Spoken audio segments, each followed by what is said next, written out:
in my car or back in my car this morning or get on the train. So we really appreciate it. And I hope it's an indication of how you've enjoyed the process so far and the discussions that we've had so far. Just to start off on, just as the initial thing that I want to say, I'm very conscious we have some members of the Citizens Assembly from Donegal, and I want to extend our condolences from the room to anybody who was affected by what happened in Creaslough, and that we're thinking about all of those families all this week. We had a great meeting 3 weeks ago, and thank you for bringing the process of deliberative democracy alive. The questions that we had are absolutely integral to the process, and I'm really looking forward to having similar engaged conversations and deliberations this weekend. I think this is a weekend we're getting into the teeth of things, and hopefully by the end of this weekend as well, we'll start thinking about drafting maybe what the room might like to come out of this time and this process and the recommendations that might go to government in December. One thing that continues to inspire me about this process is everyone's openness to change their minds as understanding improves. I'm certainly learning so much as I'm going through it. I hope you feel the same. And I really do think that this is the space for the deliberations to happen, that we're not polarizing anybody, we're not putting anybody into a space of other, that everybody at a table is getting to express their opinions, but also everyone who comes to present is getting to give their perspectives, and we'll maintain our principles of openness, fairness, equality of voice, respect, efficiency and collegiality. And I'm looking forward to doing that this weekend as well. Just to let you know that in our last weekend, we had 2 hours and 20 minutes or so of presentations and about 6 hours of discussions and Q&A. So this really is part of the process, is the discussions and the deliberations. And I hope that you feel that that's an important part of it as well. The questions that we answered in the plenary session, I think were very useful. The questions that we didn't get to answer were answered by the expert advisory group, and that's shared on the members' website now. So some of those questions we have left to be asked or answered in our presentations this weekend, but others have been answered already. So if you want to check those out, you can. It's an important part of this process that we keep responding to what you want, because it's your assembly. So as you all know, because you'll have seen our schedule, this weekend revolves around land and our land use in Ireland and the impact that's having on biodiversity. We'll be considering agriculture, forestry and peatlands in the 2 days. We are delighted that we will have a very broad spectrum of opinions and voices to come and express their experiences and what the challenges that they find in their work. And I think we'll have a really good discussion with that later on.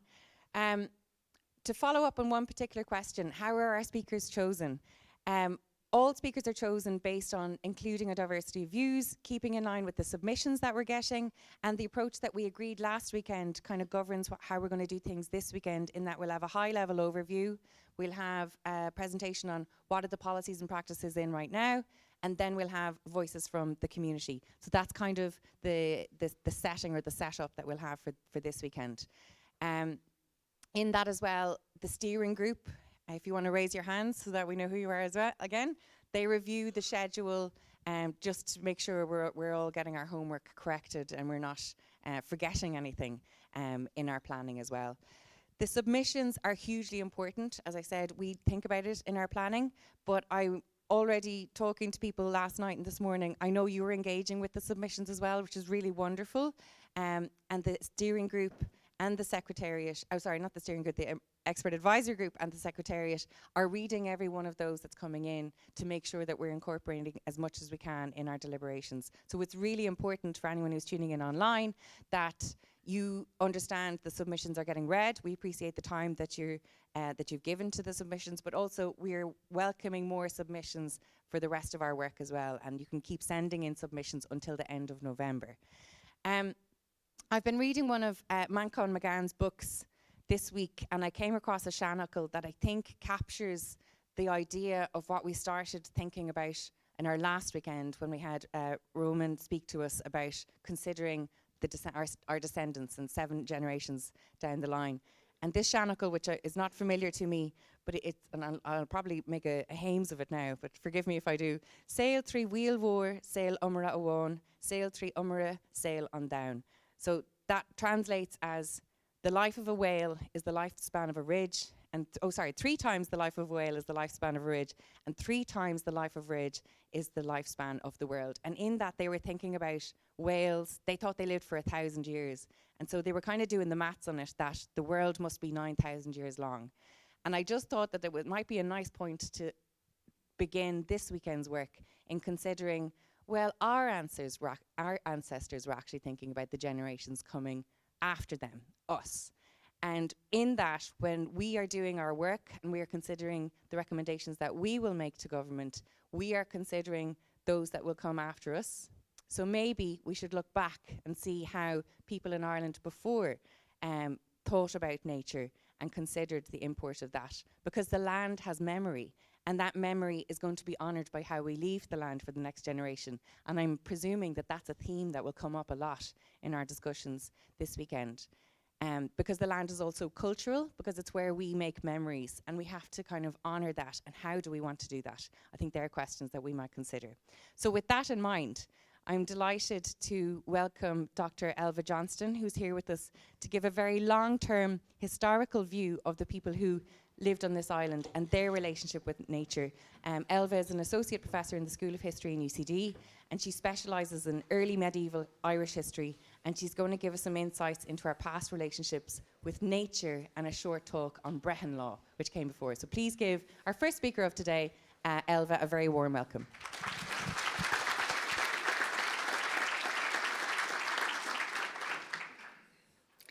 I'd really like to thank the organisers for inviting me to talk to you this morning. I'm really excited to get the opportunity to present some of the material that I work on to you and see how it might feed into your discussions. So I wanted to start with a voice from early medieval Ireland. And this is from a text known as the Book of Invasions.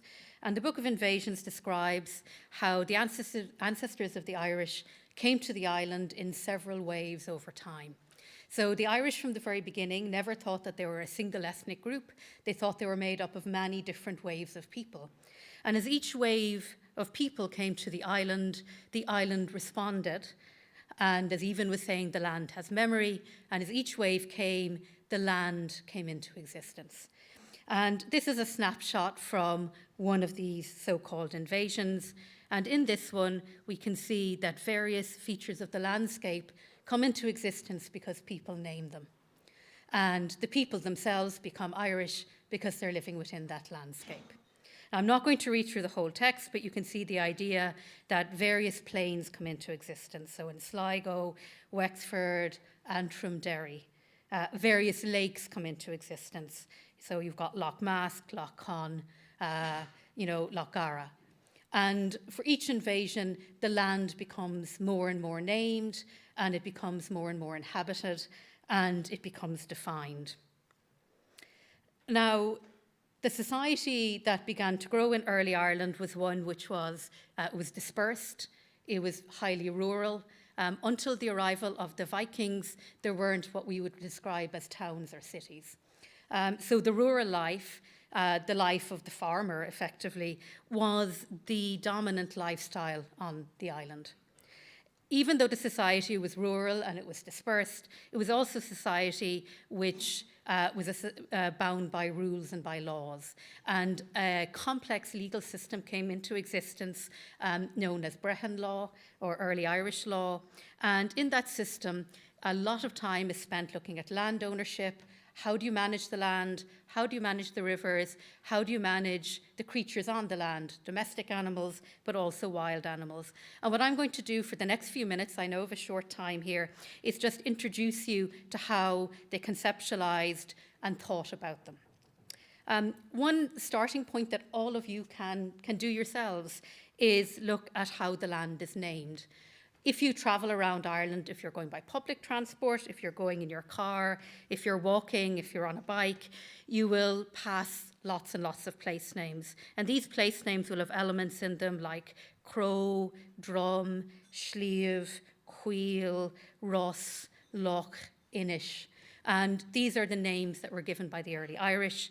And in their legal system, each land type was defined in terms of how it was used, how it was managed, or how it was exploited. So they looked at pasture lands, your ocheds, your clunes, your meadows, your plains. They looked at uplands, your cruach, your drim, your slieve. They looked at woodland. Woodland is very prominent in the material because woodland is both cultivated land, it's land which is used in the farming world, but the woodland can also be the wilderness. So woodland forms a sort of a liminal state. Similarly, when we look at lakes, loch, or inish, the term inish you will see quite a lot. It refers not just to an island, but it refers to any dry land in an area which is less dry. So it's often used for boglands, for bog islands. So an inish in a bog was often seen as very valuable because it was an area of cultivation within an area where cultivation was more difficult. So when you're traveling around the countryside, just look at the names, and those names will give you an insight into what those lands were like in the past. And it's really one of the easiest ways to get a sense of what was it like in the 7th or 8th century. Just look at the place names as you're travelling through them. Now, land is land, but land is also inhabited by animals. So in early Ireland, they have a mixed farming economy. So they're interested in tillage, they're interested in grain, but they're even more interested in livestock. Now, then, as now, the most important livestock are cattle. So cattle have an enormous role in early Irish society. When somebody is given a status in society or in that culture, that status is measured in cattle. So cattle are cattle, but they're also a unit of value. That doesn't mean that they're not looking at other livestock. So we get references to sheep, to pigs, to goats, to fowl. Horses are obviously very important for draft and for transport. They have a special interest in bees and beekeeping. And in early Irish law, there's an entire legal tract. So when they put the rules together, we refer to them as law tracts. And there's an entire legal tract which is dedicated to beekeeping, called the Laws of Bees, Beckfretha. And they look at things such as if you have a swarm of bees and it goes into a neighbour's property, does that neighbour have a right to some of the honey which the bees create? When a new swarm is created, should that swarm then be gifted to the neighbour? So they look at things in very fine detail. The reason honey is so important, you can use it for alcohol, but it's also one of the very sweet things that they actually have. So, the idea of being sweet, the word that they use, milish, goes back to the word for honey. So it's very important in early medieval Ireland. Dogs have very high status. They're mainly seen as sort of heroic animals, as guard dogs. The greatest Irish hero is Cuchulainn, so that Cú name, the dog name, is very prominent. But as the period goes on, they also introduce lapdogs, and there's a whole story about how the kings of Ireland go to war with each other over who gets the first lapdog to come to the island. They talk about cats. They give cats a particular status, and the highest status cat is one that purrs, but also looks after the barn and does its ratting and the rest of it. So, there's a huge amount of rich detail in this material, and they think about animals. But do animals think about people? And I wanted again to give you another voice from early Ireland, not just me interpreting it for you. And this is from probably the most famous of all the early Irish epics, called the Táin. It's basically a glorified cattle rustling event, and it features Queen Maeve, Cuchulainn, and it's sort of the high point of early Irish literature. And at the very beginning of the Táin, Maeve and Ailill, the king and queen of Connacht, are comparing how much property they have. And Maeve has a bull, but the bull decides it doesn't want to be ruled by a woman and goes into her husband's herd. And then that's the starting point for the events that follow. So animals are seen not simply as there to be managed, but also as having some sort of personality. You see it more often, say, with dogs, but you do see it with cattle as well. And I do think this is a particularly nice example. So if you manage the land, and so a lot of the material is about the land, but there is also quite a bit of material on water. How do you manage the water? There's not an awful lot on the ocean. The ocean is seen more as a wilderness than as a resource to be exploited. But they do look a lot at inland waterways, so lakes and rivers, and they think about how can you exploit them. So there's quite a lot about fishing techniques, the use of nets, of weirs, but they're also concerned about overfishing. So they lay down stipulations that if you are at one part of the river, that you can take X amount of fish so that you don't fish it out so somebody further up the river won't actually be able to exploit it. So they've limitations on the size of the catches, on the types of weirs. At the same time, they see high wheels in fishing as a sign of good government. And generally speaking, in a lot of the early Irish material, the better the land is, the healthier the livestock, the fuller the rivers, it means somehow that it's a good ruler. And it's something that runs through all of the material. Now, by far the highest status fish is the salmon. I mean, some of you will have heard the story of the salmon of knowledge, and it just runs through all of the literature. So the salmon of knowledge is at the opening of the Boyne, and it's sort of one of the really iconic Irish stories. So you've got sort of this sense of managing the land, managing the woods, but there's also the sense of wilderness. And when they talk about wilderness, it consists of the ocean. The ocean is the biggest wilderness of all. So when they try to understand what a desert is, so when they're reading about, say, people in the desert or Christianity in the desert, they say, well, our desert is the ocean. So they think of the ocean as a wilderness. It's full of sea monsters. It's difficult to pass. But they also associate the wilderness with bog, with woodlands. It's associated with people outside of society. It's also a place for foraging. It's a place of opportunity. It's a place of asceticism. And it's associated with various animals, such as your wild pig, and especially your wolves. And the wolves are sort of the apex predator. I want to finish up by just saying something about the air above. So we've talked about the ground beneath our feet, the rivers that run through it, and the air above. Birds are an important part of the Irish diet, but birds are also an important part of the mythology. And birds have a very particular status. And as I began, I want to finish with a voice from early Ireland. This is from a beautiful old Irish saga called The Dream of Oengus, and it describes people becoming birds and birds becoming people. And any of you who have heard the story of the children of Lir will recognize this as sort of an earlier version of it. And I felt this has been a very short and I hope sort of interesting description of how the early Irish thought about their land, thought about how to exploit it. And I just want to finish by throwing out a few thoughts. So for the early Irish, the land and its resources were something to be managed. They were very practical about it. But they also recognized that there was a wilderness there which offered both opportunity and danger. I'd love to talk to you more about this, but I'm going to finish up now. And, thanks for listening. And thanks again to the organisers for giving me this opportunity.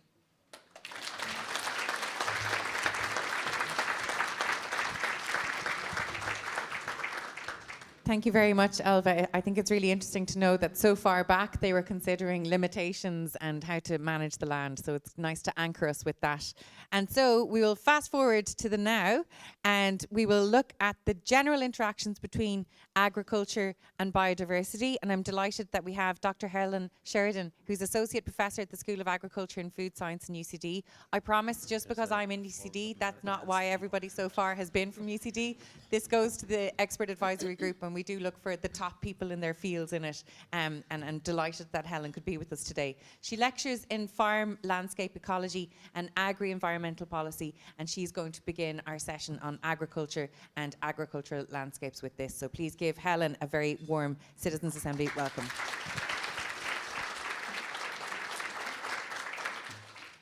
Good morning, everybody, and many thanks for the invitation to be here. I was delighted to accept it. So this morning I've been asked to speak a little bit about agriculture and the shape of agriculture, and then I'll move on to, I suppose, what we know about the biodiversity supported by agriculture. So moving on pretty quickly through it, we have about 135,000 farms in the country. So it accounts for a very high proportion of our land use here in Ireland. about 68% of our land cover is under agricultural production, and the vast majority of that is under grassland of one form or another, with a small amount of cereals, about 6% cereals in there. And as a consequence, we're very ruminant based, so we have a lot of cattle and a lot of sheep in the country because we grow grass very well, and that's what we need to feed those. If we look at the sector overall in terms of its value, in terms of employment, total employment within it is just over about 7%. It accounts for about 9% of exports in terms of value terms, and about 38% of total indigenous exports. So it's hugely important. And as I said, the main emphasis is on cattle and sheep, and the three systems, the main systems within kind of Irish farming would be beef, dairy and sheep. Where those systems arise in the country is largely dictated by soil quality, but also if we look to the map on your left there, you can see this is the drainage map of Ireland, so we can see how well drained the soil is. And you can see that in the south and southeast of the country, the lands tend to be better drained than when we go west. And that influences the type of systems that develop in those areas. On your right then, you can see the rainfall map of Ireland. And again, you can see that as we move further east, we get drier conditions. So that will influence what type of farming happens in those areas, what can happen, and then what results from that. So very briefly, just an overview of our dairy farming, primarily because of the reasons I've just mentioned, located in the south and southeast of the country. And the 5 counties that you see there in the deep red would be the primary counties for dairying. That's not to say it doesn't happen elsewhere, but it is hugely important in those areas. It tends to have a larger farm size, so our average national farm size would be about 32 hectares, 33 hectares. Average farm size on dairy farms is larger at about 65 hectares. If we think about our beef farming then and where that's located, very much centred around the border Midlands and Western counties, with those areas accounting for about 60% of our beef farms in the country. And they tend to have smaller farm sizes. About 27 hectares would be average farm size there. And then in sheep, again, even more marginal land, if you like, land that is wetter, that is more improperly drained, drainage impeded rather, and we certainly in our upland areas, so along the west coast particularly, and in mountain ranges will be where our sheep production happens. Of course, 135,000 farmers, and these different systems, that gives rise to 135,000 different ways of doing things. And farmers have been farming this part of the world for about 6,000 years. So those farmers have had an enormous influence. Much of the biodiversity we have has evolved together with traditional farming practices, but also there are some farming practices that have had, I suppose, more negative impacts on biodiversity. And just to illustrate that, the first image up here would show the more intensive end of the spectrum. But we've got an awful lot of different land types that happen and occur within the Irish landscape, the Irish farm landscape, in addition to that. So there's an awful lot of different forms of agriculture and different practices, and that gives rise to different habitat types and different intensities of land use. And, you know, we see on the top, I guess, the very intensive example first, and then what would represent an awful lot of our permanent grassland types in the middle, then wet grassland on the right, and beneath that, the more semi-natural grassland habitat types, for example, our calcareous species, rich grasslands. The middle image is from the Callows beside Clonmacnoise, and then the coral fungus on the bottom right there represents our acid grasslands. Of course, financially, things vary as well depending on the system that you're operating within. So on average, and this data is drawn from the Teagasc National Farm Survey, our dairy farmers on average have, in 2020 had an average family farm income of about 74,000. However, when you look at our dry stock enterprises, so those farms involved in beef production, sheep production, their income is much, much lower. If we look at the amount of the value of the direct payments or the payments that farmers receive through the Common Agricultural Policy as a proportion of their family farm income, we can see just how heavily dependent these dry stock farmers, so the cattle rearing, cattle other and sheep farmers, are on those payments. In fact, they're using up part of their direct payment to make up the shortfall from their agricultural production costs. So there are huge challenges there in terms of agricultural viability, I guess. Now that's on average, and farmers make it work because most people, a spouse, a partner would have enough farm job as well. I suppose the growing realisation is that biodiversity isn't just something that's nice to have.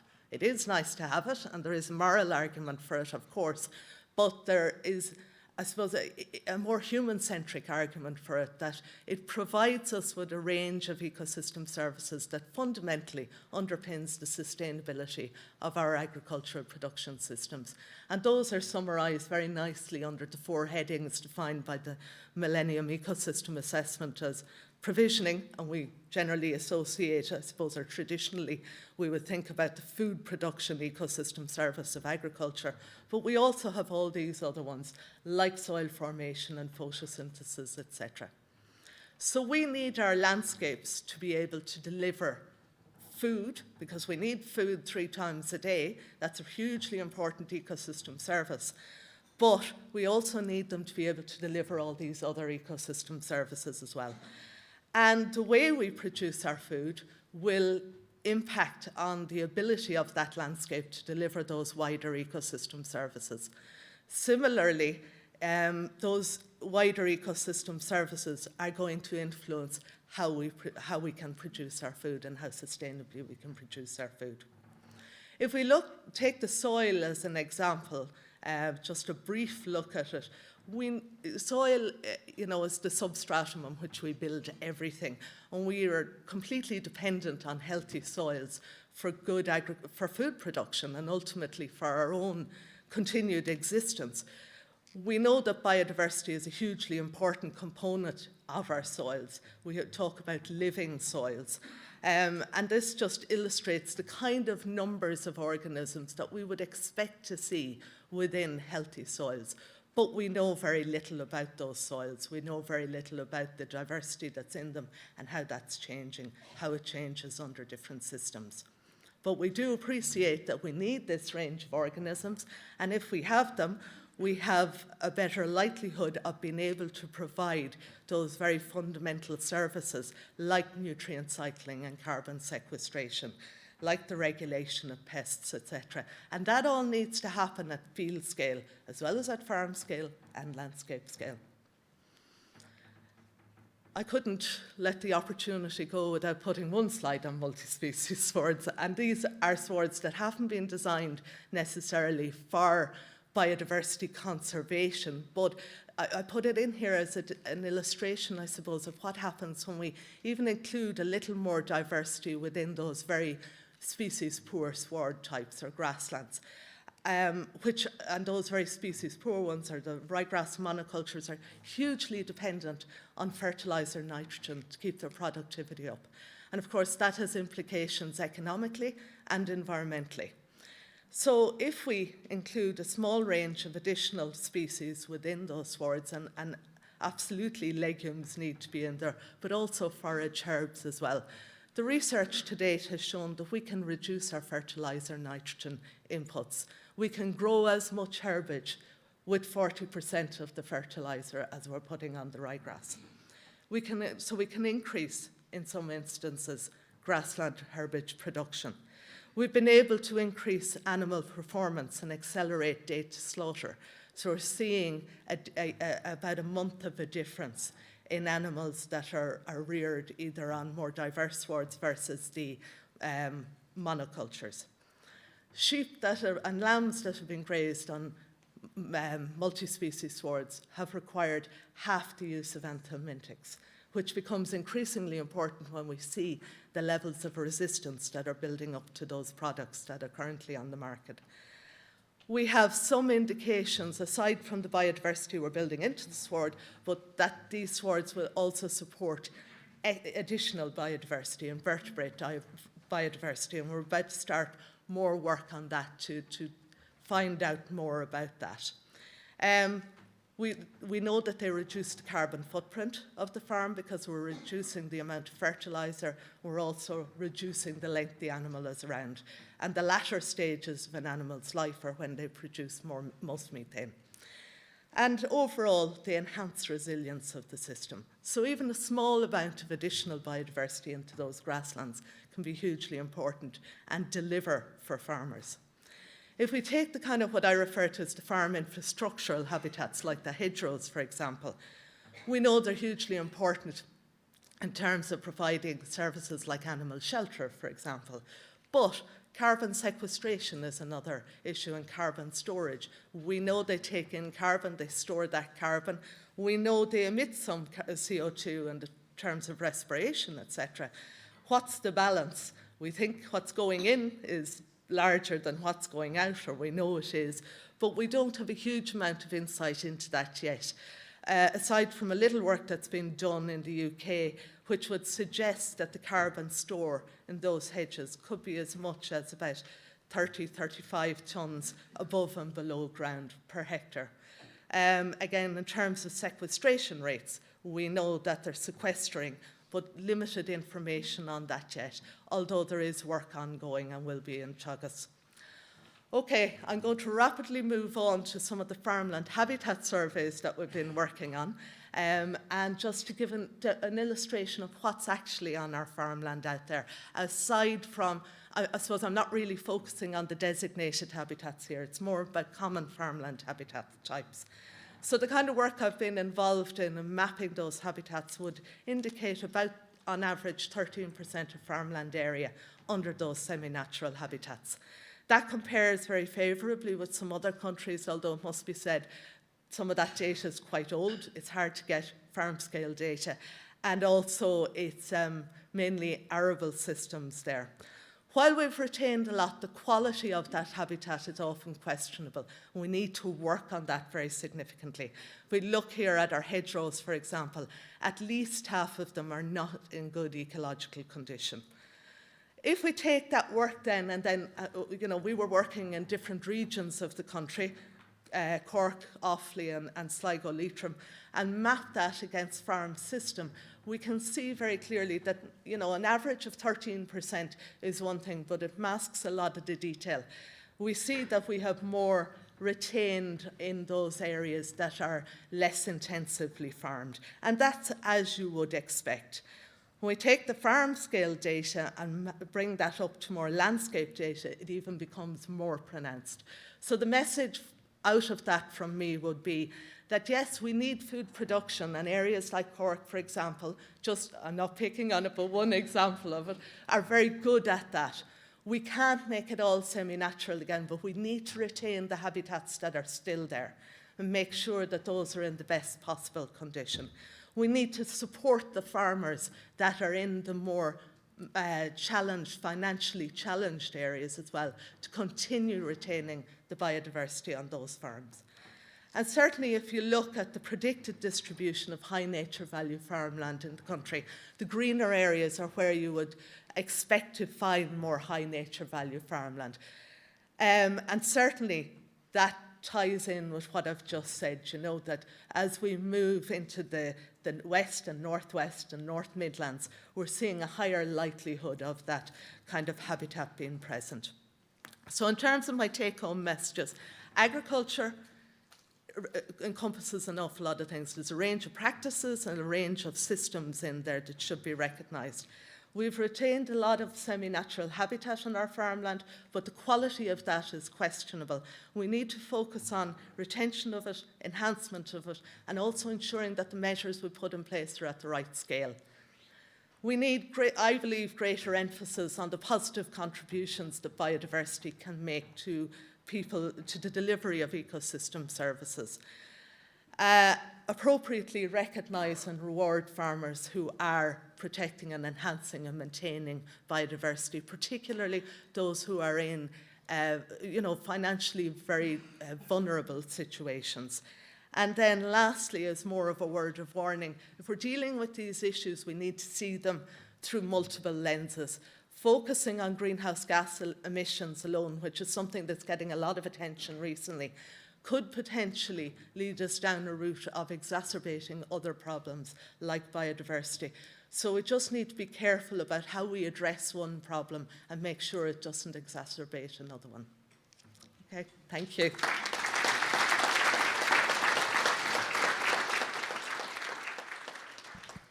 Thank you very much, Helen. It's great to have that overview, and I can see people writing down notes, and there's plenty for discussion already. But to follow up on Helen's talk, we're now going to talk about the current policies, the programmes and the practices on the ground. Well, not necessarily on the ground, but the ones that are in place. So we have Dr. Dara O'Houlihan is Senior Research Officer in Ecology and Water Quality at Teagasc, which is the state agency providing research, advisory and education in agriculture, horticulture, food and rural development. And he's going to give us an overview of those policies, programmes and practices. So Gurmila Mahagas, Dara. Gurmai Gadivi and Gasukahinta Shot live Eleginu, Mila Buikas and Kuru. I'm delighted to be here to present to you. I should note I've nothing to do with UCD, so Evie, you're off the hook. So, an overview of some of the policies, programmes and practices that are working in this space in relation to agricultural biodiversity. So, Teagasc are the national public body providing integrated research, advice, education and training services to the Irish agri-food sector. And one of our key objectives is to provide science-based evidence and technologies to enable Ireland to meet its commitments in regard to gaseous emissions, for example, water quality and biodiversity. So Helen has stolen a little bit of my thunder now with the next slide or two, so I'll go through pretty quickly in relation to a brief overview of our agricultural systems and our land use. As Helen says, agricultural land use is the dominant land use in Ireland. 68% of our land area is dedicated to agriculture, significantly higher than the EU average, which is about 40%. As Helen said, most of this is grassland, about 92%. Forestry is at about 11% of our land area, and again, this is significantly less than the EU average, which again is about 40%. In relation to our livestock, as Helen said, we've 7.3 million cattle as of CSO figures June 2020. Dairy systems are dominating in the south and the southeast. Beef systems predominantly in the Midlands, but throughout the country also. And as you move further west, we're getting more and more sheep systems, for example, and in the uplands. And I think an important message here is that there's significant variability in our farming systems, as Helen has demonstrated there. So, also, not only have we difference in our farming systems, but we've difference in the landscape throughout the country. So there's huge variability in our landscape, in relation to our soil type, for example. And it doesn't matter that we don't have a legend here. We can see that there's a difference in different soils throughout the country. There's a difference in our geology and the underlying bedrock that we have. Again, huge difference throughout the country. Helen showed her rainfall getting wetter the further west we go. And what about differences in relation to habitat quantity, habitat quality and habitat diversity? We don't know. We don't have a national landscape map. We do have good enough, or we do have very good data, I suppose, in relation to a small proportion of the countryside. So Andy Bleasdale from the NPWS would have shared a map like this with you previously, showing good information in relation to our designated sites. But these designated sites only constitute maybe 14 or 15% of the land area, so there's a big chunk of land with very little information. In the absence of information, we're depending on creating maps based on indicators, species, for example, and we've created maps of areas that are likely to have high nature value farms. So again, as Helen showed, high nature likelihood farms here, up to about 30% of the land area. But we still need this national landscape map, because it's important that we start directing the right measure from a biodiversity point of view to the right place. And in the absence of data, we're not able to do that. Also, the advantage of the National Landscape Map, it can start telling us about how our landscape performs in relation to delivering various ecosystem goods and services. And again, Helen touched on this, ecosystem goods and services that our land can produce in relation to provisioning services, such as food and fuel, in relation to regulatory services, such as climate or water, in relation to our cultural services that were touched on earlier as well, in relation to aesthetics or recreational, and also in relation to our supporting services. And again, important to note here, significant variability in landscapes and in their ability to deliver these various different ecosystem services. And we can't expect the one piece of land to deliver all of these ecosystem services. And additionally, we need to be cognizant that some of these ecosystem services attract a higher financial incentive than others. So against that backdrop, there are various demands on our land base. And we need to try and strike a balance between the economic, societal, and environmental concerns. We need to address the sustainability challenge of meeting the needs of the present without compromising the ability of future generations to meet their needs. So the three legs of the stool for sustainability being economic, environmental, and societal. And again, we need to be cognizant that different farms are going to face different sustainability challenges. The sustainability challenge faced by an intensive dairy farm in the lowlands is going to be very different than the sustainability challenge faced by an extensive or a low-level sheep farm in the uplands. So we need to be cognizant of this variability in landscape and the challenges associated with landscape and different farming types. So against that backdrop and recognizing the various challenges associated with sustainability, we're seeing an increasing suite of policies and strategies trying to address these sustainability challenges. So you would have heard about the EU Biodiversity Strategy for 2030, trying to address biodiversity. More recently, we would have seen the Climate Action Plan in relation to climate sustainability. Or we would have seen Water Quality Action or Water Framework Directive, as mentioned yesterday in water quality reports, addressing water quality. Or agronomic sustainability being addressed through food vision. And this is only a small subset of a wide array of different policies that are there in relation to sustainability, each with their own objective, all of which are leading to a very complicated, complex policy environment. And biodiversity is only one objective within this very complicated, complex environment. And where you have a complex environment like this, okay, there are opportunities for synergies where there are going to be multiple environmental or multiple ecosystem services being delivered by the one policy or by the one piece of land. And that's fantastic where those occur. But also we're going to start seeing trade-offs, where one ecosystem service comes at the cost of another ecosystem service. And this is because of our complex policy environment. So some of the challenges that we are associating within this policy space now is how do we address conflicting or competing policies in relation to sustainability objectives? How do we address how policies change and how they change rapidly over time? Also, associated with that, how do we address the short-term, short-sighted strategies that are only lasting for a couple of years and not focusing on a longer-term vision? Other challenges because of a complex policy environment is that different policies will have different ambitions and different policies will be more effective than other policies. And again, this goes back to our competing policies. And again, another challenge here is data availability. Do we have enough data to help inform these various policies in relation to addressing the right measure to the right place? Sorry, one second.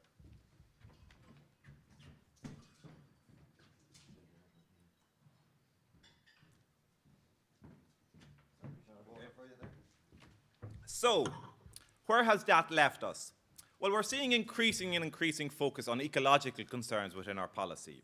And more recently, we're seeing a drive for greater integration of ecological and agronomic policies, for example.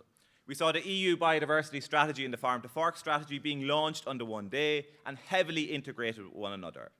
And these policies have indicated a direction of travel for environmental policy and for agricultural policy, for example. And elements of these policies have been used to inform the current agricultural policy, the common agricultural policy that we have at the minute.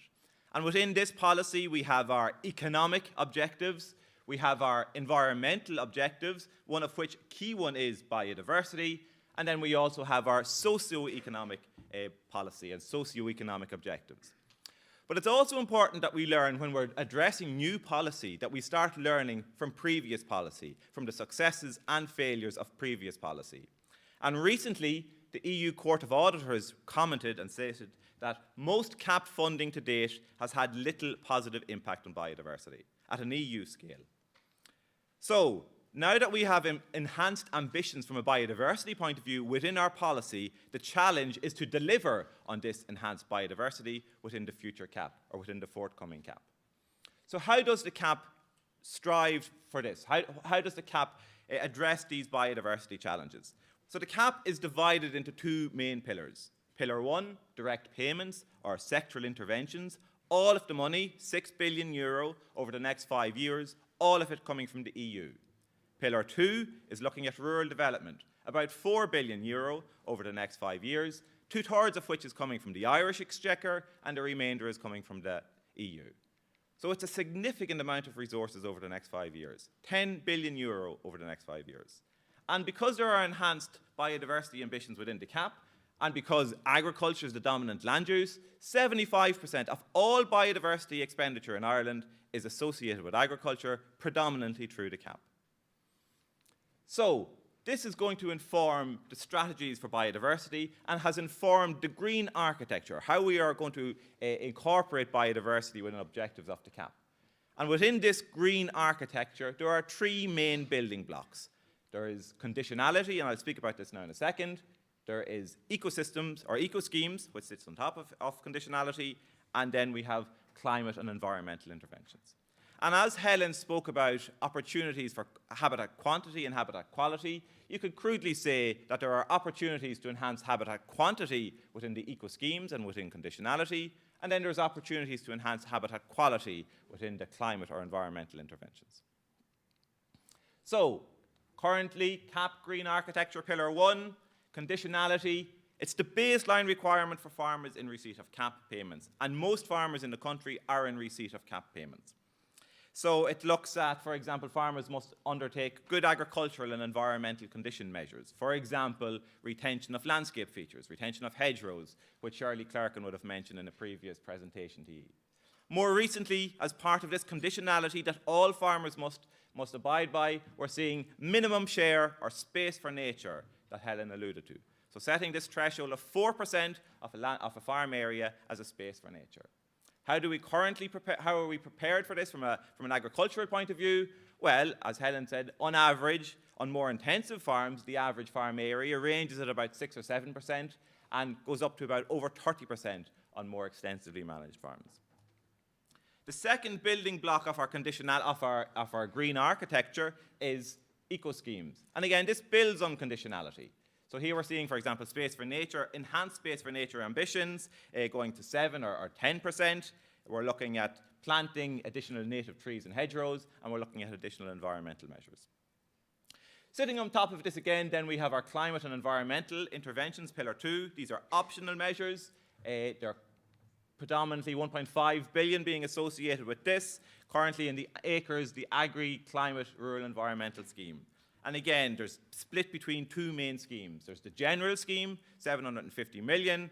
There's a lot of figures here. So 750 million, 30,000 farmers with kind of targeted but more general actions. And then more recently, we're seeing ACRES cooperation projects, 750 million again, targeting high priority landscapes. And it's got results-based payments. And this is locally led. We know that locally led, results-based approaches are vital for species, and particularly for species in habitats of conservation concern. So how does that look when we start putting policy into practice? And we've broad experience in building policy into practice and looking at locally led, results-based approaches. This is predominantly through European Innovative Partnerships, EIPs, where farmers and scientists and advisors and other experts all work together to develop practices that are sustainable economically and environmentally.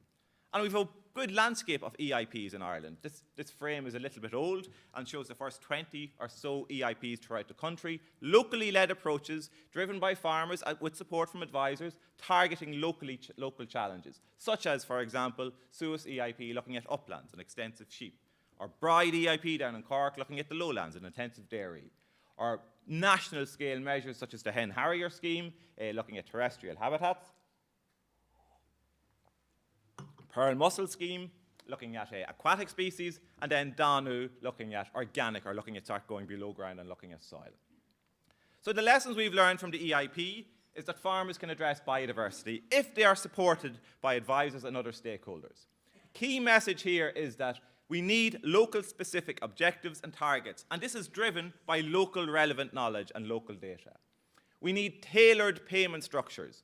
The more of an ecosystem service you deliver, the higher the payment you should be getting. And that's the key basis of the results-based approaches.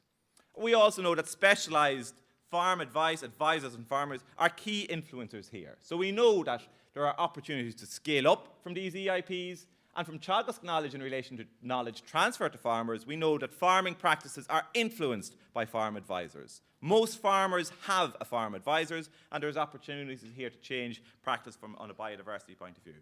Key elements in relation to knowledge transfer include discussion groups, and also there are multiple other ways of disseminating knowledge to farmers, through the media, for example, through national events, webinars, and demonstration. So we need to start incorporating effective knowledge transfer and continue to incorporate effective knowledge transfer approaches in support of our biodiversity objectives. So as a summary of all of this last 10 slides or so, what are the key messages we can start considering here? Well, agriculture is the dominant land use in Ireland. CAP is the dominant budget for agriculture and the environment. So nature conservation is dependent on farm-scale efforts, which will be guided by effective policy and implementation. Linked with that, we then need timely, evidence-based monitoring of this policy effectiveness, and this is really, really critical. It's critical we have this timely monitoring to identify those measures and schemes that are working, which is fantastic, but also to identify those measures and schemes that have deficiencies, so these deficiencies can then be rectified. Farms differ, landscapes differ, biodiversity challenges differ, responses will differ, advice differs. One size does not fit all, as Helen also alluded to. We need data to address these blind spots that we currently have in the countryside. We need further information about biodiversity, about the functioning of biodiversity, about delivery of ecosystem services, and particularly about biodiversity below ground. And this will help inform the right measure and the right place. We need to utilise multiple methods of knowledge transfer. And also, we need to be cognizant that we have a very complex policy environment. It's hard to have clarity of purpose for biodiversity objectives when it is only one objective in a suite of other environmental and economic and societal objectives.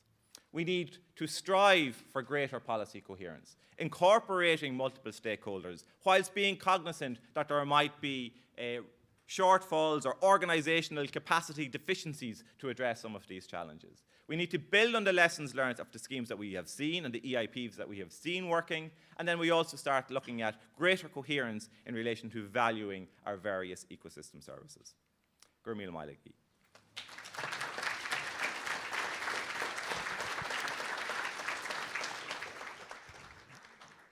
Gurmagat Hain, Dara, and thank you sincerely to all of our presenters for trying to put all of that information into short, succinct presentations. I don't know about you, I have a lot written down. I have a lot of questions that I hope get asked, because I'll have to bombard people on my own afterwards if not. But you now have a half an hour to discuss at your tables, to agree with questions to ask the panel. And remember, if you have questions for the panel or for the expert advisory group, just put up your hand and call them over, and they will be able to answer any clarifying questions for you. So we'll see everybody in about half an hour.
Okay, everybody. Thank you.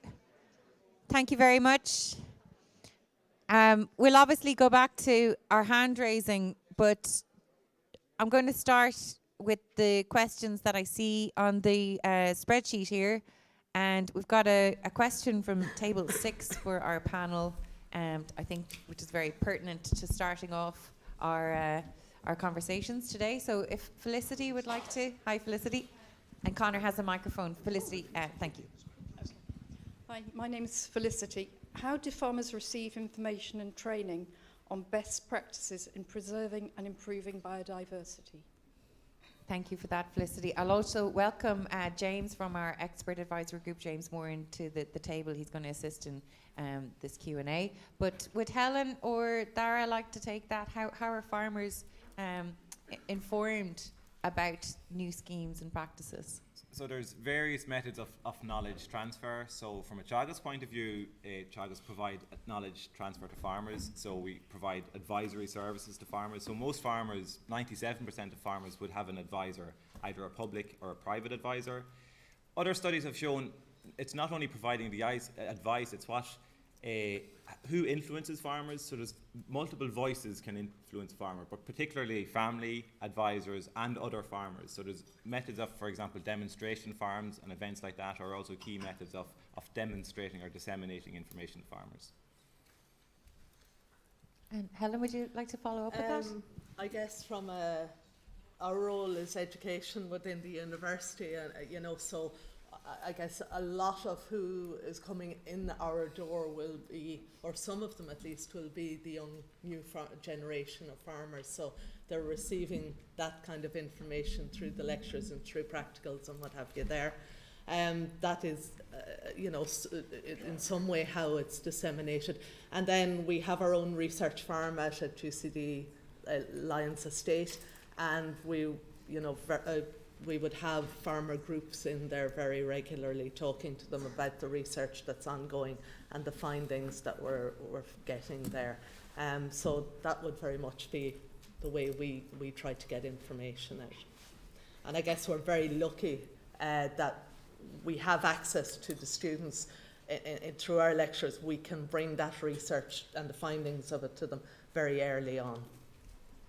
Thanks, Helen. James? Yeah, as well as the universities across the country, we have also a range of agricultural colleges across the country that are through Teagasc Education as well, and further in training in education colleges. And a lot of farmers, particularly young farmers, in order to get some of the CAP supports for young farmer installation aid and some of the grants and higher rates of grants, they have to do what's called the Green Cert, so at a level 6. So the integration of biodiversity and environmental training within that Green Cert is hugely important for young trained farmers. For other farmers, there's a lot of discussion groups now set up around the country. With the agri-environmental schemes as well, there's a training component to them, so that the farmers who actually in the new agri-environmental schemes will have to attend annual training events with the teams that are running these as well. So there's more opportunities for that. And in the afternoon, you're going to hear from Brendan Dunford, who's been an instigator of the Farming for Nature network, which has been key to actually trying to set up peer-to-peer learning among farmers. So I see an awful lot of work being done by Base Ireland as well on the tillage side in terms of training farmers on biodiversity, soil quality, regenerative agriculture as well. So there's a lot of initiatives that have started in this in the last while, but there needs to be change in the formal side of things to integrate more of the environmental practices into the syllabus on the Green Cert in our own universities that myself and Helen, we both teach on agriculture programs as well, that this needs to be better integrated in our programmatic reviews. Thank you all. I'm going to go to table 10. It's a similar table, similar question that table 7 have, but I think it's Nicola that has a question there. Hi. Firstly, how difficult would it be to create a biodiversity landscape map, as was pointed out in one of the slides? How long would it take? How many people would actually be involved? Nicola, sorry, I don't think that's on. I'll check that again. Sorry, how difficult would it be to create a biodiversity landscape map? How long would it take and how many would need to be involved? It's something that seems to need to be done urgently, and it's not something we could wait a decade. And following on from that, then another question at the table was, does the scale of disappearance of hedgerows constitute a crisis that demands urgent attention? Thank you, table 10.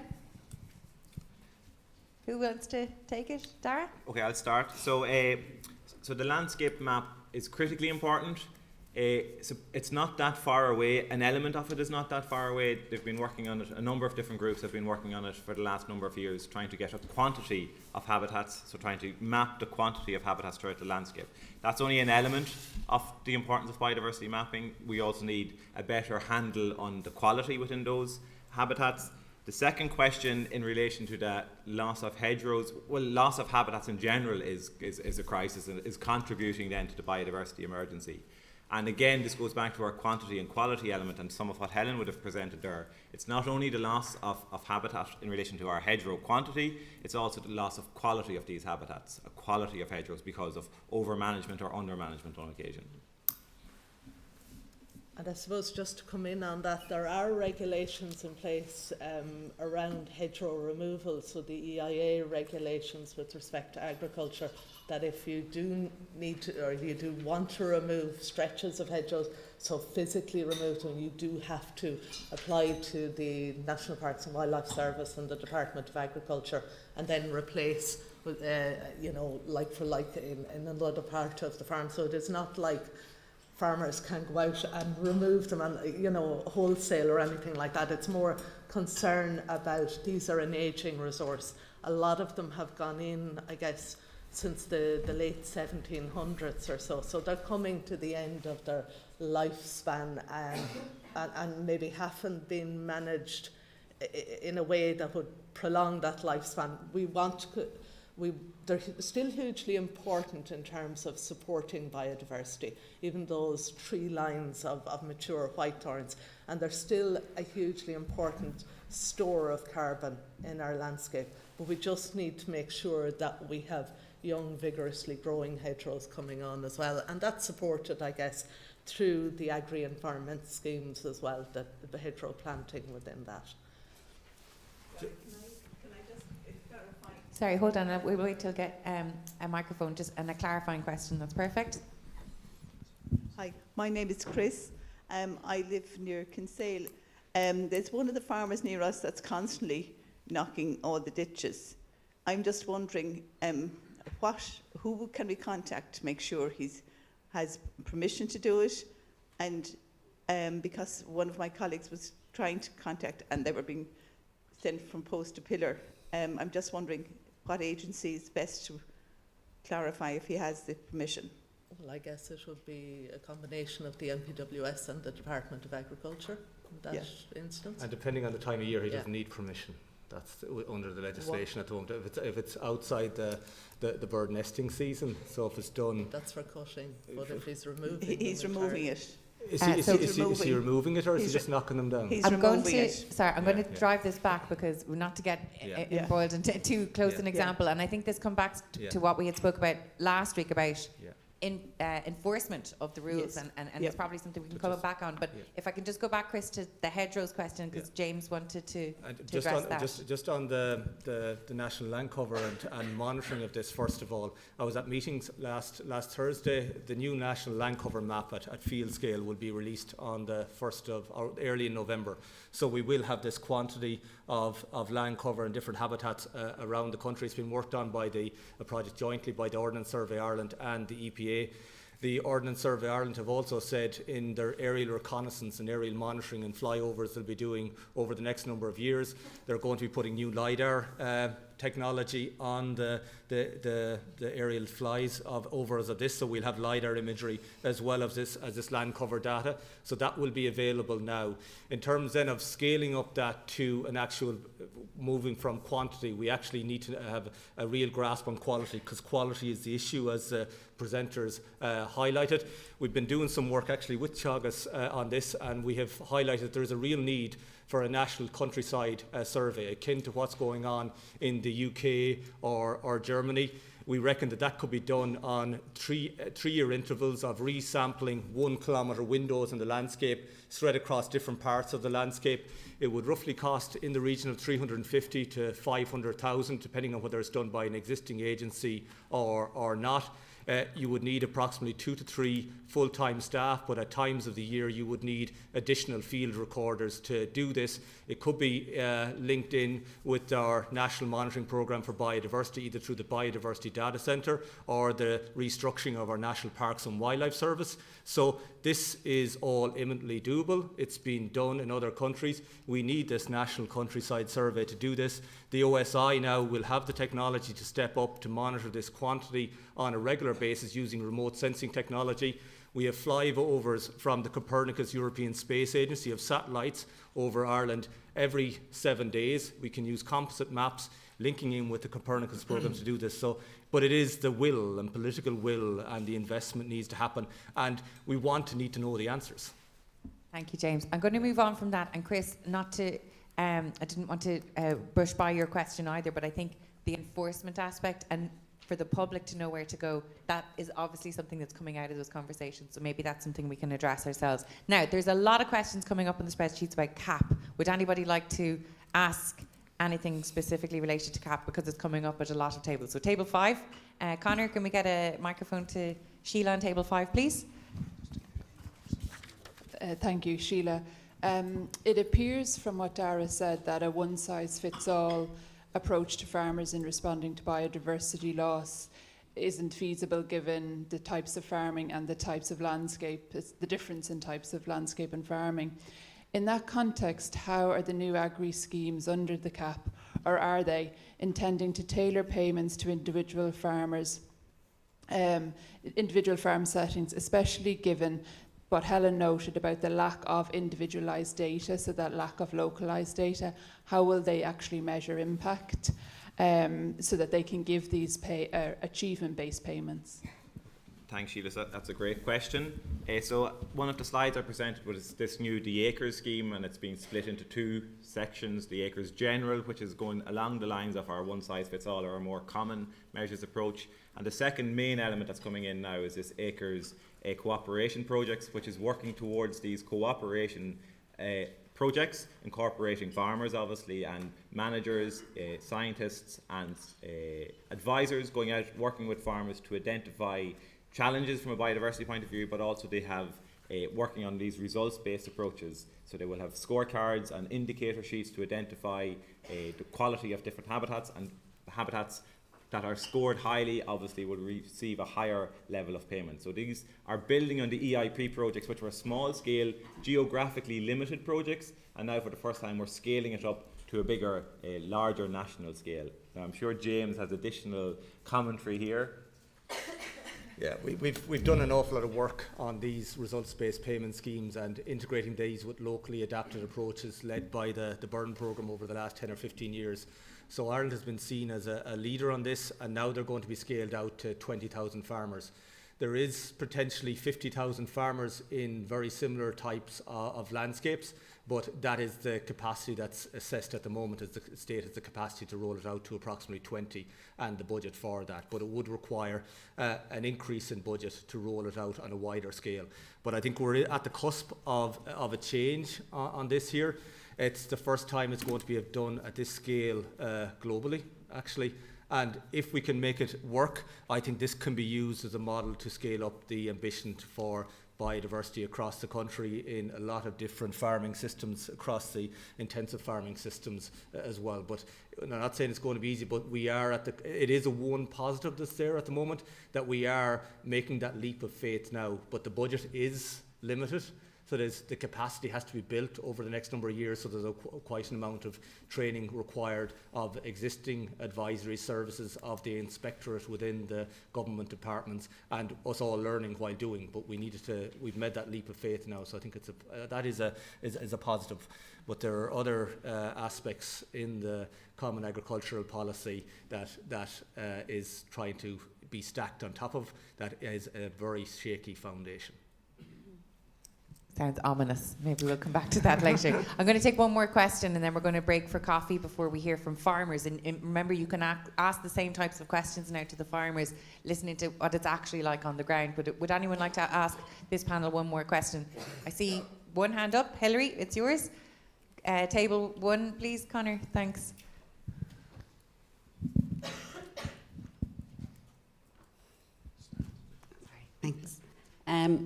Just in the context of this EU biodiversity strategy for 2030, which I just happened to come across during the week, they have very specific targets and numbered targets for 2030 for biodiversity.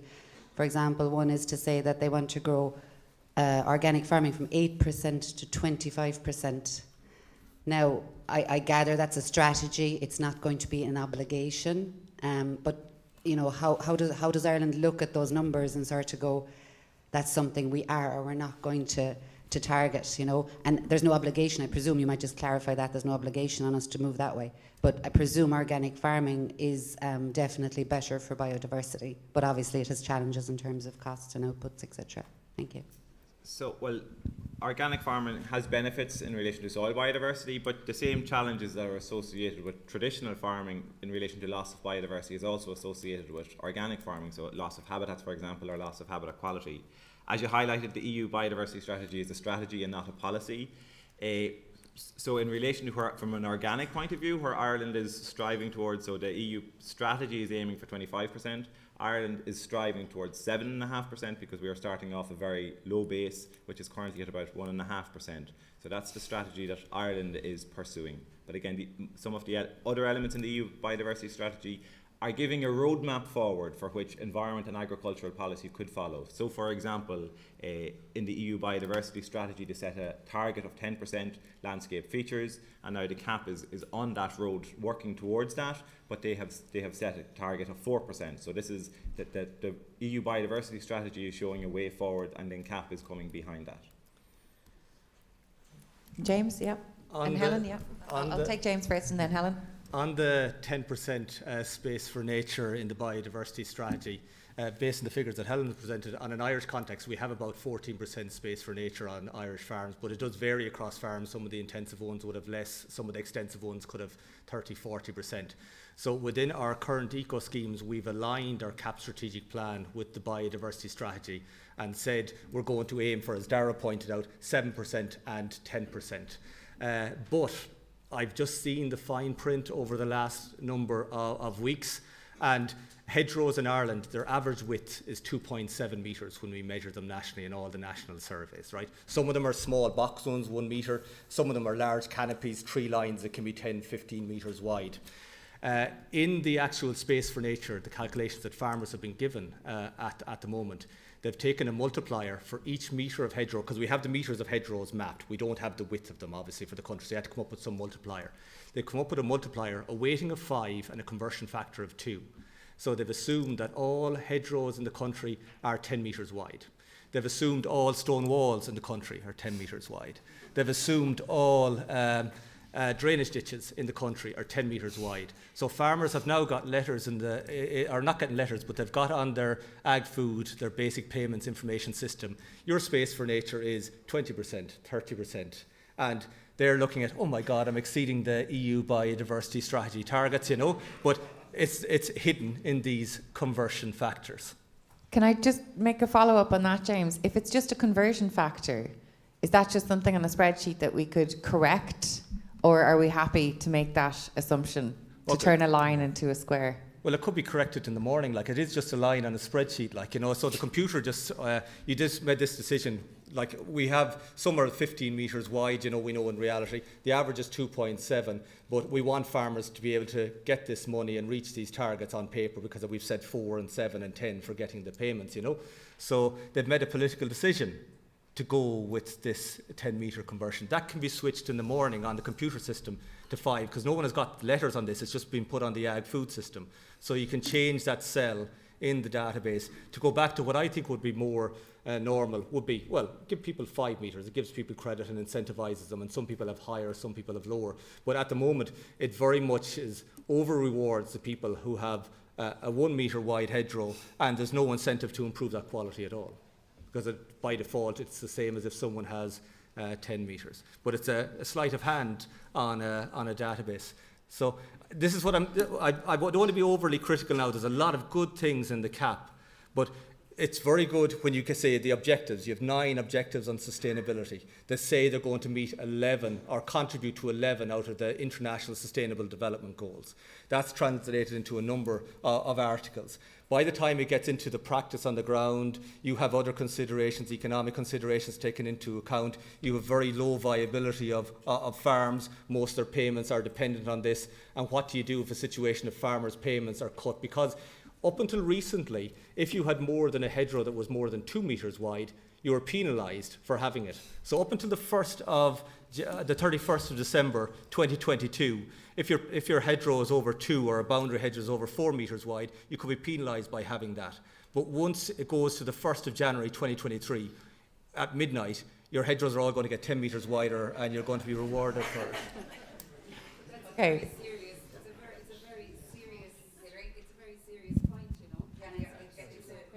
I'm sorry. You know, it is funny, right? But it's so serious, and it's just like, this is typical of what you hear. And I'm not a farmer, but I'm from the countryside, and I grew up in a farm, I suppose, and I speak to farmers, and this is sort of typical of the stuff that farmers are dealing with every day. And it's no farmer's fault. You know, farmers would make, if they're told they have this, they'll assume they have this, and then they're wondering, what's the problem with biodiversity? I have so much space for nature. The department have told me, you know. Now, thank you. And we'll speak to the farmers in this next panel. I want to give Helen the opportunity to respond to that question, going back to the EU biodiversity strategy and organic farming. Helen. Well, it's around the cap and of things and that, and absolutely, I agree with James that there are positives in there. Even at 4% though, whether it's weighted or converted or whatever is done, I think that's a relatively unambitious target, given the kind of figures that we're seeing on farms for semi-natural habitat that are out there, you know. You know, on average 13% based on the kind of data we had, and I know there's variability there. So I think we could be a bit more ambitious than 4% on that. And secondly, I'd like to see something on the quality and something to enhance, to enhance the equality of those remaining habitats on those farms, and to see that built into it.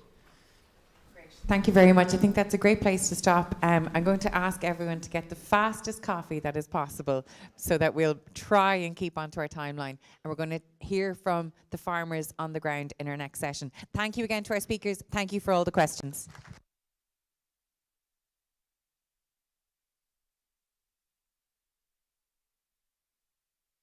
Super.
So if I can get your attention, I'm going to introduce our next section. This is where we have invited voices from the community. So we will now have 8 farmers coming to chat to us about biodiversity on their farm and the successes and the challenges in managing biodiversity. And we did this because, first of all, as I've always said, we don't want this to be in any way polarised. This Citizens' Assembly is a space for respectful discussion. We're going to listen and we're going to try and come up with good solutions that are balanced, okay? So I'm really looking forward to hearing from our farmers today. And it's really to get the experience from the ground. We've heard about the overview and the policies, and now what is it actually like in practice? So I'm very grateful to all the farming organisations who accepted our invitation to have a representative, and I'm going to introduce them to you now. Shane Fitzgerald is chairman of Macra na Feirme's National Agricultural Committee, and as you may know, Macra na Feirme, it's a voluntary organisation representing 10,000 young people from rural Ireland, and their mission is to contribute to the sustainable development of rural communities. Shane has a dairy farm in Waterford and is participant in the Teagasc Signpost programme, and he also was Young Farmer of the Year in 2019. So please welcome Shane.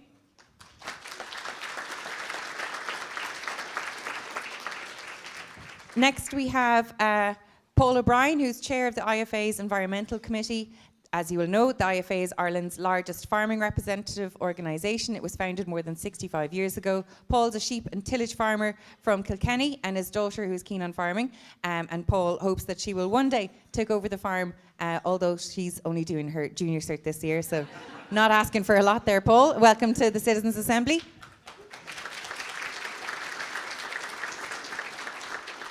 Sitting beside Paul, I'm delighted to have Pat McCormack, who is president of the Irish Creamery and Milk Suppliers Association. Paul has driven up from County Tipperary this morning, first time that he got to listen to Countrywide in a long time, he tells me. And he supplies the Tip Co-op with spring calving herd. So we're delighted to have you with us, Pat. And finally, we have Stephen Meredith, who's policy advisor with the Irish Organic Association. Established in 1982, the association certifies organic producer and processors in Ireland and generally promotes organic food and farming. Stephen is an organic beef and tillage farmer, and he works alongside his father and his brother in County Laois. So we have a spread from the country, a spread of perspectives. We've given them each 5 minutes to just talk about their farm and the challenges and the successes of managing biodiversity. I think the key to this element will be the Q&A after your discussion. But to start us off with his short presentation, we'll welcome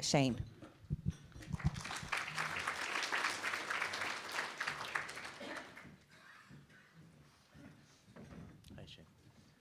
That's just a flick forward. Oh, yeah, perfect. Thanks very much, Avi, and you have to give him a good introduction, so I won't waste too much time in the introduction because I've only 5 minutes. I've been told to keep it fairly quick, and I've a good bit to try and squeeze into 5 minutes. So, yeah, basically, I'm involved in Macra na Feirme. I'm the chair of the Ag Affairs Committee for 2 years, but I'm also a dairy farmer, so I can see what's happening on the ground. I'm farming at home with my dad and with my partner, Kate. So we've what people would call maybe an intensive type dairy farm. We're in the southeast of Ireland in Water, which is a high risk zone for water quality, and also there's been issues around emissions and biodiversity loss. But I suppose we just want to show that we're trying to embrace it on our farm. I suppose as a young farmer, I'm very conscious that we're going to be the future, and we have to be very involved in the decision making because it really affects us. So you can see there's a picture of my family there, my mum, my dad, and my sister, and then my girlfriend Kate there. So it's very much a family farm. Just even though people might think it over 200 cows on the farm, it's an industrial type farm. It's very much not. There's no such thing in Ireland as that. We're all very much family farms, and we're trying to do our best. We all see ourselves as custodians of the land, and I think that's important to get that point across. So I have a few examples of things we're doing in our farm. I'll go through the slides, but just to kind of discuss some of the successes I've seen in my kind of journey in biodiversity. So the big thing for me is satisfaction. The satisfaction I get from seeing when you, for example, plant wildflowers on the farm, when you move out your field margins, when you cut down pesticides, you see more birds, bees, butterflies come on the farm. There's huge satisfaction in that. Also, the landscape as well, it's a way nicer environment. The farm looks a lot better when you have the hedgerows or the trees, when you have nicer, I suppose, biodiversity of flora and fauna, you have more colour on the farm. Aesthetically, it's pleasing. It's good for a farmer's mental health to go out to a field and you go out and you listen to the birds and the bees in the morning, and it's just quiet and peaceful, and it's just very therapeutic, I find. And I suppose, again, you're doing the right thing, you know, by doing this. You're also trying to be productive and profitable, but at the same time, you know you're doing the right thing for the environment and leaving it in a better place for the next generation, which for me is a huge motivation for me on the farm and for my family and for a lot of farmers as well, have the same mindset. And then the other thing too, I suppose, is the reduction of costs. When you do embrace improving biodiversity, you're cutting down fertilisers and pesticides, which is a huge saving as well. So I'll show you examples of moving out to fence for field margins. You're cutting down on pesticides and fertiliser use in those areas, low input pastures as well. There is a big saving there from a cost point of view in relation to some of those measures. And I suppose the other thing now which is coming down the line is obviously there will be more subsidies and payments for doing these things on the farm. So I know it's been mentioned already about the eco schemes, Space for Nature, you're going to have the agri-environment schemes. And thankfully now we're going to get incentivised to plant, I like to say, grove of trees or hedgerows on the farm without being penalised in your subsidies, which was the case before. If I planted a grove of trees over here in the corner of the farm, it was going to get deducted in my single farm or my basic payment, which was it was obviously very hypocritical, and it wasn't going to lead to much improvements in biodiversity on farms. So policy is driven that way, and farmers always embrace policy and they'll follow the direction in which they're incentivised. So it's important that was changed. So I'll just quickly run through just a few slides, and I'll just go through the slides, and at the end I'll just talk about challenges and barriers and ways I could see that we could improve them in the countryside and on farmland. So there's just an example there. So last couple of years we've cut out using pesticides on our hedgerows. So that's all you can see, bramble there, and it's coming up close to the electric fences. On the right hand side there's a drain run there too, which you wouldn't even see now because it's all getting overgrown. But that's great for biodiversity there. Cuts down their pesticide use, and obviously you're keeping fertiliser out from your watercourse as well. Field margins here, these are new field margins within the last couple of years as well. So the one on the left is a newly established one. You can see there's multi-species in that field as well, which is not just like your normal perennial ryegrass. You can cut down your chemical fertiliser, and there's no pesticides used on that as well. And then there, the one on the right hand side is actually a watercourse there as well. We moved that out by 4 metres, which is a lot, and all farmers wouldn't have to do that in the schemes. You can move them anywhere from 2 metres to 4 to 6 metres. But you can see, like, we'll cut that or graze that once a year, and that'll eventually turn into a real biodiverse habitat. It'll be a wildlife and a corridor for loads of different species, and there should be plenty of colour there in the next few years once the different species get established. Another example of cutting out pesticides on the farm, you can see lovely foxgloves there. There's lovely colour and primroses as well. So before, we would have sprayed it. That was just the way we done it. We always sprayed the spot sprayed any of the hedgerows, trying to keep the weeds, we used to call them, off the fence. But I suppose that mindset has changed. You can see how aesthetically pleasing that is on the farm. Like, you don't have to walk around the farm and see that. Like, it's beautiful. And we hope to see that more down on farms over the next few years. And it actually saves you time. You don't have to go around spraying hedges, and saves money as well. So I know I'm already been told to speed up. But there's a wildflower bank we set as well. And then also a low input pasture. So that can still be grazed, but it doesn't get any fertiliser or pesticides. So that's just examples that we've done. So I suppose the barriers to that, one thing I'd say is the first thing is the baseline. None of us really have any baseline on our farms. What habitats do we have already, and how can we improve them? So you need to have a foundation to where to work from. Next one is education. Like, for example, I'm a farmer. It's not my expertise. I'm not an ecologist. I'm not an environmentalist, even though I kind of am now, I suppose, in one way. But I don't know, like, for example, if I plant trees in the corner of a field, it could be very good, but if I could plant it over beside a river, it could take in carbon from the soil, but it could also stop nutrients leaching into the watercourse. So it does 2 jobs there. So if farmers are more aware and educated of those issues, you can get more bang for your buck in implementing these measures. And also for, like, invasive species, I wouldn't know how to identify an invasive species. A lot of farmers wouldn't, and we do need to know that kind of knowledge as well. Age profile is a big one, and I suppose I don't want to insult anyone here beside me, but young farmers, I think young people are more likely to embrace change, are more open-minded. I suppose I know from my own father, he would be very progressive over the years. He's 68, but when I started on this, he was completely against it. He just thinks the farm looks untidy. He's afraid that there'll be no electric current in the fence. He said you're losing productive land for the cows. So all that stuff. So you have to try and get around all that barrier, but that's ingrained in him over years and years. Like, it takes a long time to change that. So I think it's important that we do get younger farmers coming through that will be more likely to embrace change. But like I was just telling someone before, yeah, but I'm already over time already. Nearly. So we'll come back to you. We'll come back to you in the questions, Shane. Yeah, you can get into questions anyway, but I can talk about some of the improvements. But so there's so much things we could talk about, like it nearly needs all day to talk about. But I know. Thank you, Shane. Yeah, Thank you very much. Okay.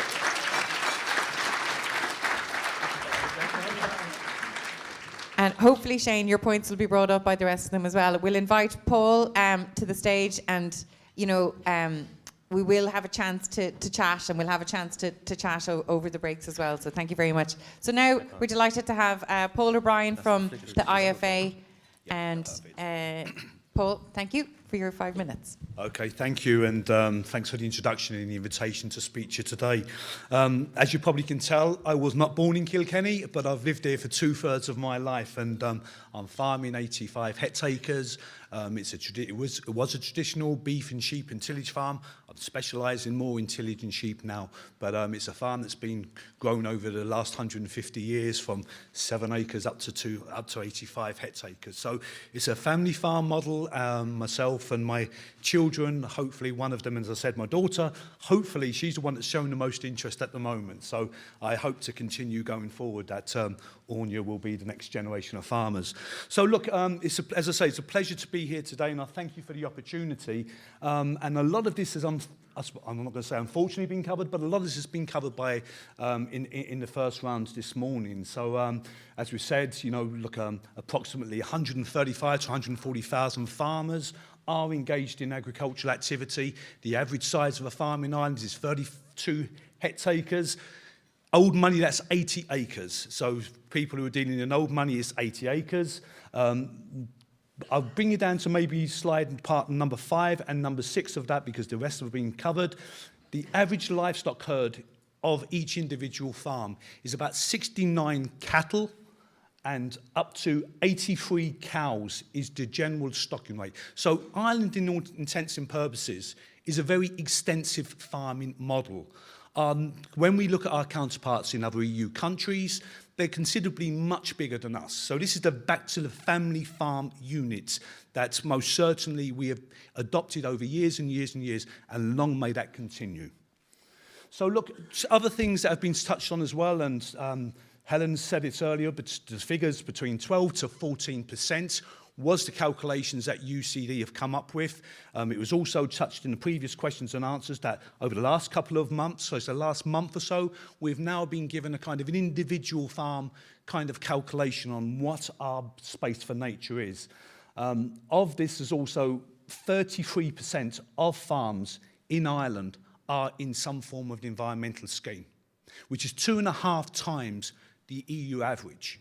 Now, that's a good figure, but I would probably suggest that figure could be considerably more ambitious.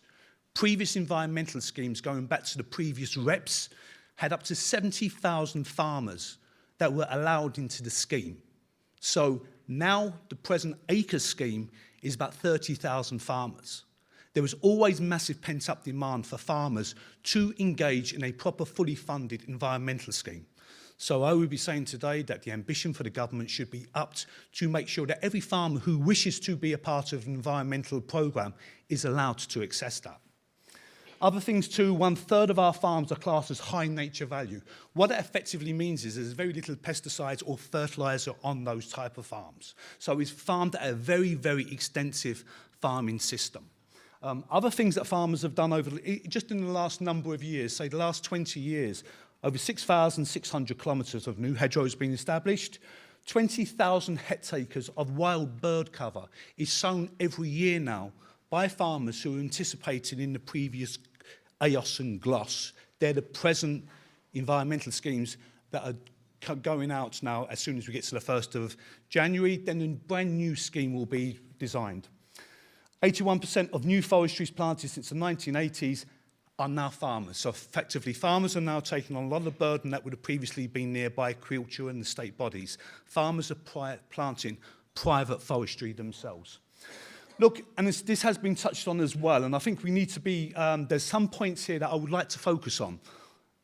At the moment, good agriculture and environmental conditions. So in other words, we are now being expected as farmers to do more in what is effectively a decreasing CAP budget. UCD have said since 2006 the budget has fallen in real terms by 17%. That's what farmers receive every year.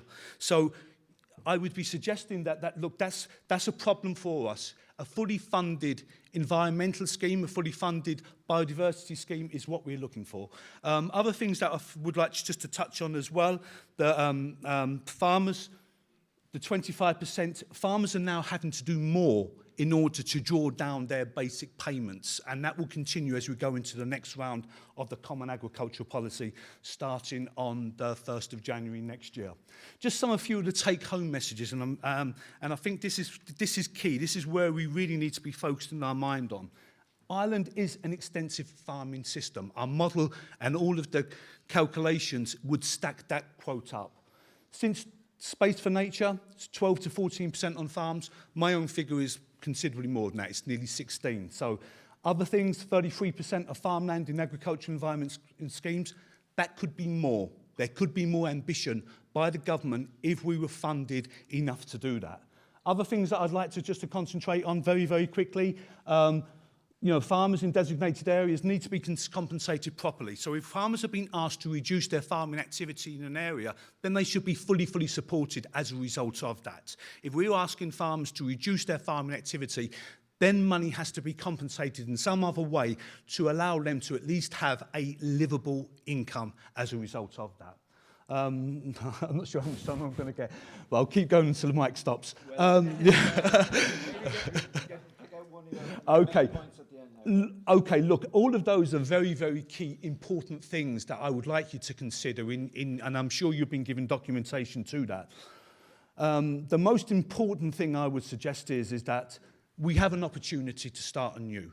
A new common agricultural policy, new ambition for farmers, if we are to fully be expected to do all of the above. Reduce emissions, increase biodiversity, improve and to make sure that food is available for everybody when they wish. So look, I'd like to thank you for the opportunity again. I could have done with another 6 minutes at least. I know, Paul. Okay. I'm sorry. Thank you. Thank you very much. Thank you very much. Now, I'm delighted to welcome Pat onto the stage to speak to us about biodiversity and the farm and the successes and challenges from his perspective in managing biodiversity. So please welcome Pat. Yeah. Thanks very much, and I'm delighted to have the opportunity to be here today and as leader of the Irish Creaming Mill Suppliers Association. I think it's necessary that we engage with people who have an orientation for the environment and for commercial farmers. I think it's very, very necessary that we engage. Far too often there's a vacuum and it builds a wedge. And I don't have slides, and I'm not the most punctual. I did arrive just about on time. But I am a commercial farmer with a serious interest in engagement, because that's absolutely necessary as we move forward. I'm married to Joanne. I gave a long time in Mockra and enjoyed my time there, and the one negative out of Mockra is it gave you a bad timekeeping. It taught you to be late for a lot of things. But they're married to Joanne. We've 2 kids, 4.5-year-old and a 2-year-old, and I'm sure there's people in the room that are at the same stage in life. And Nora May just started school. She's going to be there for 13, 14 years, 3-4 years in college. Where's she going to be then? What's the world going to be like? And we need to take action. We need to stop different trends that are out there, and we saw the water quality trends yesterday. So this is an opportunity for engagement, I believe. I don't have slides, as I said. I believe in trying to hit and miss. We have policy officers who put together various different things there for me. But what am I doing? I suppose I am an intensive farmer. I own a zero grazer, and a lot of people in the room will gasp this morning at the thoughts of that. But commercial farmers can interact with the environment and protect the environment in that regard. I went for a load of grass this morning at 7:10. I have good lights on my tractor. Went down the nice narrow road we live, and I saw a pheasant rise and go off into the bushes. Because it's important, when we do hedgerow management, that we leave opportunity for wildlife. It was just getting bright when I was filling my load, and there was a hawk praying right up there, and it was great to see on an ironic morning when I am coming up to speak with you. But it was also, wonderful to have the opportunity to listen to Damien O'Reilly's show this morning, where he started out and he really covered the entire agriculture and environmental issues. He started out below in Kerry Park, Wildlife Park, with the stags and the mating season. He moved on then from one extreme, what you could call one extreme, to another. Jim Bergen, the CEO of Tirlawn, the largest milk processing co-op in the country, and he spoke, and I was glad to hear him say it on radio and go on record, that he needs to engage and his door is always open, because my door certainly to engagement is always open as well, and that's where we can come together to have a future for the Nora Mays of this world. I suppose, what am I doing as a farmer? I mentioned that I'm leaving the hedgerows to flourish. I'm not 68 years of age, so I'm not as concerned about electricity and that, but I would maintain them on a triannual basis if I could, the sides of them, just to keep fence proof, but certainly not on an annual basis. Clover incorporation is a huge thing that has taken place on my farm this year, where I've incorporated clover in about 15 to 20% of the area farmed, because, you know, I suppose when I started out in farm politics 8 or 10 years ago, 10 or 12 years ago as it is now in the ICMSA, I was there for an era where it was all about expansion. It was all about moving forward, delivering for the economy. And we done that under government guidance, it's fair to say. It wasn't just driven by farmers, it was driven by government policy at the time. But this week, as the dairy farm leader, I gave yesterday at Dairy Vision 2030, where we aim to stall and reduce our emissions from agriculture, which is absolutely critical for the future of the next generation. I gave the day before in Dublin Castle, where we outlined the road, to a degree, the roadmap for agriculture. As an industry, I suppose we're unique in that we do have a roadmap to take that on. Paul covered a lot of issues there that I was going to cover on the environmental side, but you know, it is positive that we've 33% of our farmers in an environmental programme. We would like to see 70, 80, 90,000. Why exclude any farmer from an environmental programme? If everybody does something, we can achieve a lot. I suppose if I was to condemn, and maybe I'm speaking more as a farm leader than as a farmer here today, and I apologise for that. If I was to condemn some things, it's good to look back as we look forward. We have as an industry learned from our mistakes. It's not that long ago when I'd go around to branch meetings this time of the year and farmers would say to me, I have a problem with my single farm payment. They're saying I have an overclaim, I have furze growing on the hill, or I have rushes growing somewhere. And for him or her to draw down their payment, they would have to drag those out. Thankfully, as we move forward, you know, the policymakers are incorporating our biodiversity and all the positivity that goes with it into the future, and I think it can make for a better place. But I know the red light is after coming on there now, you know, but certainly I suppose as an industry, and I represent an industry that's probably perceived as extremely harmful to the environment, we are incorporating technologies that will deliver. I think I heard a figure yesterday, in 2018, there was 5% of slurry spread with low emission slurry spreaders, and in 2022 they estimate that to be over 62%. A 20% reduction in chemical fertiliser, the incorporation of clover and multi-species swards in 2022 for Pat McCormick and for every other farmer that's out there can be built upon in the years ahead and have a huge benefit for the years ahead. But I suppose my real reason for coming here today was to engage fully, and I think as an industry, agriculture and particularly dairy needs to engage. Thank you. Thank you very much, Pat.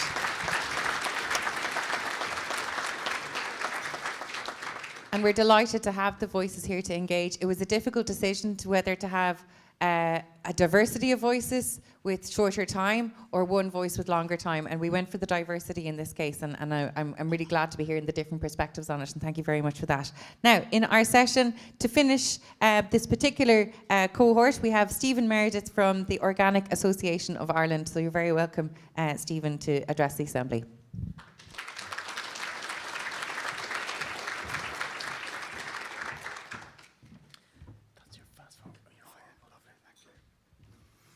Good morning, everybody. I'd first like to start by thanking the Citizens' Assembly for inviting the Irish Organic Association to speak to you today.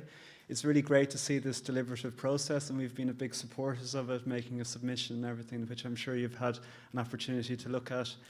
I'm a policy advisor with the Irish Organic Association. It's a non-profit in place for about 40 years, certifying organic food and farming businesses across the country, across the island, and also trying to develop the sector on behalf of our members.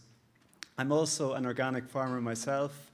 We do beef and tillage in County Laois, along with my brother and my father. So today I'm going to look at organic farming from the perspective of our farm and where we're looking at biodiversity management. So maybe to start first is, what is organic farming all about? Well, organic farming is based on, it's guided by 4 principles, looking at the health of the ecosystem, ecology, how we work with natural cycles and work with the landscape that we have, fairness in terms of animal welfare, but also fairness across the supply chain, and then care. So we want to optimize our productivity, but we don't want to do that as most farmers. No farmer wants to harm the environment. So we're looking at those 4 principles. They inform how the organic standards work, and then that's defined in EU law. So moving to our farm, and to illustrate that, we converted to organic farming about 1.5 years ago, and we're looking at organic biodiversity in different aspects. First of all, in the field, we're looking at biodiversity both above and below the ground. So on the beef side, we're not using synthetic fertilizers, so what we're trying to do is we're trying to have breeds of animals that work well in a grassland system. In some cases, we're incorporating clover. We're also trying to improve the diversity of the grassland through, in some cases, planting multi-species swards, but only where that's appropriate with the land that we have. Then on the tillage side, this is the new enterprise for us. We've gone into organic tillage, and here a big focus is on crop rotation. So we're trying to build fertility with clover and then change the sequence of the crops so we don't have pest and disease burden. But at the same time, we can tolerate a certain amount of arable weeds, which are positive for biodiversity in terms of pollination, once we can sort of strike that balance between getting a good production and allowing nature to work for us. And at the same time, I really want to stress the point about above and below the ground. So we all see biodiversity very clearly above the ground, but also it's about below the ground, and we're really looking at soil biodiversity. Soil biodiversity is a key for us. Soil is what feeds the crop, but it's also a foundation for biodiversity itself. So we're looking at how we recycle organic manures to build soil structure, improve the organic matter and soil life overall. Then in the second area, we're also looking at biodiversity across the landscape. So it's not just in the field, it's looking at around the field, all across the farm. So on our farm, we're looking at hedgerow and tree line management. That's ongoing maintenance in that. We're ensuring that grass verges are allowed to overgrow to a certain extent.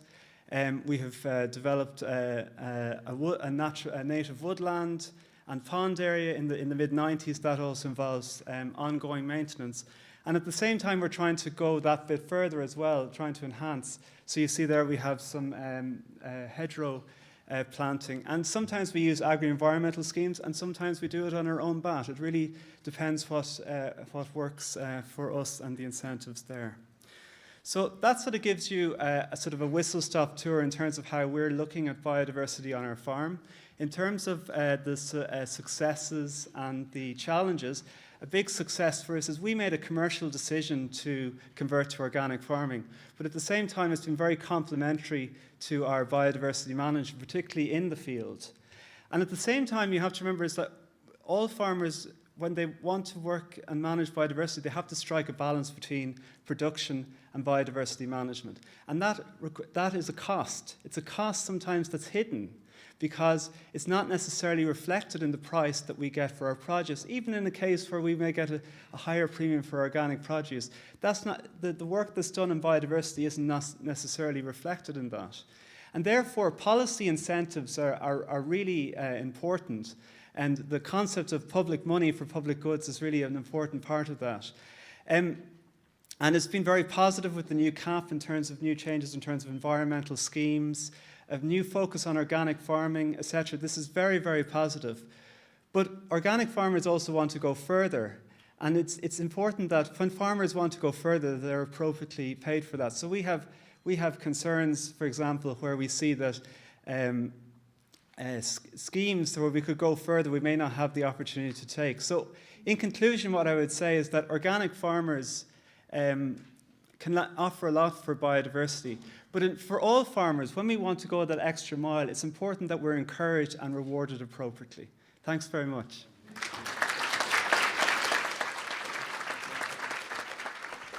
Thank you very much, Stephen, and to all our 4 panellists. We're very grateful for the time you've given up this morning to leave your farms. I know it's not an easy thing to do, and leave your families, and so we appreciate that. The members will break now for a 20-minute discussion, and we'll follow that with our Q&A. And also, again, if you have clarifying questions to ask, please feel free to ask the panel, ask our specialists for your discussion. Okay, thank you. See you in 20 minutes.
Folks, just 3 more minutes, please. 3 more minutes.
I'll call out a couple of tables so we can make sure that we have the microphones prepped. But if anyone would like to start us off in this discussion, and up straight away, number 14.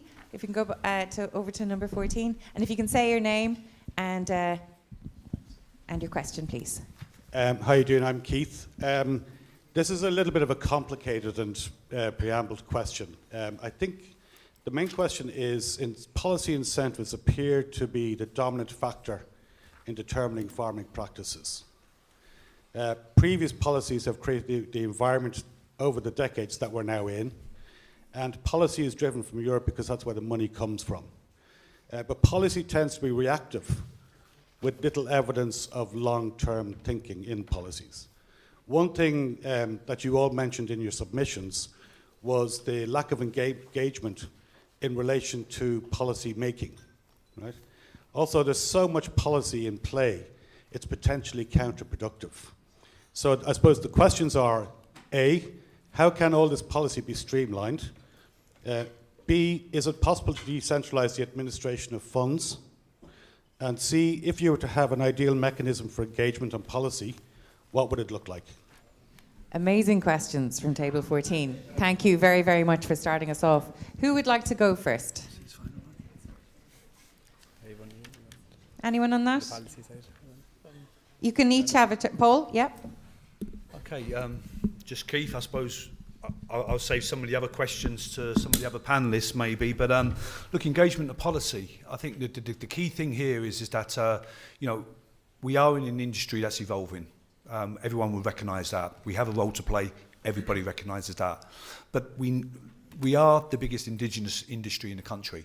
You know, towns, villages around the countryside, they depend on agriculture as the core financial driver in that local economy. So if agriculture is doing bad, the local towns and villages are doing bad as well.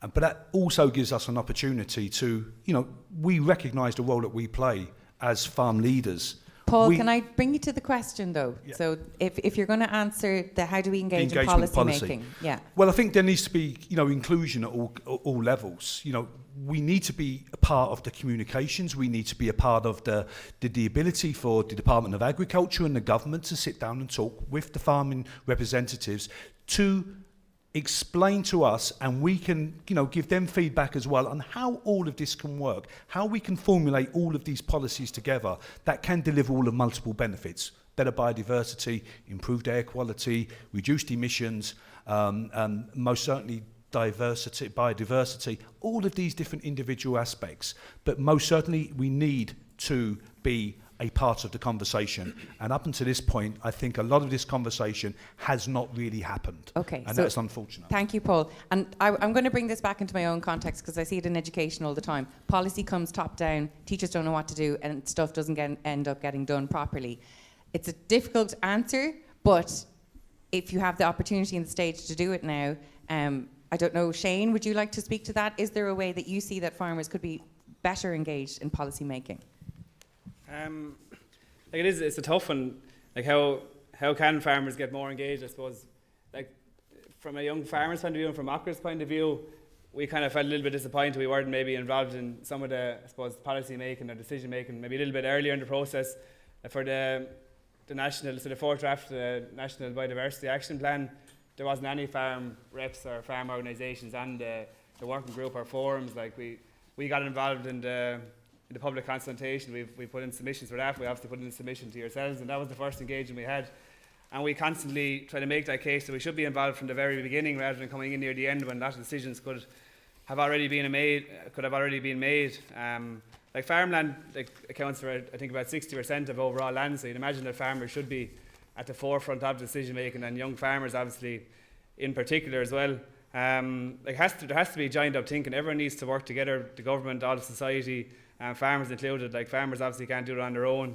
I think from a farmer's point of view, when it comes to policy, I think we're all very confused at the moment, and I'd say the lads will probably back up my point on that. Like in one sense, we are being told to leave more space for nature to improve the environment, biodiversity, which is all important.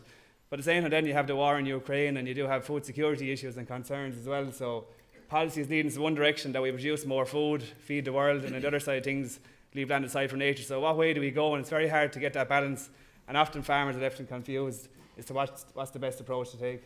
Thanks, Shane. And I think that's really coming across. And just to that point, Pat, would you like to speak to that? Maybe Keith's question. How do we streamline the policy and centralise the funds? And I'm sure, I don't know, but is paperwork a massive problem for farmers without that lack of streamline and centralisation? I'm not sure how you centralise the funds, but certainly, I mentioned Nora May started school this year, and I suppose I finished school in 1995, and up to 20 months ago we probably had the same price for dairy and beef product at farm gate level. And I suppose that has become a huge issue where we are individuals, and we're quite vulnerable as sole traders. Obviously we come together collectively within the umbrella of the farm organisations and the co-op movement to some degree, but we're quite vulnerable as sole traders. We've seen the margin eroded, and scale was up to now the delivery, if we were to be honest about it, of a viable family farm income.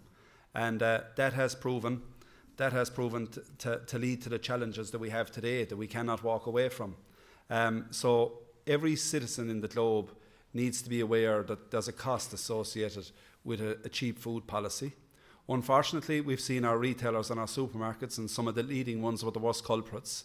We've seen them downgrade and practically give away, whether it is beef, milk, or indeed vegetables coming up to Christmas in order to have footfall. That comes at a cost. It comes at a human cost, it comes at a financial cost, and it comes at an environmental cost, and there's no point in saying otherwise. So there needs to be an education of farmers, of citizens, and of consumers of the globe. Thank you, Pat. And it's something we will deal with in terms of education and public engagement. Stephen, if I can bring back to the question on streamlining policy, centralising funds, and engaging the farmers in policy making, and it's something that you finished off with. There seems to be maybe a limit to the policy. What would you like to do from an organic perspective in being engaged in the policy making and streamlining it? Thank you.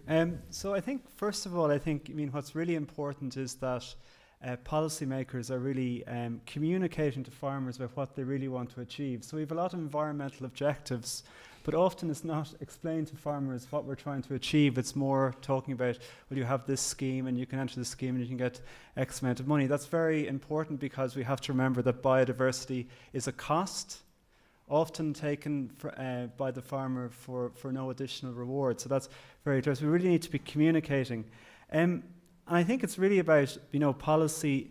Where farmers want to go further, they need to be paid for it, So the more they can achieve for the environment, the more they should get it. Because as Pat talks about, on the market, that is not really recognised in the price.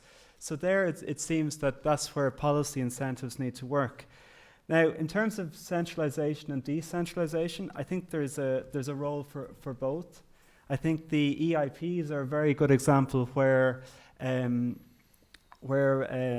there has been better improvements. I think also part of it is not simply about saying to a farmer, enter a scheme and then come back in 5 years' time, we'll see what happens. There needs to be active engagement so that the farmer is incentivized to keep going over that time, to do that. And also the advisory is very important. But it needs to be done in a way that it's not, again, that is not sort of disincentivizing farmers, because sometimes we find that there's too much of a top-down approach taken, and we need to also have this bottom-up approach for farmers to actually have a lot of knowledge about how their land works. And an upland system is much different to a lowland system, and you need to sort of take that into account. There's no easy way to solve it, but really sort of the government has started to look at this about more, but it really needs to be accelerated. And I know Pat and Paul both want to come back in on this, but with something like discussion groups that are localised and where farmers are working with department advisors and feeding back and forth in those conversations, could that be something that works? Pat, I'll let you come back in, and then Paul, and we'll go to a different question. Well, certainly, even if you look at the challenges of yesterday's report on water quality, the one glimmer of hope that was there was the ASAP programme, which is delivered locally by local co-op personnel, local Tegas advisors, and local county council operatives. So, we would have called for that to be properly funded and rolled out on a national basis going back 24 months ago, because we see that as being part of the roadmap. But, I mentioned the citizens, and I mentioned the consumers, and I mentioned the farmers. I forgot the legislators. And, I did mention earlier that I go out to branch meetings this time of the year, and you meet farmers that are distressed because there's been a threat to their area, and they had to take out rushes because they were gone brown, they couldn't cut them the previous year, and they were going, or furs, or whatever the case may be. So, the legislators need to have a bit of common sense and see that there's middle ground there where biodiversity and farming can work hand in hand. Thanks. And Paul? Okay, I suppose, look, we're here in front of the Citizens' Assembly today, but I'm not sure whether you've covered it in previous Citizens' Assembly meetings, but the EU have said that's up until the reason why the 2020 targets failed was because of lack of finances and lack of resources. So I think that's a key thing that, you need to focus on as we develop a policy going forward. Why did it fail? Because of lack of finances and lack of resources. Now, the resourcing aspect of it could be the Department of Agriculture or the EIPs being rolled out, whatever the reason was. But most certainly the key thing here is that a lack of finance. So farmers do need to be paid for the good that they are doing, particularly on the biodiversity. So if we're asking farmers to change their farming methods, if that comes at a cost to their business, they should then at least be expected that that will be made up in some shape or form. And as I said before, the previous environmental schemes that we've had were much, much higher ambition than the present one being offered under the new ACRES scheme. Okay, point made. Thank you, Paul. Okay, can we have hands again? So we've got table 7, table 12, table 9, sorry. And just because you're closest to table 9, we'll go there first, and then we'll go to table 12 and then table 7. If you can tell us your name and share your question, please. Okay, Brendan's my name. Our question is, why are 66% of farmers not allowed to join the scheme? I have two questions here, actually, and the second one is probably aimed a little bit at Shane. How do you change the mindset of older farmers? Great. Two great questions. Why can't everybody join it, and how do we change? It's not that the blame is on older farmers, but how do we change minds, basically? You want to take that one first, maybe? I suppose I'll just concentrate on the second question. I suppose that was aim for me, and leave the rest of the lads to talk about the other one. But it's a tough one. I think I was going to finish up. I think I've had a chance was to say two things to remember is the two M&Ms, so money and mindset. And Paul has touched on the money side of things. The farmers need to be incentivised enough to do these measures, because obviously it's impacting on production and profitability. But then the other one is the mindset, and that's a huge one, that attitude change, because there's actually more farmers over the age of 75 than under the age of 35 in Ireland, would you believe? And there's only around 6% of farmers under the age of 35, which are stark figures, and that just shows the pressure that farms are under in relation to succession and generation renewal. So unless we have young people coming through, what hope do we have? What's even the point of even talking about anything in relation to long-term aspirations? Because we need young people, new blood, motivated, enthusiastic people coming through. So I suppose, from my point of view, young people can rub off on older people. So, as I said, I mentioned my dad earlier, he wouldn't have been keen on these ideas 2 years later. he's mad for biodiversity. He's seen all the, like I showed you the images on the screen, the colour around the farm. He doesn't care now about the fence anymore. You know, he loves to see all the birds and the bees around, and he's delighted. He's pointing out different things he's seen. So that's one way we can rub off. The other way again, I suppose, and I've had discussion groups out on the farm over the last couple of years, and mostly a lot older than me. I'd probably be the youngest in my group, local farmers. A lot of them probably will be in their 60s and 70s, but again, no interest in biodiversity, can't understand why you're moving your fence out from the ditch. It doesn't make sense, you're losing money, what's in it for you? That was right the last couple of years, but lately now they've started to come around to it. They start to see the improvements that are coming on the farm, the different species that are coming on the farm, the colour around the place.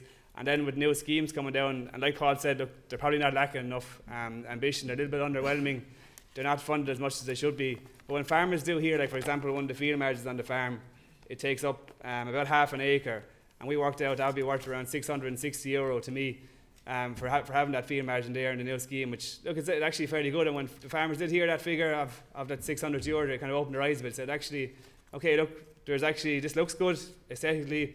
It doesn't make much of a difference for the cows. They're not going to really notice they're going to lose a few metres off the side of the field, and then they're actually going to get paid for it as well. So the combination of those things, getting that financial incentive, and then seeing actually things working on farms, and discussion groups are great for that, is when you get to, say, farmers who have no interest or haven't been doing some of this stuff in relation to biodiversity, go on to farms where you see it working. That's how you can teach people, and I suppose that peer learning is a huge thing, and that's not just in biodiversity, that's everything in farming. If farmers go to other farms and they see something is working in practice, see someone they respect is doing this, and it actually is actually having a good effect or a positive effect on the farm, they're more likely to adapt to these changes. So we need these leaders, and these leaders who are embracing biodiversity improvements on the farm, they need to be supported, they need to be resourced and educated, and then they can just act as like a hub, and it'll be like spokes to the wheel. They spread it to all the farmers in the local area, and that's to me how you can educate the older farmers. It's not just the older farmers, I don't want to insult people, but there's younger farmers too that mightn't be sometimes doing it either. But, thanks, Shane. Yeah, I think your point well made. The peer learning is really important there. Yeah. Now you got your bit in at the end. Would anyone ask or like to respond to the question of why can't all farmers join in the schemes? Like, does this seem like a little bit of an anomaly if they're asking everybody to improve, but yet not everybody can be involved in a scheme? Is that what we're to take? Yeah, I suppose, you know, it's a question of funding, and the government didn't put aside a significant portion of funding to allow that. It's confined. We're very, very disappointed with it because, you know, if everybody takes a few steps forward, we can achieve a lot. And, you know, our Department of Agriculture need to embrace that as we move forward, because, you know, I suppose the value of the scheme in the past, and I was part of a RIP scheme in the late 90s after starting out farming, and it was quite a valuable scheme from a biodiversity point of view, but from a personal point of view, and from a rural economy perspective, where stone walls and sheds were painted and maintenance was done, as well as environmental improvements. So, you know, unfortunately, I suppose it's proven less attractive and more prohibitive for farmers at this point in time. But just on the change in mindset, there is a huge challenge out there, and Shane alluded to it, with less farmers under 35 than what's over 75. But, you know, we have to remember, and I mentioned the water quality report yesterday, but the previous day we had a UCD report out on mental health. And 51% of farmers in basically living in fear of the regulations and the potential of what's coming down the road on them. And, you know, that is the turn young, engaged, positive people from entering our industry. And that's a very, very difficult scenario where we find ourselves. All too often in the public, the farmer can be the easy target to blame, when it's elements much further up the food chain that are the real culprits. Thank you, Pat, and we appreciate that, and that's why we're delighted to have the voices here now today. Now, in the interest of time, we are running behind. Remember, we have another panel discussion, so I know Table 8 wants to come in, but the two hands that I saw last were at Table 7 and Table 12. Can we get a microphone to 7 and to 12, and we'll take those two questions together, and we'll respond, and that'll wrap us up. So if I can I get the microphone to Table 7 as well? Liam, thank you. Hello, the panel. Great to have you here. This is a question for Stephen. Why is there a premium price for organic produce? What are the health benefits? And are the government doing enough to incentivise it? Thank you, Liam. And Stephen, I'll let you answer that in a second, and we'll hear from Table 7. I'm Tony. Table 9 stole our questions, so I'll just ask a separate one. I'm just wondering, do the panel see the new CAP as the solution to the environmental and biodiversity problems, or what do they see as the barriers to adopting those wishes and dreams at an EU level for Irish farmers to take that on board and change? Great question, Tony, as well. Thank you. So we'll answer Liam's question first. Stephen? Yeah, so on terms of the health benefits, yes, there are health benefits in terms of organic land management. We tend to focus more on the land side of things, so in terms of healthy ecosystems, water quality, health for the worker in the field, etc. There's ongoing research in terms of human health, in terms of exposure to chemicals, where we see benefits as well. I mentioned in my input, it's very welcome that the government has put a new focus on organic farming, and for the first time we have a target that's tied to a budget. That's all very positive. And what we also see is more and more farmers looking at organic as a potential option for their farm. So that's all very good. We also see that there's a strong demand for organic food, both in Europe but also in Ireland. And in order to sort of take advantage of that, it's not just simply about investing in the production, but it's also about investing in the infrastructure and organic value chains, so that we can get what we see is when you put organic food on the shelves, consumers are very interested to take advantage of it. So we really need to have that good infrastructure there. You know, in terms of organic vegetables, there's a significant amount is imported, but that seems to be seen as a negative, but also as an opportunity for new growers to enter the system. So it's really about trying to turn challenges into opportunities and making the best of the system. Okay, thank you, Stephen. If we can respond to Tony's question about the CAP, is it going to be on the dot of midnight on January 1st, as James alluded to? Will it transform or help at least? Sorry, Stephen, sorry. Oh, sorry, Pat, sorry. I'll just very quickly, sorry. Just on the CAP, I think, as I said, it's very positive. But I think on the environmental schemes, really, we need to see that incentive component.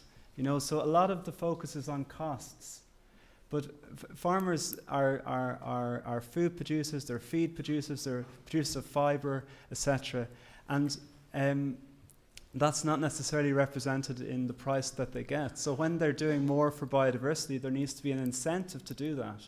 Otherwise, they may not go in that direction. So it's not simply about the costs, but also about an incentive for doing that. That's possible under European rules, but it's not something that our government has looked at, and maybe it's something that they can look at in the future. Okay, thanks, Stephen. And Paul, sorry, can you respond to the CAP question? Yeah, just I suppose Tony's question there on the CAP, and the reality is that, as I've said in my presentation, CAP today is really used as a Swiss Army knife, a tool, multiple tools to do multiple things. But the reality is that it's fallen by 17% since 2006. So if we are looking to redesign new programs and new products and to try to get them out to farmers that farmers would embrace, then there really has to be a consideration, public money for public good.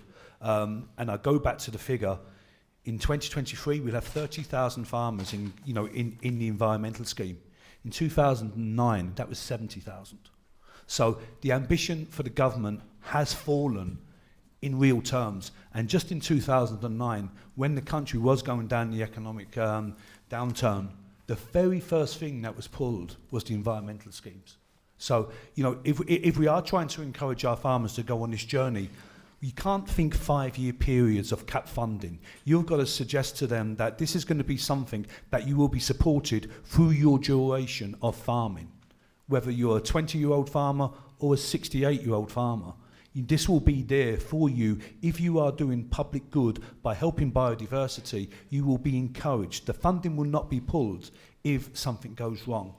So I was suggesting just most certainly, ring fencing proper environmental funding if we're to get long-term benefits.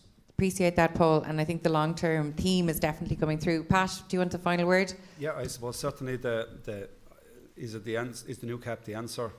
Not a fait accompli. Obviously, the eco scheme will have a significant impact from a biodiversity perspective. I think it will create more awareness for farmers. But I would hope that the war in the Ukraine, and obviously we all empathise with all that's going on out there and the human tragedy, but maybe that might create awareness for the policymakers as regards food security, food policy, where it comes from, and its origins and its merits, and might put a reflection on the cheap food policy that was there, because it's not all about having more, it's about what we have. Wonderful. Thank you very much. And remember, we're going to be hearing from more voices now, so we have more questions to ask and answer. But I'd like to thank Shane, Paul, Pat and Stephen for coming to speak with us today and representing their organisations and speaking to us about biodiversity on their farm. So thank you very much.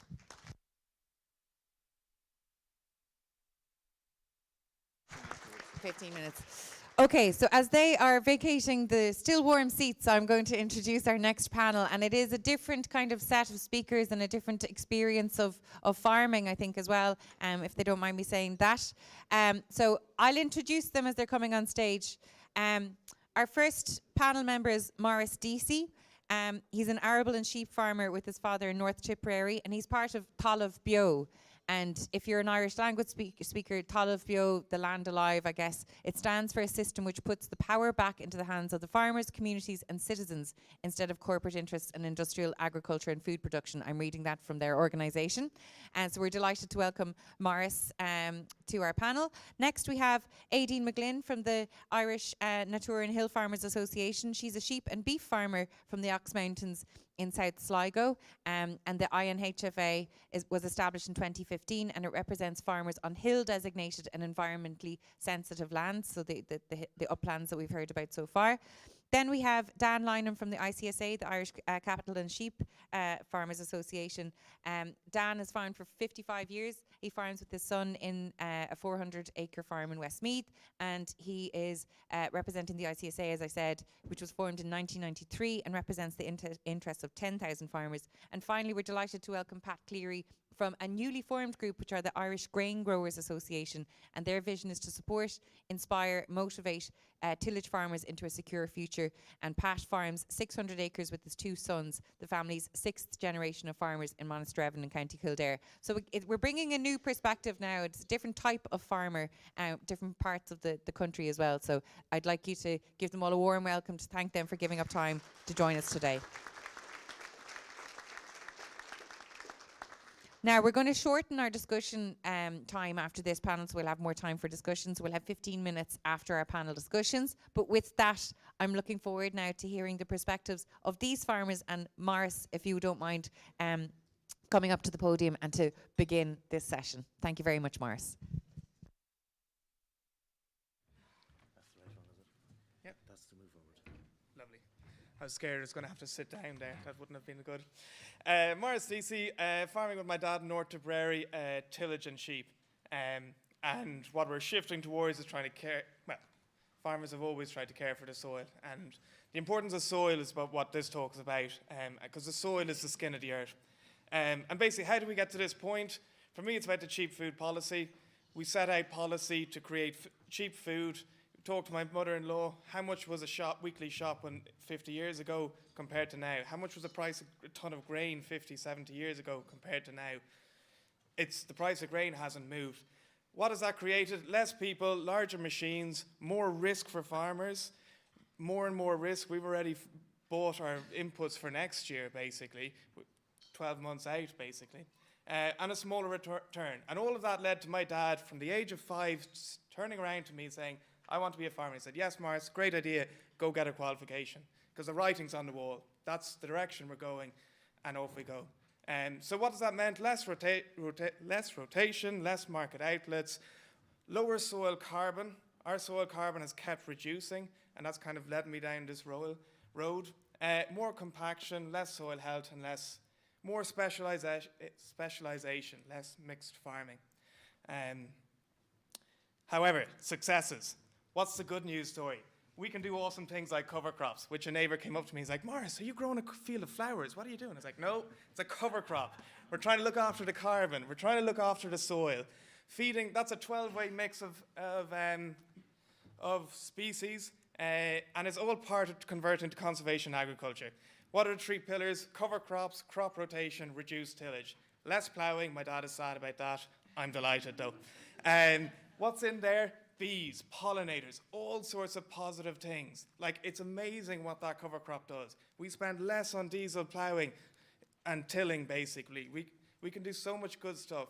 Crop rotation, we're trying to get away from being small numbers of crop to get more pain in the butt. Basically, now we've got different piles of crops and legumes and all this other stuff, but it's all doing great things for the soil. It's all reducing our costs, improving soil health, improving soil carbon. It's going to hit the bank balance. It has hit it this year, and like even the risk of it, like we've one chance of a harvest every year, and basically after the spring crops, price of diesel, everything, we did a lot more minimum tillage, planted everything, great, brilliant story. My dad's like, turned around to me, he's like, I hope to God this works. I was like, I feckin' hope so too. You know, because if I feck that up, we'd have been going back out there and redoing everything. And like, yeah. Anyway, the grain came up, came a crop. We lost a bit of money on some things, learned some things. Right, that's grand. What do cover crops do though? Carbon cycle, carbon sequestration, carbon in our soil. It's a cycle. Those cover crops are solar panels. They're capturing sunlight, pumping exudates down into the soil, doing great things. We got our water cycle, capturing water, infiltrating into the soil, slowing it, getting into the rivers, and causing flooding downstream. And our nitrogen cycle. What are the cool things we can do in the future? Intercropping. I want to do it this year. Not sure if my dad will let me. We'll see. It'll be a debate. Because why? We'll get the same yield and have 2 crops and have to separate it. But I'm like, yeah, but we can do much better things for the soil. And this is a journey. It's going to take us 5 to 10 years to get our soil carbon up. No reward in the intermediate time, but I believe in it. I think it's a way to go. We can do companion cropping. I have done it this year. Again, a little bit of learning might have caused a problem, but anyway, could be a failure. Living mulch. Once we stop ploughing, we can have a living mulch underneath the ground. We can have clover underneath our crop. It's amazing stuff. We can now move away from planting a single species of barley, plant mixtures, multiple varieties of the same things. Improve disease resistance. We can go to populations, have started sowing them, and we can have adapted seeds to our climate. And farmers teaching farmers. I learned that from other farmers, not from the powers that be, not from the lads selling us fertilizer and inputs. All of this is reducing the amount of money we give those big companies. They're not selling us. They're saying, Morris, you're mad. And I'm like, yeah. That's because I'm going to buy less stuff off you. And I'm delighted about that. Soil, agroecology. We can do an awful lot of great things. That's a little snippet of it. Land sharing versus land sparing. Yes, land sparing is important to have wild spaces, but by land sharing, those bees are freaking delighted about the flowers. We can do a lot of cool stuff. We can have multi-species, we can have flowering things in our grasslands. Not grasslands, pastures. We don't want monocultures of grass. We want diversity. Same with our tillage crops. One crop, great, monoculture, but let's have diversity. Let's feed lots of things. We can create a crop and look after diversity, the same thing. And that'll improve our nutrient density of our food. We can have, only way we'll get paid for that is if we have a short supply chain. The big boys don't care. We buy seeds off one of 4 seed companies in the world. We supply that malting barley to the largest malting company in the world, who sells it to the 4th largest brewery in the world. That ain't going to do anything, basically. What are the solutions? Biochar, composting, anaerobic digestion. Those are awesome things. Because do you know what we do? If we've good soil health, that gives a healthy plant. Healthy plants, healthy animals. Healthy animals, healthy humans. And that's what it is. The little video should play, but that's basically a microscope. There's so much diversity in the soil. A teaspoon of soil has the same population of microbes as humans in the world. We can do so much in our soil. Soil, plants, all the way up.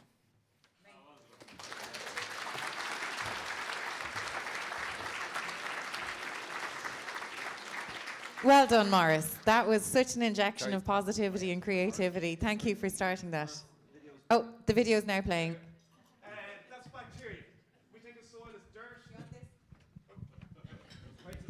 20 seconds. That's bacteria. Look at them vibrating. Our soil is not dirt. It's microbiology. Microbiology feeds a plant, not chemicals.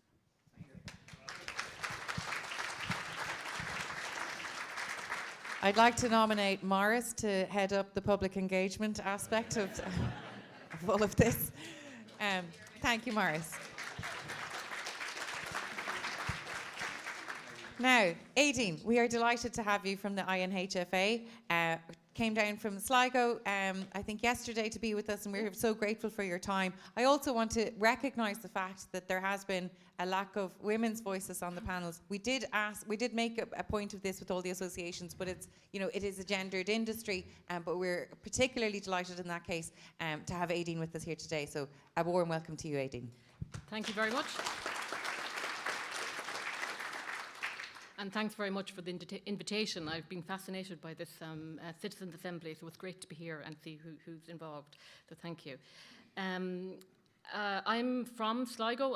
I don't farm in the mountains, but I farm right beside them in the kind of, as I like to say, the rain shadow of the Ox Mountains in South Sligo. We're sheep and beef farmers there, and I'm involved with the Irish Natura and Hill Farmers Association. I'm the Sligo representative on their national council. So we were asked to tell a little bit about our organisation.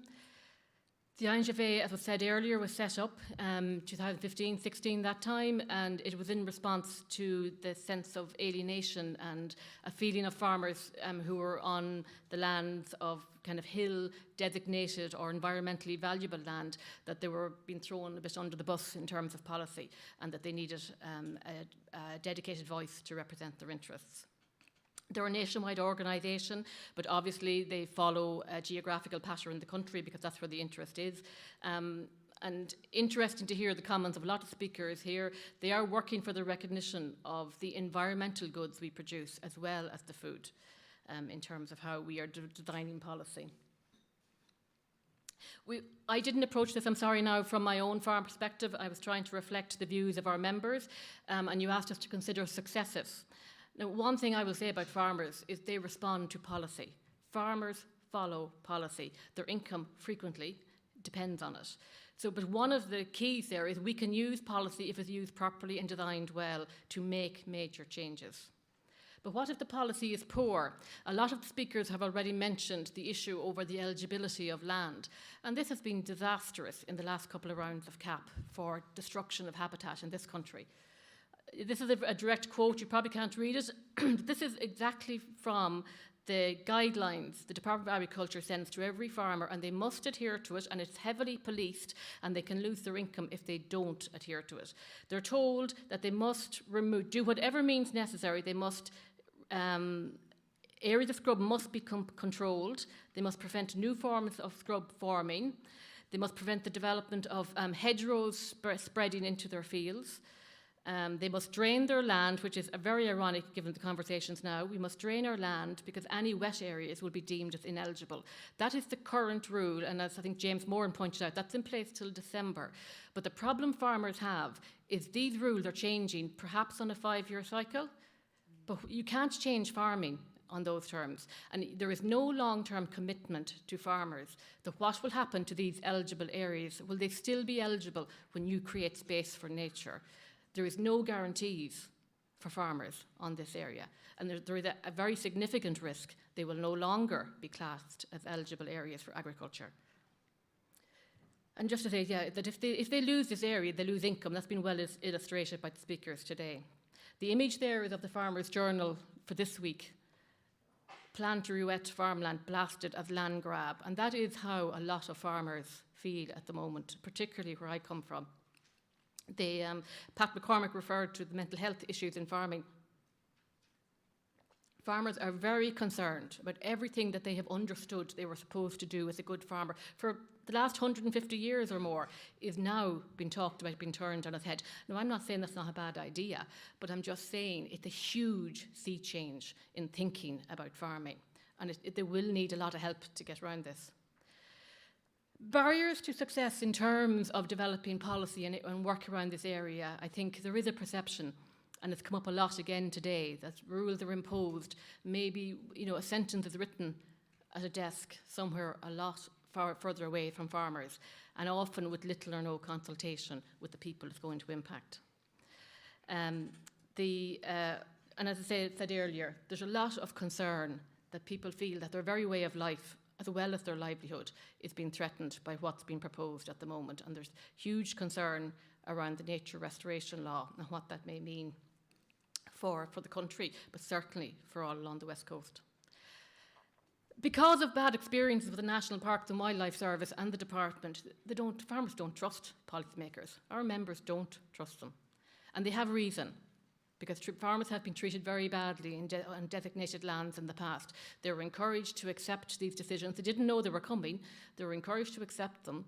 And there was payment for a couple of years in terms of the REP scheme. But when the REP scheme has gone, there has been no further compensation for the impacts of these designations.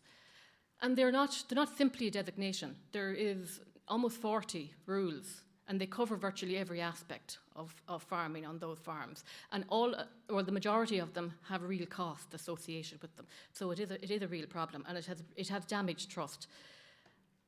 Sorry now, I'm just going to quickly show you the slide. What I have difficulty with the new agri-environment scheme, it says it's been targeted at the most appropriate areas in the country. Now, what the map is showing, the coloured areas is the more intensive cooperation element of the scheme, and it is all open to farmers outside there.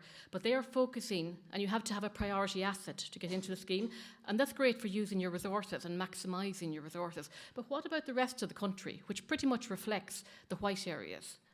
You know, what about the southeast? Are you expected to live in a dirty environment or a damaged environment?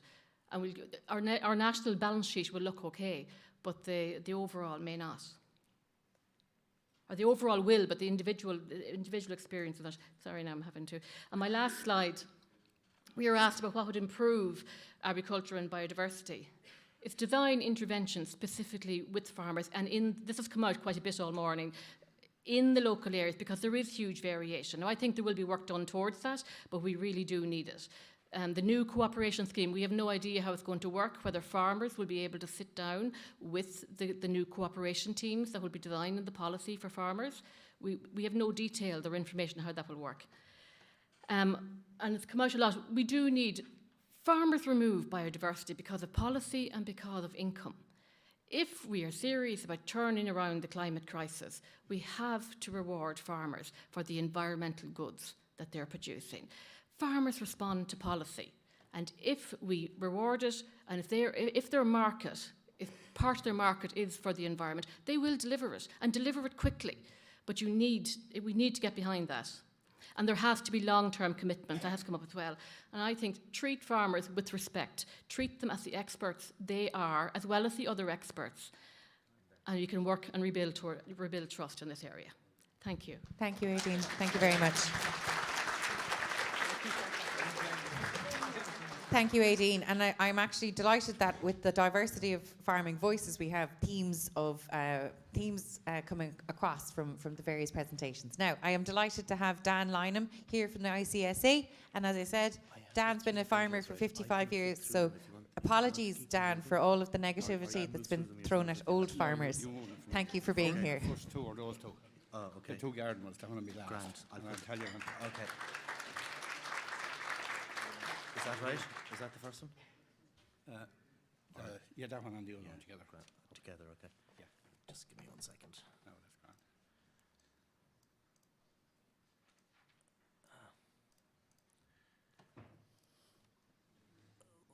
One second.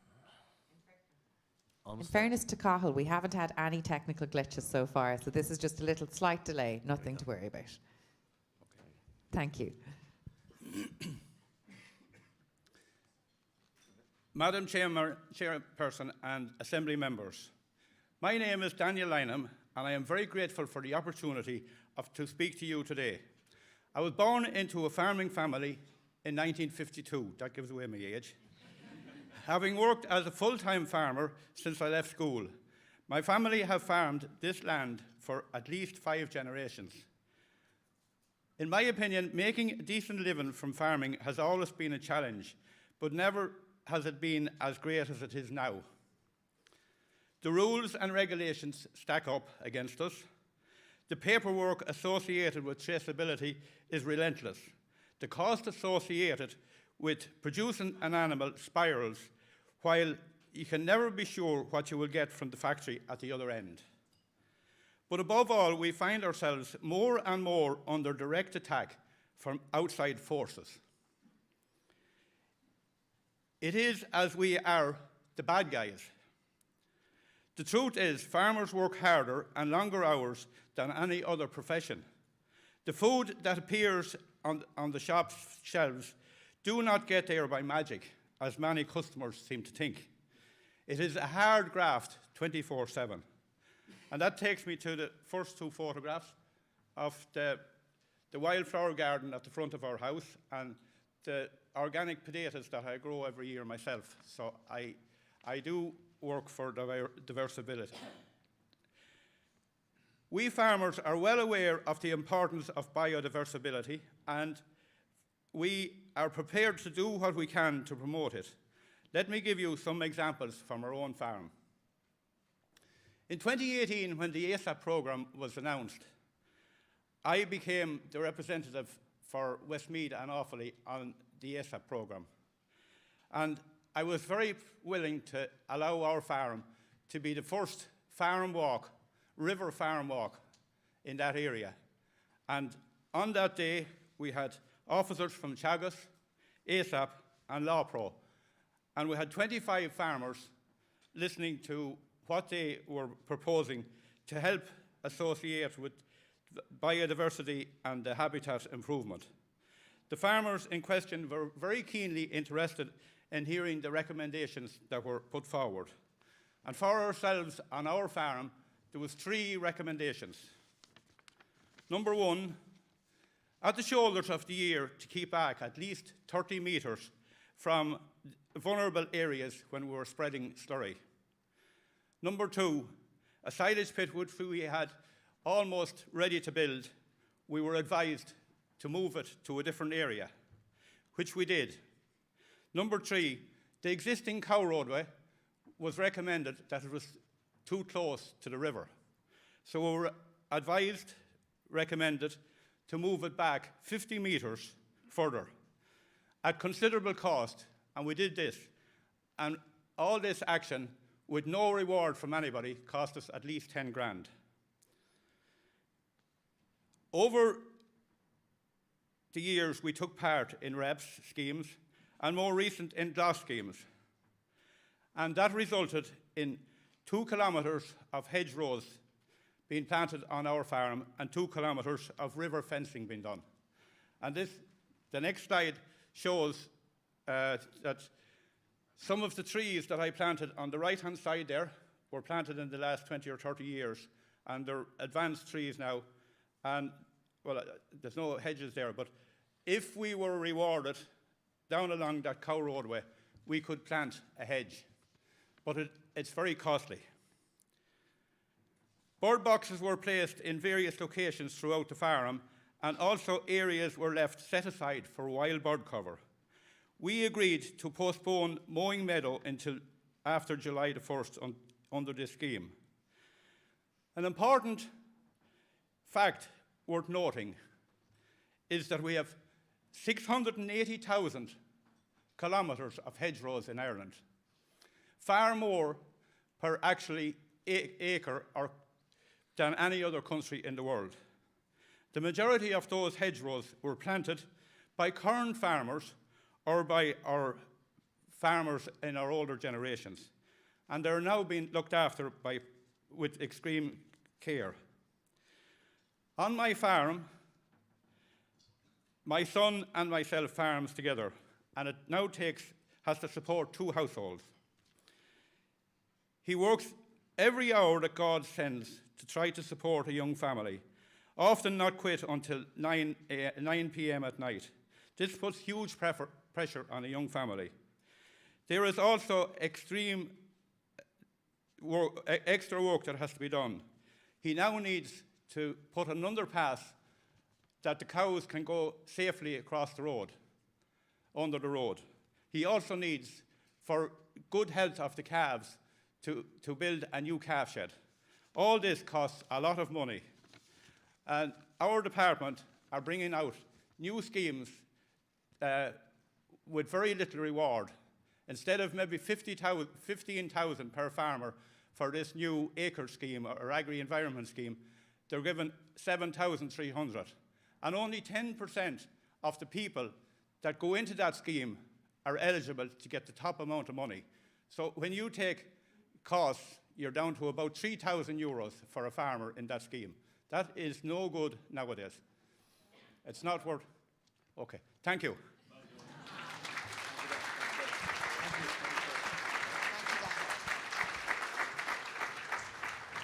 Thank you very much, Dan. And it's actually great to get the detail and the nuance to what we hear about, requiring more funding. To get that into terms of a family is really helpful. And we'll come back to you. You'll get to say more about it, I'm sure, in the Q&A. Now, our final panellist for this panel section is Pat Cleary. And I'm delighted that Pat is here to speak from the grain growers' perspective and his own perspective as a farmer who grows grain. So I know Pat's very knowledgeable in this. We had a good conversation down at the ploughing, Pat, and I'm looking forward to your presentation. Welcome to the Assembly. Madam Chairperson, Tim, thank you very much for liaising with me and getting me here today. I suppose listening to Maurice at the beginning, I was saying, oh God, he's stealing my thunder, but I don't think so. Why are we here? We're here because we represent a very small sector in agriculture. 6% of the total agricultural area is under arable farming. But what we produce is very, very significant, and I'll go through that. My background is I'm an arable farmer. We live close to Monasterevin. I farm with my two sons, and between owning and leasing land, we farm approximately 600 acres. And in that, we do a crop rotation. Now, Tim was talking about we can do it in the future, but going right back, or sorry, not Morris was talking about, going right back to 2006, we started minimal cultivation. And we were very conscious of the lack of support and the lack of awareness of the sector that we're in. Food Harvest 2020 was launched sometime in the early noughties, and that was the blueprint for farm development at that time. And I read it, and I read it again. And there wasn't one syllable word in it relating to my sector. Now, we produce about 360,000 hectares of cropping in Ireland, which is basically approximately 6%. Post-war, World War II, we were growing 850,000 hectares of crops in Ireland. 1972, we were growing, before we joined the EU, we were growing somewhere in the region of 500,000 hectares. Now, when I saw that document then, the then minister was at a meeting one night, and I almost threw the document at him, and I said, you show me somewhere in that document that there's a reference to the arable sector. And he couldn't. And I said, I apologise, there's a photograph of a bale of straw on the front of it. Now, so with that in mind, to add to our woes, having lost the sugar industry, in 2006 we started to do composting because we were losing a very good crop for soil organic matter, and then we started to do minimal cultivation at that time. So, Maurice, we were at it a long time. In any good arable structure, you have to do rotation. And what we do, when we say rotation, we use break crops. So in other words, you grow cereals, and at the moment, the market for cereals is to feed ruminants. There should be a market for milling wheat, which is a big bone of contention with me, and we are raising that at the moment. I even raised it with the Taoiseach only a few weeks ago. We can produce the best quality grain in the world in Ireland. And when the Ukraine war commenced back in February, the two things that people were concerned about was food, flour, because of the wheat in the Ukraine, and cooking oil because of the sunflower. Now, we do these here, and we do them very well. But I suppose it's our fault for not making the ordinary person aware of what we do. In the crop rotation, we grow two break crops now. One is beans, and you'll see it on the slide there. If you move on to the small one, I'll go on to the next slide here. Yeah, on the left-hand side. That is a protein crop. It's used for animal feed.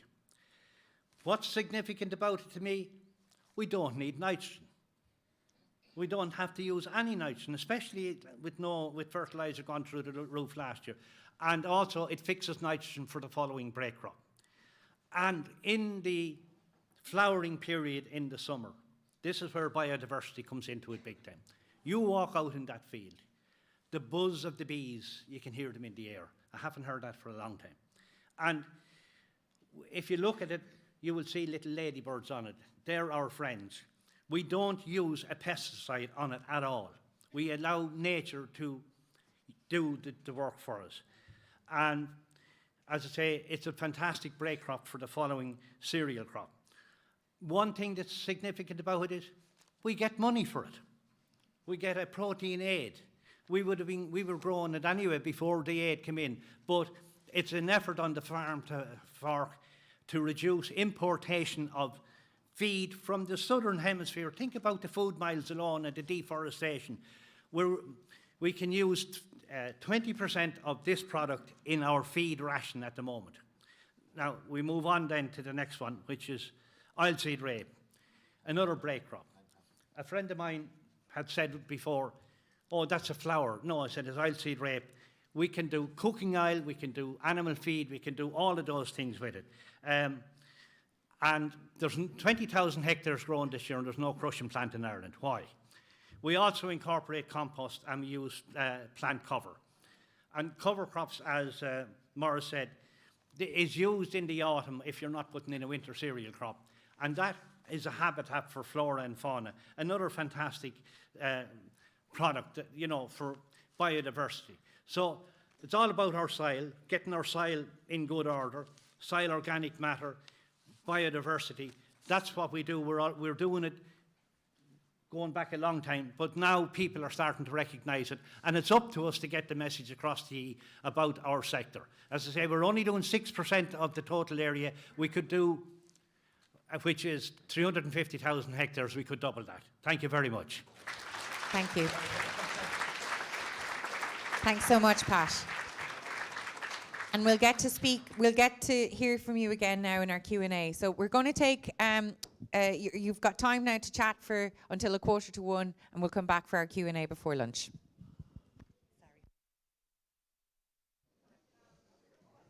We have to get back on track because lunch takes a long time. Okay. Great.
in their lack of questions so far.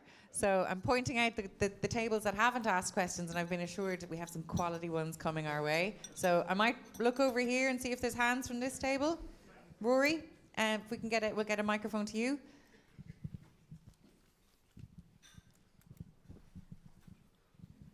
Hi, Cormac is my name, and I'm also hoping the chair. Cormac, I'm so sorry. I It's called you fine. Rory. Sorry. I'm also hoping the chair can come in on this, maybe. Is there a place for a new long-term agreement between the government and the farming community involving long-term guarantees, similar to the Lansdowne Road Agreement, potentially also including the compilation of all existing regulations into one document? Now there's an idea. A long-term agreement. Is this something that you've come across or thought of, Maurice? My personal view would be a bit of a waste of time, because the markets change, and most regulations restrict what we do to not, it might be well intentioned, but most of the time the ambition is so low that it's counterproductive, and farming is changing, weather is changing. This farming by dates is a waste of time. It causes more damage than good, but it's easy to administer, and every policy is always set out about how easy is it to administer. Oh, we can look on a satellite and do it. Great, that's easy to administer, let's do it. That forgets about soil health, it forgets about soil carbon, it forgets about our bacterial to fungal ratio. When should we spread slurry? Based on soil saturation, based on ground conditions, not on the date. It's just the 8th of October, random day in the calendar. Soil moisture levels, yes. So we should move to engagement with farmers, but on results and on conditions. And it's really hard to do that in policy, So that's my view, is forget it and farm properly, Thanks, Maurice. Pat? Sorry, round of applause. Yeah. Pat? Yes. Government policy, deal with government, absolutely not. Governments change every so often, and sometimes there's a different hue to the policy of the government depending on the membership of it. And we know what, as an agri person, the green tinge has done in recent times. Most of our farm payments are dictated by Europe anyway, and certainly the government will not get involved in commercial decisions with any, we deal with, be it meat factories, be it the merchants, so I'd say keep them away from it. It's bad enough as it is. Thanks, Pat. I'm sensing a lot of distrust in there, but a great place to start us off. Now, I know there's hands over in table 1. We've heard twice from table 1, I think already we have so far. So do we have other questions from Jenny in table 11? And sorry, table 8. Can we go there first of all, because your hand was up the last time, my apologies. My name is Mary, from a farming background. And now this is more a daring question, so maybe, I don't know, but you might be able to throw some light on it.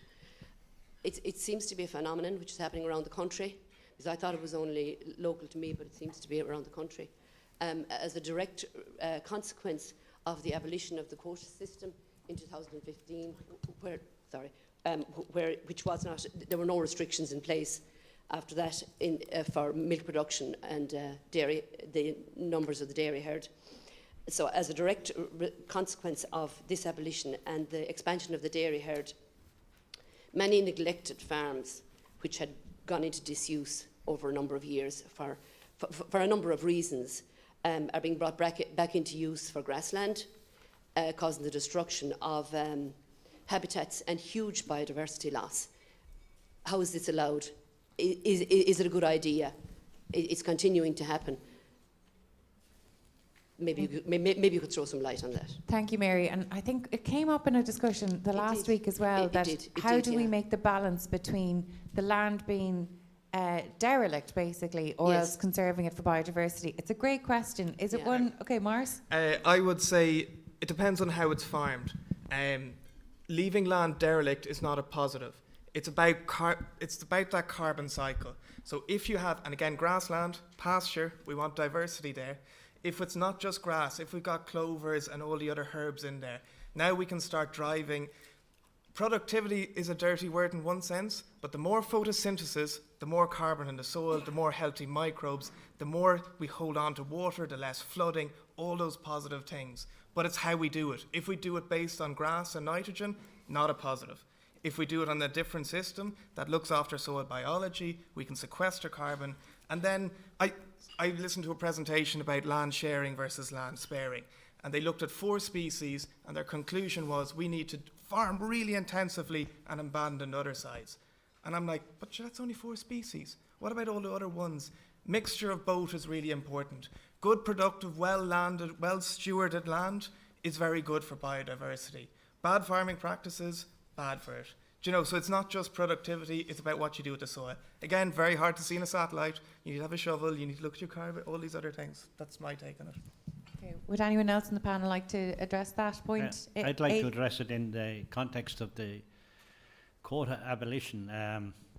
As an arable farmer in an arable catchment, it was very unusual for us to be starting to compete with dairy farmers who have come into the area. And at the same time, there is underutilisation of land in other parts of the country. So it was badly thought out.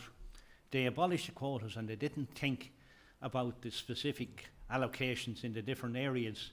You know, I would have been an advocate for looking at a smaller model than the 500 cow dairy that we see in Munster in particular and parts of Leinster at the moment. So I think the average, we saw the slide here today that the average farm is something like 60 hectares. That's not the real story in the context of what's happened in the expansion of the dairy sector. And if you look at the areas where it has expanded, that's where the biggest pollution is. And as an arable farmer, we would like to work with those men, and there certainly is a need to utilise some of the waste from those dairy farms onto tillage farms in particular, where there isn't a proper redistribution between, you know, at a time when fertiliser is gone sky high. There's a lot more can be done in the interaction between the different sectors, especially the dairy and the tillage sector, to reduce the oversaturation of slurry in particular on particular farms. And the other thing is, you know, there also needs to be a policy at national level on the use of other organic materials instead of synthetic fertiliser because of the price of it. So if ever there was a time for some kind of interaction, it's not being led at the top, and that's the problem. Okay, thanks, Pat. So a theme I'm hearing is like actually more discussion between farmers. Now, Dan wants to respond to that, and then I go to Jenny, and I'm going to take table 2 questions at the same time. So table 11, table 2, after Dan. Thank you. We are partially a dairy farm, so I know exactly what's been talked about here. And to get land to rent in our area, in Leinster and Westmeath, it's almost impossible. You have to travel miles because there's a few farmers have got very big, and I do know what Pat is saying about their slurry has to be a problem going out in their land, and it needs to be shared around. So this needs to be looked at, and it has to come from the top, it has to come from the Minister. Personally, I asked the Minister at one of his Mart meetings to listen to the farmers, but he didn't listen. So he's not listening, and he needs to listen. Okay. Thank you. Thank you, Dan. Aideen, would you like to respond to that question from Mary as well? Because I'm conscious that, you know, you were the one that pointed out there's a lot of distrust here, but if there's things like this that are happening on the ground that people can see, I don't know, how do we bridge that gap? Well, I can just answer from the perspective that I was listening. I never thought we'd see it in Ireland, but I think we are getting concerned about land abandonment. I mean, it happens wide scale in Europe because of the low return to farmers, but there is a real risk of land abandonment in this country because the work and what the return is, they're not matching. We're hearing from a lot of farmers that people are starting to withdraw from the mountains, and we hear now that even though we have designations from the Habitats Directive placed on lands for nearly 30 years, that the restrictions that were imposed on the farmers to do their traditional farming practices has shown now that there is a degradation on those sites because they haven't been actively managed the way farmers traditionally manage them. And if you know mountains, you know, there's only so much you can do with them. It is about your grazing management is how you do it, and they are deteriorating, and that's because farmers were stopped from farming those lands. or severely restricted. Respectfully, may I go back to one of the earlier questions? And I'm very sympathetic to the views here about too much policy and long-term policy. But at the same time, again, getting back to designations, they were placed on farms in where I come from 25 years ago. And just to say, some farmers are getting their first piece of letter to inform them of that 25 years later.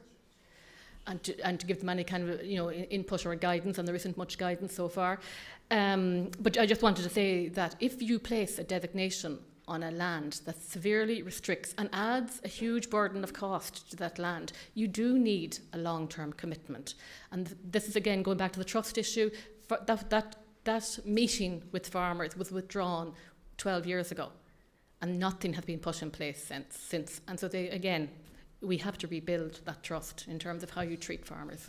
Thanks, Aideen. And we kind of touched on this the last week with the MPWS, who, from my recollection of it, haven't been funded and hence hadn't got a process in place to engage with farmers. Now, we were assured here that that is starting to change, but we're very cognizant that it has to start to change. Yeah. Absolutely, but may I just reply, the National Parks and Wildlife Service has got a great increase in their resources, but farmers haven't.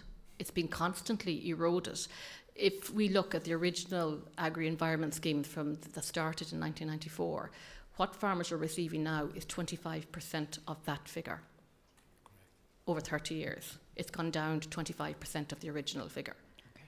I mean, the department has to get serious, and the National Parks and Wildlife Service, about working with farmers and supporting them. Thank you very much, Aideen. Now, as I said, I'm going to take a question from 11 and 2. So, Jenny. Hi, I have a question for the panel regarding funding sources. So just what Aideen said there about Department of Agriculture, is it a question that we need to look at alternate sorts of funding outside the department? Does the panel believe that there's anywhere else that farmers can be incentivised financially for good practice? Is it the department, or is there other ways? Is there tax credits? Could revenue be brought in? Or is, on top of that, is the department just, like CAP is the orchestra, is the conductor, and Department of Agriculture is just part of the general orchestra? I mean, how much responsibility do you have for making sure that the funding is there? And if it's not there, do you guys have any ideas, left field, where that extra funding could be for best practice? Great question, Jenny, and I'll let you in, Morris, but I'm going to take the question from table 2 as well, please. Sabrina, we were just, well, thank you for the presentations first, and it's lovely to see that the work that you are doing, and often it goes unfunded, which is admirable. What's coming across is that there seems to be a breakdown of trust, that farmers respond to policy, but they don't trust the policy makers. So I suppose from our point of view here, we would like to know from ye, what would you like to see the Assembly recommending on your behalf to improve matters for ye? Lovely question, Sabrina. So I'm going to take Jenny's question first on Morris, and then I'll let the rest of the panel in. Where to get funding? The market. If people paid for food and for quality food, I wouldn't care for my government payment, do you know? But we have this cheap food system. In France, there's a cool organisation called Bleu Blanc Coeur. They turn over 2 billion in food. They are organisation of farmers, processors, researcher, and basically they set out to improve food quality. They set a standard. Once the farmer reaches that standard, they get paid an extra. In pigs, it's like €2 per pig. Not a huge amount. Now the tillage farmer grows the linseed to get a better diet for the pig, and you get better food quality. Market-based, efficient, and like that's, I think it has to be market-driven. If policy could incentivize the market and getting that to happen, that would be amazing, you know, rather than just these large processors who trade in the world market and don't care about, you know, they just want greenwashing. Whereas real producers, real localized economies, that would make a huge difference. Morris, what was the name of that again? Bleu Blanc Coeur. It's an amazing organisation. I did rob their healthy soil, healthy plants, healthy humans. It's not just my own. Thank you. And to the panel, to both those questions? Funding, any time that there are specific, the CAP is one big area of funding. There are specific measures in that. One of them is a thing called TAMS, Targeted Agricultural Modernisation Scheme. And in our sector, we lobbied hard to try and get some additional funding on precision agriculture. And the return to the environment and to everybody on those types of payments are self-funding in the context of reduction of inputs, etc. Precision agriculture, you're not wasting your inputs, be it the two big inputs that we have are fertiliser and sprays. We want to minimise the amount of spray we use at all, be it herbicide, pesticides, fungicides, and synthetic fertiliser, we don't want to use it. It's too expensive now anyway. So precision agriculture has allowed us to use GPS on our machines that we can not waste. And for us on our own farm, when we introduced precision agriculture, our input costs went down between 7 and 10%. And the environment was the big saver there, because we're not spreading fertiliser over an area that shouldn't be spread close to boundaries and stuff like that. So sometimes funding, and also I mentioned it earlier in the presentation, we get a payment, a protein payment. It was an EU decision to reduce the amount of importation from the southern hemisphere. And that has worked for the environment also in the context of reduction of food miles. Everybody's talking about climate action now. All of those things are helping us to enable us to farm better, and the big winner there is the environment on those schemes. Okay. Thank you, Pat. Dan? I mentioned water quality when I was speaking, and I just wanted to take up a point upon that. At our AGM in December 2019, I asked the Minister, would he consider a once-off payment for farmers upon land that had no availability of water, only to drink out of rivers. And what I'm talking about is a solar pump, a once-off payment for farmers to put in a solar pump that they can give drinking water to their cattle. Now, the reason that I'm saying this is we have, in our farming practice, we have a couple of different farms that are rented, and we can't afford to sink wells and put in electricity. So we have to try and get some other way of drinking our cattle. So I think the Minister needs to consider this. I think ASAP is following it up, but it needs to come from somewhere else. And if we could bring one thing from this room, it would be a once-off payment for a solar pump for farmers to facilitate land that doesn't have any drinking water. Thank you. Okay, thanks, Dan. Thinking those ideas that we can bring. Thank you. And then Nadine?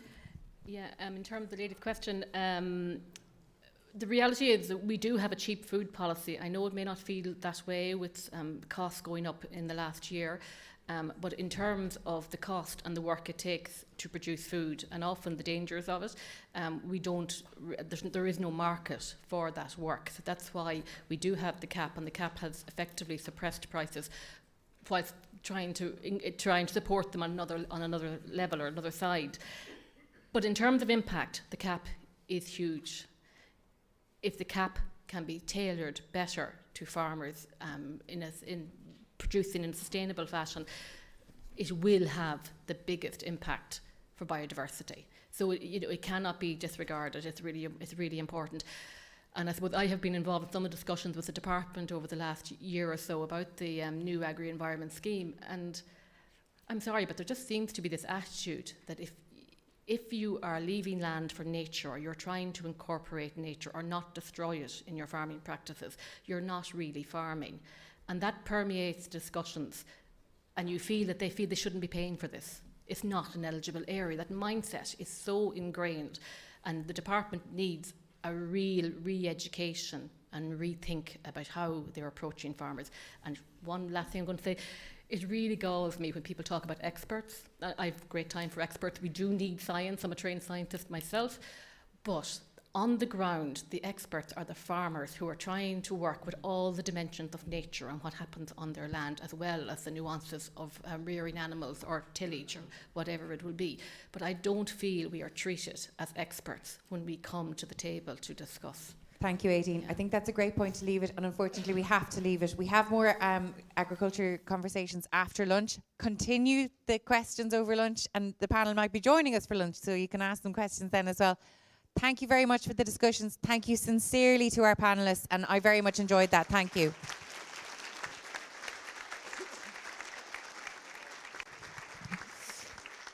See you back here at 2 o'clock for our next one. So thank you. Enjoy your lunch.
I hope everyone has enjoyed their lunch. And I'm not going to say enjoyed their break, because I know all the conversations are evolving around the work for the whole entire day.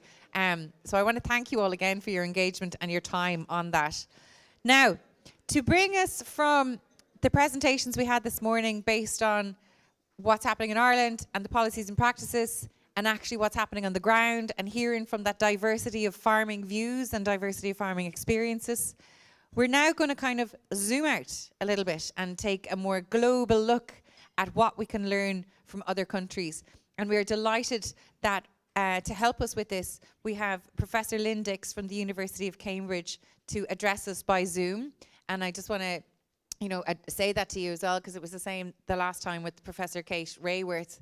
They have the option to come, but people are making decisions not to have a reduced carbon footprint, and Zoom works excellently well, and so we're delighted to have Lynn present to us in this format. Lynn is a conservation scientist and an ecologist, and she's an expert in sustainable farming and insect conservation. So she's going to give us an international perspective on agriculture and biology, and she's going to stay on online so that she can join us for our Q&A after this presentation section. So please give a very warm Citizens Assembly welcome to Professor Lynn Dix.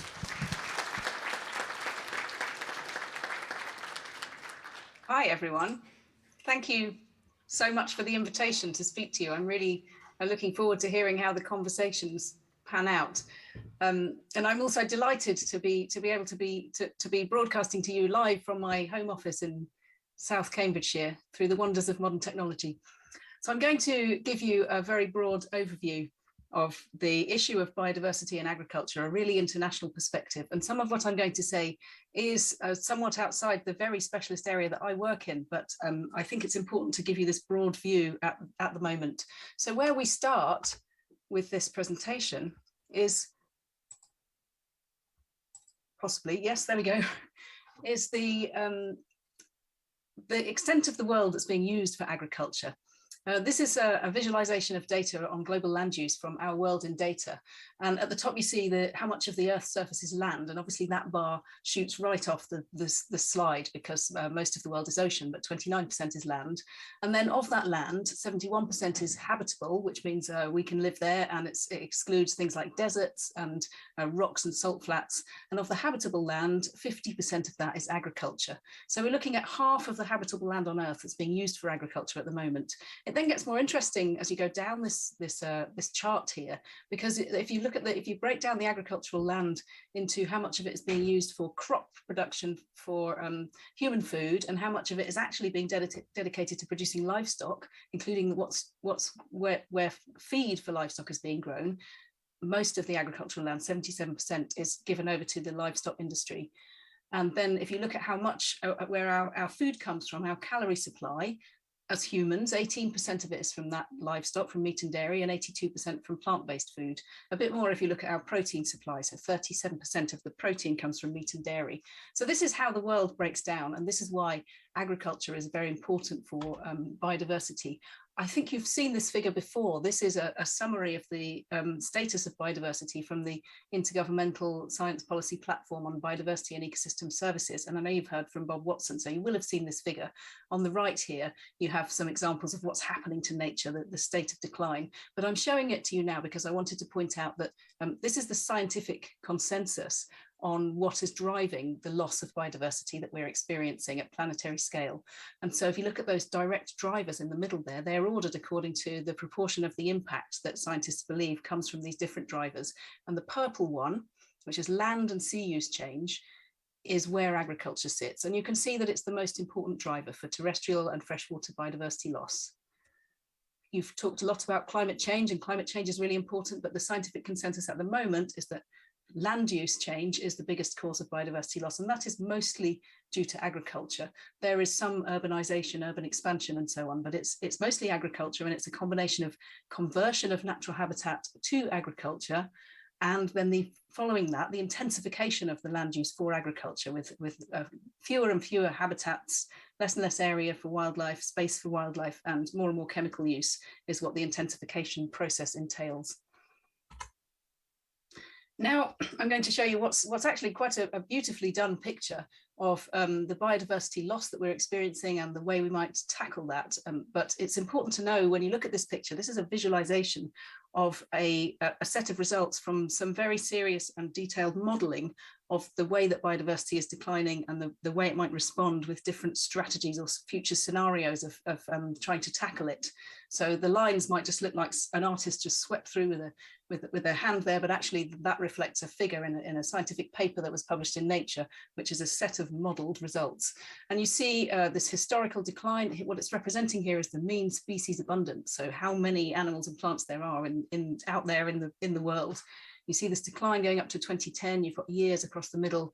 And then if we don't do anything, we expect to see this continuing decline, which is the gray line.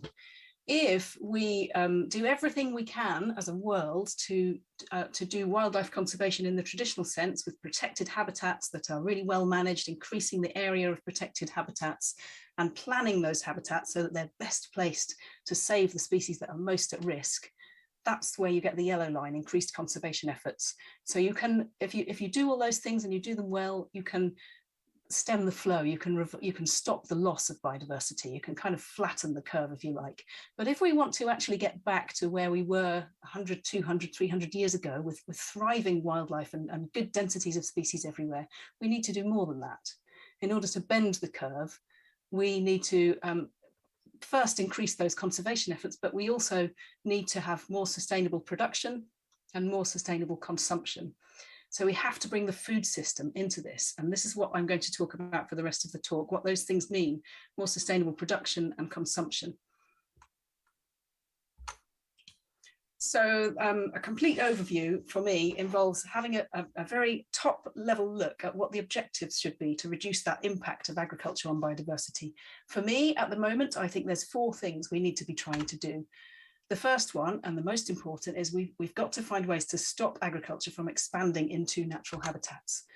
Then we have to produce food efficiently on the smallest possible footprint of land. So that's part of the sustainable production.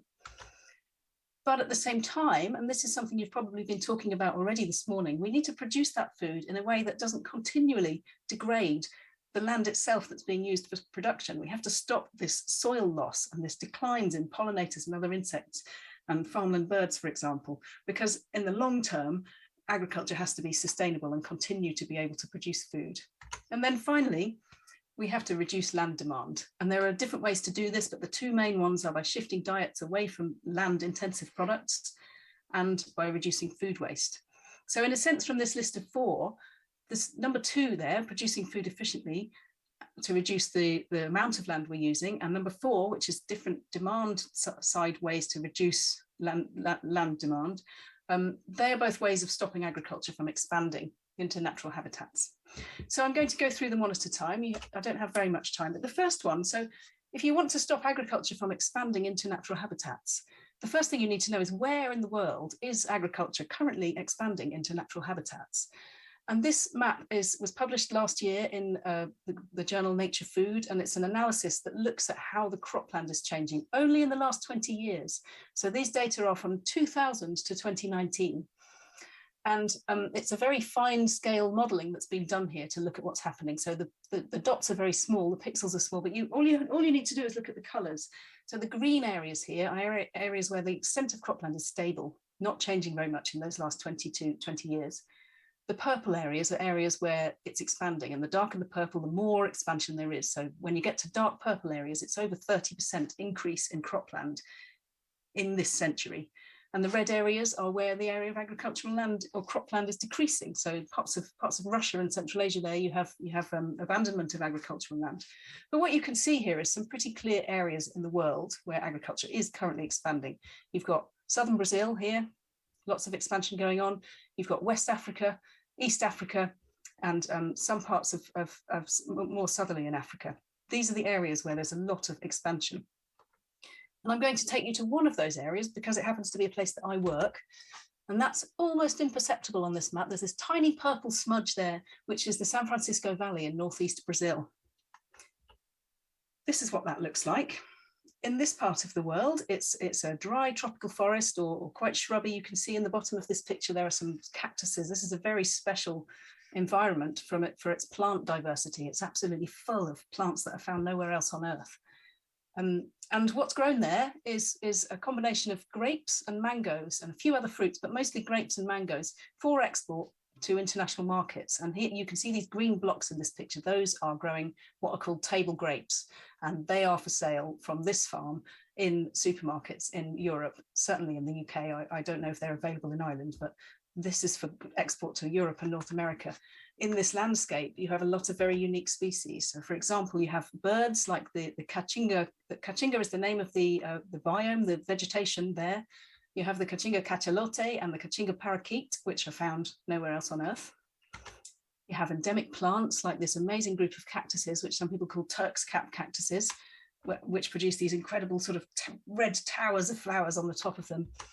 And then also in these farms, we find species which are globally at risk of extinction. So this species is classed as vulnerable. It's the northern tiger cat, and we've actually recorded it on camera traps living in these areas on the side of these farms. So what I'm showing you here is an animation of the land use change in this area that I've just shown you a photo of from 1985 to 2020. And what you need to do here is look at the agriculture as it runs through the years. So starting in 1985, keep your eyes on the pink. What you see is the green forest decreasing and turning into agriculture, which in this map is pink. You also see the San Francisco River here, and this is where it's dammed. You have this big lake, which is why they're able to have lots of irrigated agriculture in this area. Just watch it for a little bit longer. It's really important to say, you'll notice that quite a lot of the land use change here actually happened before 2000, but it's still going on post 2000 up to 2020. You see the city expanding. This is Petrolina Juazeiro in northeast Brazil. It grows. You have these satellite city towns outside, and the agriculture blooms around them. But it's really important to say that from the perspective of the people who live in this region, this is a story of economic development. This is a very poor region of Brazil. They are benefiting. There's industry growing. There's global exports happening. So there is a lot of very difficult issues about how we solve the biodiversity problem, which I think are illustrated by this animation. You might be thinking, what does all this have to do with Ireland? Well, 25% of the food consumed in Ireland is produced domestically. 75% of it is imported. And not just Ireland, but countries in Western Europe and North America create a large part of their biodiversity footprint well beyond their borders. So in fact, 25% of the world's cropland is growing products for global trade. And I'm going to show you a map of where in the world food is coming into Ireland from. Now, this comes from an analysis that someone in my department, Thomas Ball, has just done, especially for this presentation. So it's not particularly published, but it's using a method that is published for working out exactly where food is coming from into a particular country. So this is the total mass of food imported in 2019 into Ireland. This is food for human consumption. And you've got thousands of tons imported per year as the scale here, which is the green coloration. We didn't put Ireland itself onto that scale because it would have dominated, because it's 25% would all be grown within Ireland. So Ireland looks blue on here, and you can see that most of the food is being imported actually from the UK, but you're also bringing in food from North America, South America, West Africa. Remember those regions where I said where I said agriculture was expanding in the world? You're buying food from those places.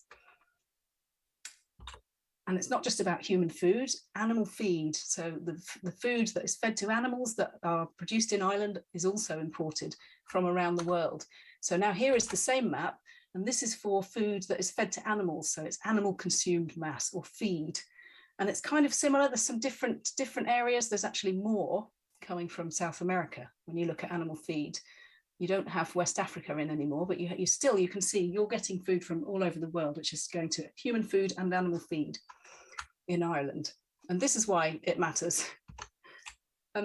So in addition to the second objective is to try and produce food more efficiently on the smallest possible footprint of land. If we want to stop agricultural expansion, that means we have to minimize the area on which we are growing food at global scale. And one of the really important ways to do this is to close what's called the yield gap. So to make sure that where we are producing food intensively, it's as much food as possible coming out of each unit of land. So here you see a map. There are many analyses like this. This happens to be part of China, and it's rice production, single crop a year rice production. And the colors here are showing you the percentage of the maximum potential rice yield that is being produced in these different regions. And what it shows is very clearly a lot of the areas of rice growing are not reaching the potential maximum yields that they could get, and is being demonstrated in other places with the same climate. So what the analyses that looking at how you might solve the biodiversity crisis often include is a scenario of sustainable production that is just about closing those yield gaps. And in this case, what closing the yield gaps means is, on this map, you would turn all of the rice growing areas to red. So they would all be producing 80 to 85% of the maximum rice yield for that area. So I'd like you to discuss and think about for yourselves, is that going to be good for the wildlife that lives in those rice fields? How does that look from a biodiversity within agricultural landscapes perspective? And this is where the real trade-off comes between biodiversity and food production. Because I'm sure you'll realize, as I do, that there might be negative impacts of increasing the intensity even further than we already have. And this is where my third objective comes in. The area that I work in is within agricultural land. We obviously have to produce as much food as we possibly can. We don't want unproductive systems that drive further expansion into natural habitats, but we don't want to completely take out all the biodiversity from the productive fields. We need to redesign agricultural systems so that instead of the picture on the left, which is a perennial fruit production system in a conventional sense, we have agricultural landscapes that look more like the picture on the right, a productive system integrated with native biodiversity. And it's not going to be necessarily organic farming, because organic farming often comes with a yield penalty that's up to 20% less yield per unit area. So there's a lot of thinking and a lot of research, a huge amount of research in this area, both going on and also to do, to try and establish what this system on the right actually looks like in all the different contexts where food is being produced in the world. But we have to produce food in a way that doesn't continually degrade the soil, cause pollinator decline, degrade the insects that are part of the food production system. I'm just going to show you one small example of the way in which insects are part of the system and part of the productivity of agricultural landscapes in the long term. And that's about pollinators, which you might have heard of before. So here is a typical Northern European agricultural landscape. You have a crop of buckwheat at the front and a crop of oilseed rape at the back. You can see millions probably of flowers here, but every single one of those flowers has to be visited by an insect in order to get its full yield. And the oilseed rape at the back, those pollinators that pollinate oilseed rape are a combination of bees, wild bees usually, and things like hoverflies and other flies and beetles. Every single flower needs to be visited 1 or 2 or maybe even 3 times in order to produce the maximum yield. So the landscape itself has to support those insects, and they're wild, they're free living insects. Here's a data set which is actually from Ireland, oilseed rape growing in Ireland, led by Dara Stanley, just to show you what happens if you don't have those insects to the yield of oilseed rape. So here you have flowers that have been bagged, so the insects have been excluded. And this is where the supplemented is where the pollination's been done by hand, and the open is where the flower was just open to being visited, like these flowers in the pictures on the right. And the y-axis here is this mean seed weight per pod, so it's one of the measures of yield. If you don't have those pollinators, you have a 30% decrease in seed weight per pod. So in order to have productive agricultural land for the long term, we have to find a way of looking after the pollinators, and that's what I mean about having agricultural systems that don't degrade their own environment. My final objective, objective number 4, is a different way of reducing land demand. And this is, again, there's a lot of work going on in this area at the moment. We really need to think about shifting our diets away from very land intensive products and reducing food waste, because food waste is, if you're producing a lot of food in order to feed the world, and then you're wasting, in many cases, up to half of the food that you've produced, that's really not very sensible, not an efficient use of land at all. So I'm just going to show you, again, from Our World in Data, a visualization of the land use per kilogram of food products. And this is something that's being used a lot to understand the sustainability of different foods. It's a way of thinking about it, which says, so how much land in total do we need to produce a kilogram of this particular product? And that includes the land where that product is produced, and if it's meat, the land which is used to grow the food that's fed to that meat. And because it's calculated like that, what you see is that the most land intensive products are the red meats. and cheese, which is also associated with cows, of course. Dark chocolate also makes an appearance quite high on this plot, so we should all be thinking quite carefully about how much chocolate we consume. And an objective here for solving the problem of biodiversity in agriculture is to move everybody's diets a bit further down on this plot. So we're all eating more of our protein coming from nuts and pulses and just a little bit less meat. That's all I'm going to say to you. I just wanted to leave you with this picture because I'm an entomologist. If we want to save the incredible biodiversity we have on the planet, we have to tackle the problem of agriculture and the way that it's causing biodiversity decline. And if we do that and we get it right, we can hope to see all these amazing beasts into the future, both us and our children. So I'll leave you with the 4 objectives as a summary. At the moment, I think what we need to do to save biodiversity through changing agriculture is to stop it from expanding into natural habitats, to farm on the smallest possible footprint of land, to produce food in a way that doesn't continually degrade land, and reduce land demand by changing our diets and reducing waste. Thank you for listening.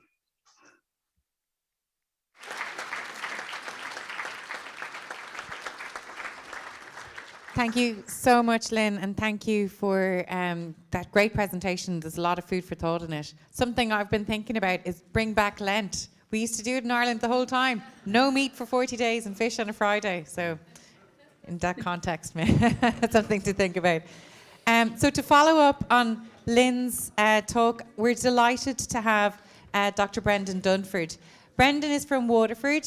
He's been living and working in the Burren for 20 years. And he manages the Burren programme. And he's going to speak to us about his experiences working with farmers and affecting change. The Burren has been mentioned a couple of times as an example of where farming practices have changed for the better. And it's obviously a place that Ireland is incredibly proud of. We're so delighted with this landscape. So Brendan's going to talk us through how do you influence that change? How do you work with farmers to go about trying to change those practices? So please give a warm welcome to Dr. Brendan Dunford.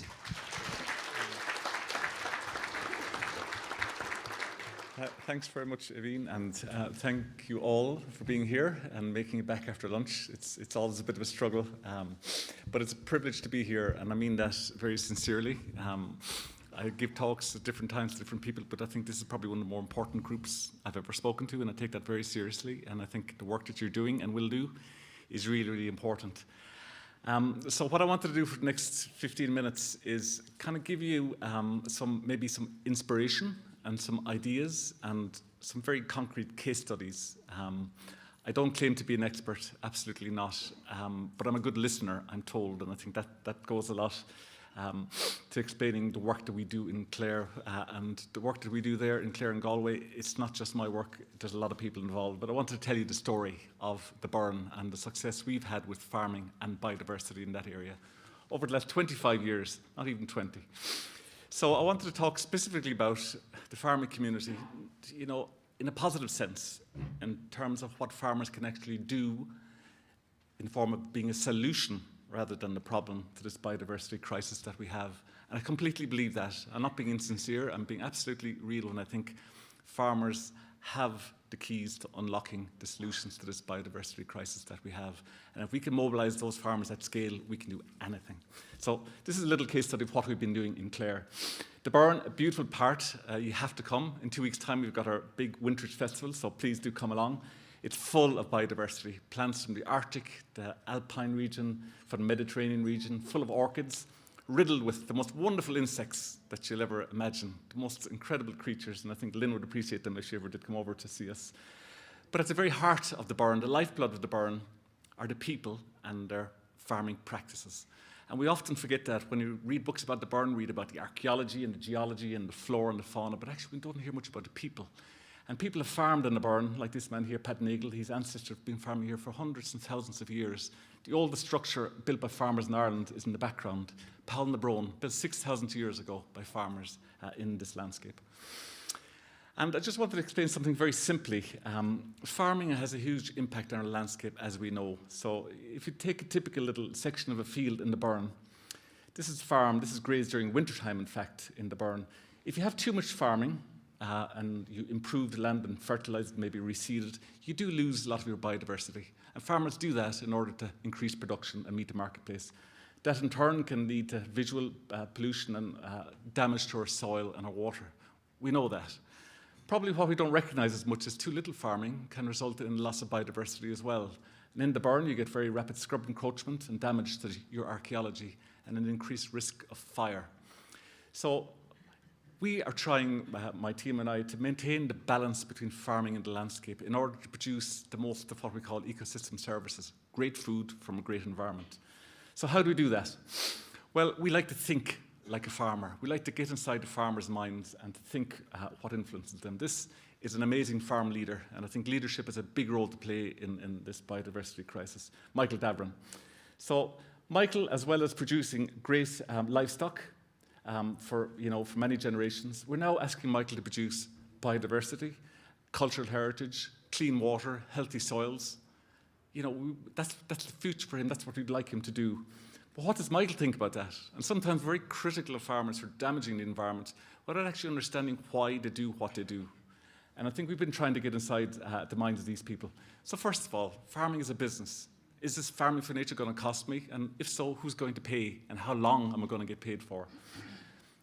Secondly, I have an advisor for beef, I have an advisor for dairy, but who advises me on farming for biodiversity? Where do I get that information in a way that's relevant to my farm? Because everywhere is different. The Burn is different from Wicklow, it's different from Connemara. How do I farm for nature?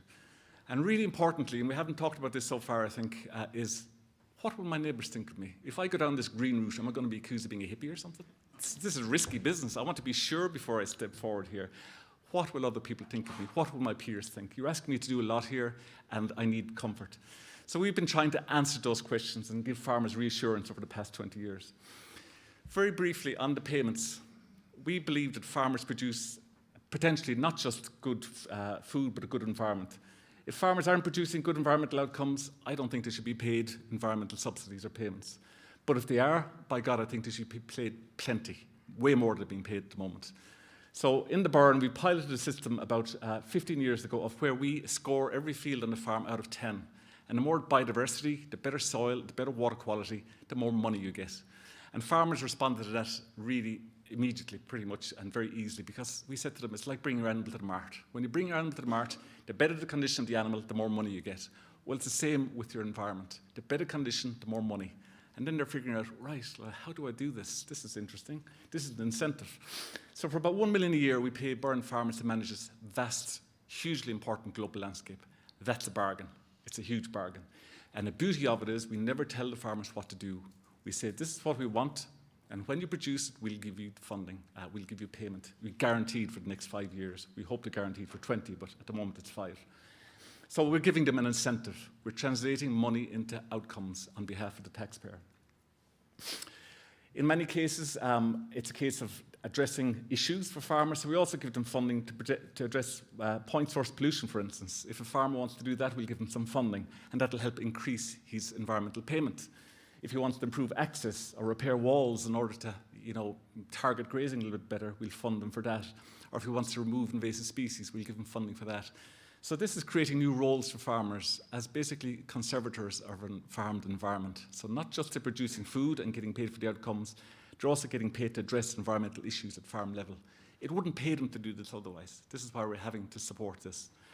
But there is an appetite. And again, we never tell the farmers what to do, because for farmers, a big reason for being a farmer is that nobody tells me what to do. I can decide what I want to do when I get up in the morning. So that's really important to us as well.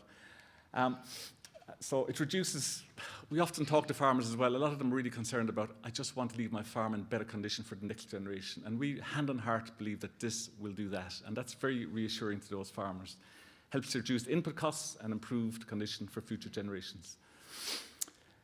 And that's the payment part of how we pay farmers. Very simple, very effective.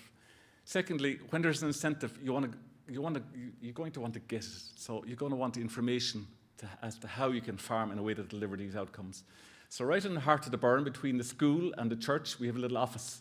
And that's open 5 days a week, 52 weeks of the year, to farmers who want to learn more or ask questions about farming for nature.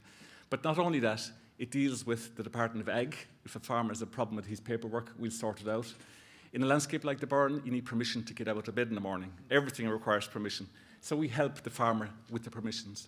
We've created a bureaucratic, free system for the farmers. So instead of a farm plan that looks like a telephone directory, we'll give them a one-page plan with a picture of their farm and a picture of what they're getting paid for on the other side of it. So taking a farmer-centred approach. Farmers don't like paperwork, they want to get on with the farming, and we enable them to do that. And it works very well. So this is the only slide I'll show you. This is a slide of 15 years worth of, or 12 years worth of working with farmers in the Burren to improve environmental outcomes. The one thing you'll notice about this graph is it's heading towards the ceiling. And this captures the environmental health of the Burren, and it's improving year on year by virtue of paying farmers for these environmental results and also supporting them with good information and advice as to how to do so. So it can be done. This is an external evaluation which also put a price on that improvement in biodiversity. So nature can pay, not just what the farmers get paid, but the benefits to the taxpayer, to society, have been put at the region of 33 million euros worth since 2010. So it can pay, generating environmental outcomes as well as economic outcomes for farmers. Now that's the Burren programme, so there's loads more information on it, but I just wanted to show you what's possible at a significant landscape scale over a significant period of time. We can work with farmers to improve biodiversity and environmental outcomes. But the third piece, which really fascinates me, this is Oliver Nagel and his family, amazing Burren farmers. I just think these guys are phenomenal. Oliver and his father Pat are a tonic. They love their place, they love their farm, they love their livestock, they love the Burren, and they love the whole story of the Burren. And on that farm, every field scores 10 out of 10. In other words, the farmer's delivering as much as he possibly can on that farm. Now, he's cleaned up all the water supplies and created new habitats for freshwater invertebrates. He's put these beautiful Burren gates in and repaired hundreds and hundreds of meters of stone walls, which have been there for hundreds of years. And he's produced biodiversity that's fit literally for a king. This is King Charles when he visited the Burren, and this farm he wanted to see when he came to Ireland. That farmer's doing something right. Now, of all the farmers, he's getting the same opportunities for income and support. But why is he doing it so much better than everybody else? That question fascinates me, and I think for me it's all about the heart. So when we want farmers to farm for biodiversity, it's about the pocket, the business, the head, the advice and the support, but also about the heart. Any of us, when we go to work, want to believe in what we do, that it's important, that it's something that's worth doing. And Oliver and Pat certainly believe that. They have a strong connection with their farm and with the archaeology and the biodiversity on that farm, and they're hugely proud. So a little organisation called the Burren Bio Trust has been working on this for about 20 years. So the first thing we did is we published a book with Teagasc support about farming and the Burren. And this is giving farmers ownership of the landscape, which had been kind of taken from them by all the experts. So we gave them back their story, and they felt they were now part of the story and part of the solution. We have been running training courses, educational courses in local schools. All these landscapes, as was pointed out this morning, have been designated, but nobody's really told people why these places are globally important. So we run courses, about 10-week courses in the local schools, and after 10 weeks, the local kids graduate as Burren experts. Now, these are farmers' sons and daughters, and they're as proud as punch to be Burren experts. And from the point of view of Pest to Power alone, it's a phenomenal programme. It's graduated about 3,000 kids over the last 20 years, all through charity. And we've expanded that through the Heritage Keepers programme with the Heritage Council. We have a volunteer corps who go out doing archaeological digs, so you can, as a farmer or as a resident of the Burren, you can get your hands dirty and dig into the Burren, literally, and learn about it. We have something called Tea Talks. Right through the winter in Tubber Hall, we put on a cup of tea and invite the community in, farmers and other people in the community, and we have a talk about butterflies or gentians or orchids or something like that. It's a way of going into the community space and engaging those people with their amazing natural surroundings. Every month for the last 12 years, we've had a walk, usually led by a farmer. So picture this, a farmer taking a group of general public out onto his land, telling them about his farming system, about what he did as part of the programme, about that little flower there. He's not quite sure the name of it, that monument. And the public love it because it's authentic. But the empowerment for the farmer is phenomenal because now he's not just a food producer, he's doing something that people really love and value. And that's been a really positive experience for us and can be replicated in any farmed landscape anywhere in Ireland or anywhere in the world.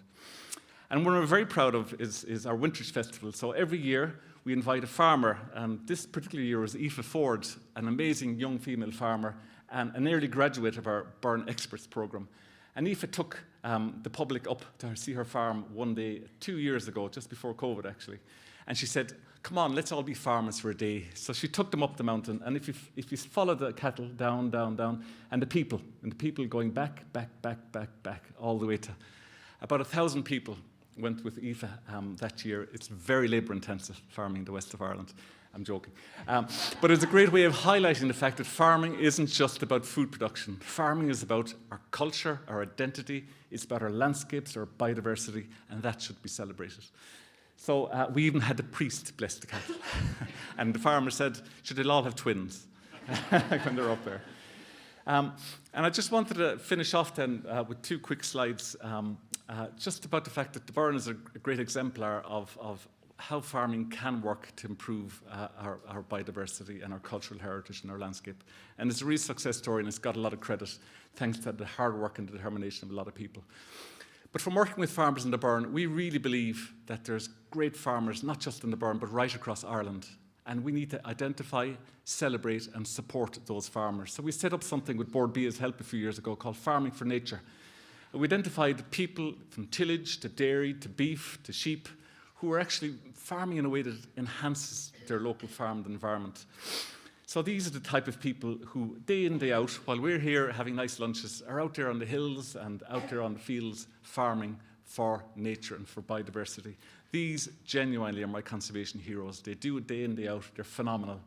And the reason we wanted to celebrate them was we need new voices in farming. We need people who are on the ground, who are humble, who speak from experience, and who other farmers respect. So we need new voices. When you're talking to a farmer about biodiversity, it's not as effective if you're a politician or if you're a scientist. If you're another farmer speaking to your neighbour about what you did for biodiversity, that has so much more credibility.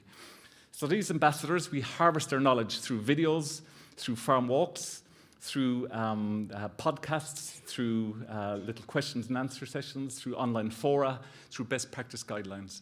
Speaking to the point earlier this morning about where do you get information, I think the best source is from other farmers. So we're trying to harvest the information from these farmers and share it. But genuinely, it's a fantastic resource. And if you want an insight into farming for nature and how it can really work, these are super farmers. They're not hobby farmers, they're real farmers with a good business acumen, but a real love for nature and for place.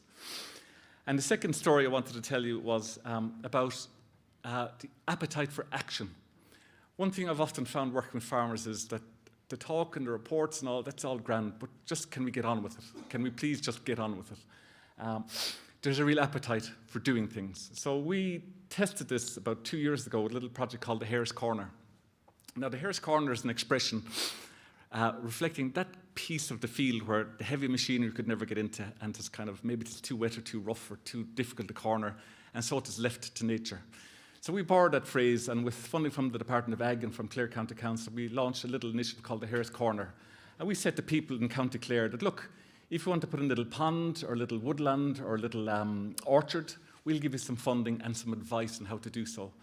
And within 6 months, we had 43 orchards sourced from Seed Savers, that amazing Clare charity, planted. We had 32 ponds right across the county. We had 38 of these woodlands with these rare Burren pines in them. And that was just the tip of the iceberg. People are hungry to do something. People do care. It's not just farmers, it's also landowners. So I think give them the opportunity. I think a lot of people are nervous about doing the right thing.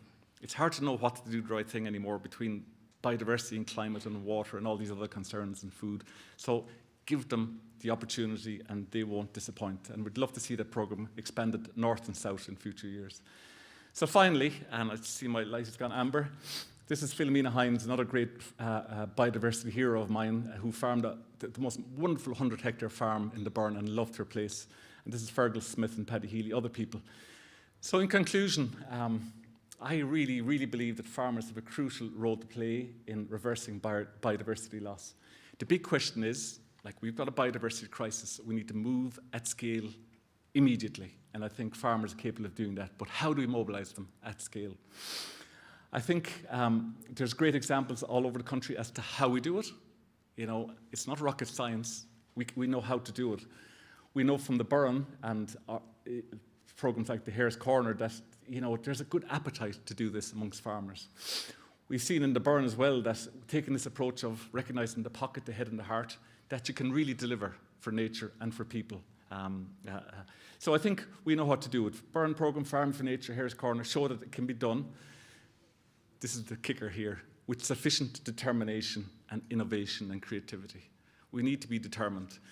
So when I was reflecting on this, I was saying to Avian before, over the past week, about what I'd say today, I kept coming back to the same thing, is when we talk about how do we reverse biodiversity loss, the real question is how badly we want to. If we want to, we can. Simple as. But do we have enough determination? Do we have enough imagination? Do we have enough creativity? Because if we do, there's no reason why it can't be done. Thank you very much.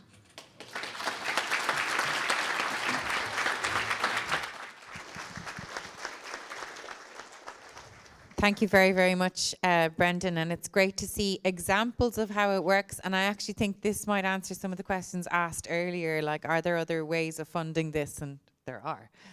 So thank you, Brendan. We're going to break now for our discussion. Just to let you know, Lynn is online, so if any table does want to ask her a question during the discussion time, let one of the Secretariat know, and we'll get her to liaise with you via the laptop. Also, to let you know, not for now, but Brendan has resources from the examples he was speaking about, and it's on the members' website, if you log into the members' website on the Citizens Assembly website. So with that, let's have a couple of minutes and I'll liaise with Tim on how long we have, but I'll let you start your discussions and it'll be at least 20 minutes. Okay, thank you, everybody.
We need Brendan back.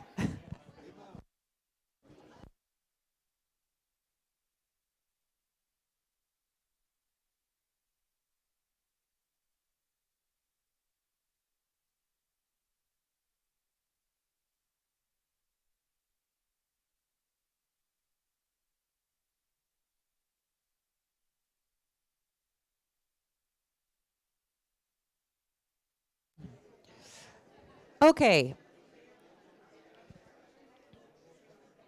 Now, and Lynn, we're about to start our Q&A again. Thank you for staying there.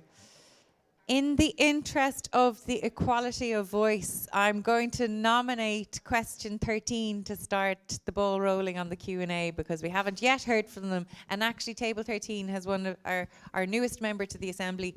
So I don't actually know her name, but you're very welcome. So we're looking forward to hearing from table 13. Hi. Hi, everyone. We were just wondering actually about the cost of scaling up something like the Burren programme nationally. And the cost that was mentioned to us on that particular programme actually seemed quite low in the context of, I think, the budget for the National Development Plan, which is to build infrastructure between now and 2030, is 165 billion. So if we were to look at scaling up the Burren project and implementing similar projects throughout habitats throughout Ireland, do we have any sense of what that cost might be?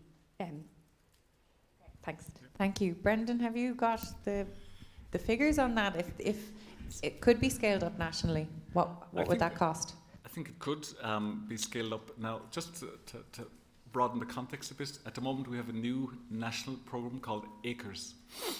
And at the end of this year, the Burren programme will finish and it will become part of the ACRES programme, the CP programme. So it's going to be expanded in terms of its numbers, and there's a budget available per farmer of €10,500 per annum. So that's what is available. The big challenge isn't the amount of money, I always think, it's what you do with it.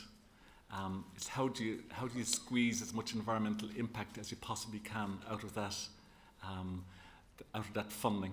So, to answer your question, to scale it, we have €300 million a year for agri-environment in Ireland. It depends on how many farmers.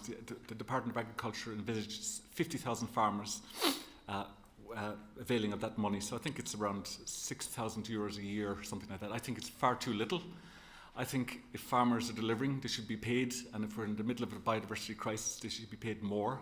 I think we really need to invest here, because we're not just investing in biodiversity, we're investing in higher quality food, a true origin green brand, we're investing in rural communities. We're reimagining. This money will help us reimagine farming in Ireland in the 21st century. But so the amount of money, to answer your question, the average payment under the Burren programme was about 6,000, but they're also getting some funding from GLOS, so the average payment is about 10,000. With the new programme, the maximum payment is going to be 10,000. So it's the average is becoming the maximum now. So the funding, instead of increasing, is going down, and that's one big concern we'd have personally with ACRES, is that they're putting a limit or a ceiling on payments at a time of biodiversity crisis. We would argue that the more a farmer delivers, so a bigger area in better condition, there shouldn't be any limits. There should be digress payments, but not limits. So, sorry to not answer the question more simply, but the costs, I think we have potential under the new ACRES scheme with €300 million a year. It's how we spend that money is the critical thing. Thank you, Brendan. I'm going to throw this to the floor now, and we have a question. I'll take 3, and then we'll take the question from 6 and 4. Okay. Hi, I'm Dan. It's a question for Lynn, actually, in relation to the land use information that you had there. We were seeing that an awful lot of land is used in production of meat and dairy and basically producing crops to feed animals as well. And I suppose in the context of that, given our own history in Ireland with dairy and meat production, what can be done to move Ireland in the direction of more arable farming? And is it a case of our diets dictating what is grown or what's imported or whatever? Thank you, Dan. Lynn, would you respond to that, please? Yes, sure, I can have a go. I mean, it's a great question. Also, the western half of the UK is heavily dominated by livestock production, and it's partly come about through a process of specialisation, at least in the UK. We used to have much more mixed farming, and now we've basically divided our country into two halves. One half does arable, and the other half does livestock, and that's quite hard to make sustainable from our perspective, because the arable part of that is very heavily dependent on external inputs for fertiliser, as opposed to using fertiliser as part of a circular system in which animals are involved. So it might be more sustainable in the long term to move back to more mixed farming. I think there's a lot more research to do on that. But from an Irish perspective, it's going to come down to what crops you can grow in the places where it's ended up as mostly livestock, for good reasons of the climate that you have.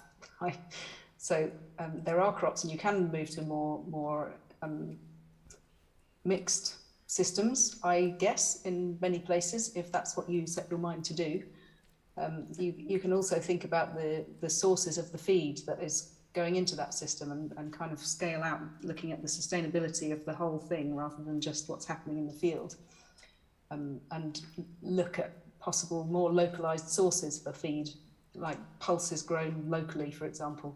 That's something that I think there's a lot of potential in agricultural systems to, instead of importing protein-rich feeds from elsewhere in the world, actually producing them in Ireland or in the UK as part of the animal feed. And I just think we, as a world community of agriculture, we haven't really got into that, because it's always been, it's just rolled forward into this system where we're bringing in all these protein-rich pulses from Brazil and other parts of the world where there's a lot of habitat loss now. I think we need to tackle that, but there's research, and it's not, as Brendan said, it's agricultural change is really not just about research, and it's because farming is culture, and farmers have to be involved in these kind of transformations. If we're moving to new crops or increasing the use of locally grown pulses, for example, for both food and feed, that's a change that farmers have to be involved with, deciding on what the crops are, developing those crops, thinking about what works in their system. Farmers have a huge amount of knowledge about their own particular farming environment and the way that their system works, and that has to be part of the research towards moving the system in the direction of more sustainable. I hope that answers it, a little bit at least. Yeah, thanks, Lynn. And we had two speakers, Morris and Pat, who I think would have contributed to that type of conversation as well. Aves is on 6, and I saw a hand up at 4 and 2, so we'll go in that order then. Thanks. Hi, so my question is also for Lynn. So it seems that, land use and the efficiency in which we use that land is, a big part of preserving biodiversity. So I guess my question is, what does the research suggest is the best way to improve the efficiency in which we use land for agriculture? Is it, things like vertical farming, genetically modified crops, or even synthetic, lab-grown meat? Guess that's the balance you were talking about, Lynn. Yes, thanks for this fantastic question. I really like that you've narrowed down to this particular part, because it is the essence of the problem here. I think the answer depends on who you ask, right? From my perspective, a lot of researchers would say, well, the answer is genetically modified crops, which are more productive with less inputs. I don't see that happening, because what I see, because as I just said, changes in agriculture are not just about research, they're about actual change on the ground, and these things have to be taken up. And if you look globally and wherever you look in the world at what genetically modified crops have so far made it to market, it's a combination of insect-resistant varieties, particularly things like cotton that have an insect toxin from a bacteria incorporated into them, and they are reasonably good at slightly reducing the pesticide inputs for a while, but they also generate the resistance problems that pesticides generate, so they're not a particularly long-term solution in my view. And the other type of genetically modified crop that's made it to market on a big scale is herbicide tolerant, which is not sustainable in any way as far as I'm concerned. It just means you can use more herbicides, and so you have even less other wildlife in your system. Personally, my view is that GM crops are not part of the solution here. I think how do you get a system that's very productive but also is long-term sustainable and doesn't degrade the environment? It's going to be about, and actually Brendan said something that really fits in well to this discussion, which is, I think he called them hare's corners, little bits of land that aren't productive. If you intelligently manage every single farm, there are actually parts of the farm that you're using as productive land that are not productive for you and are a cost. And if you know where those are and you take them out and you convert those into habitat, you save yourself money. You don't lose any overall yield because the habitat slightly adds to your yield in the other places by protecting your soil better. You can get really intelligent about the way in which you farm and slightly increase your yield or maintain the yield at the same level as it was, whilst also increasing the habitat. And I think this is the way we need to go, but I'm also quite nervous about expecting all farmers everywhere in the world to take this very high-tech approach. You know, you need to analyze every piece of your land and have all these drones or these intelligent combines that are doing all this analysis. I don't think that's for every farmer. I don't think it could ever be. So that's one possible route for the solutions. And I think also we need to take a long, hard look at our society and the way in which we use food and interact with food. A lot of people in the research community at the moment buy into this narrative that says we need to produce more food because we're going to have more people, and this is just going to happen. But in large areas of the world, we have a really serious public health crisis because people have too much food or they consume too much food.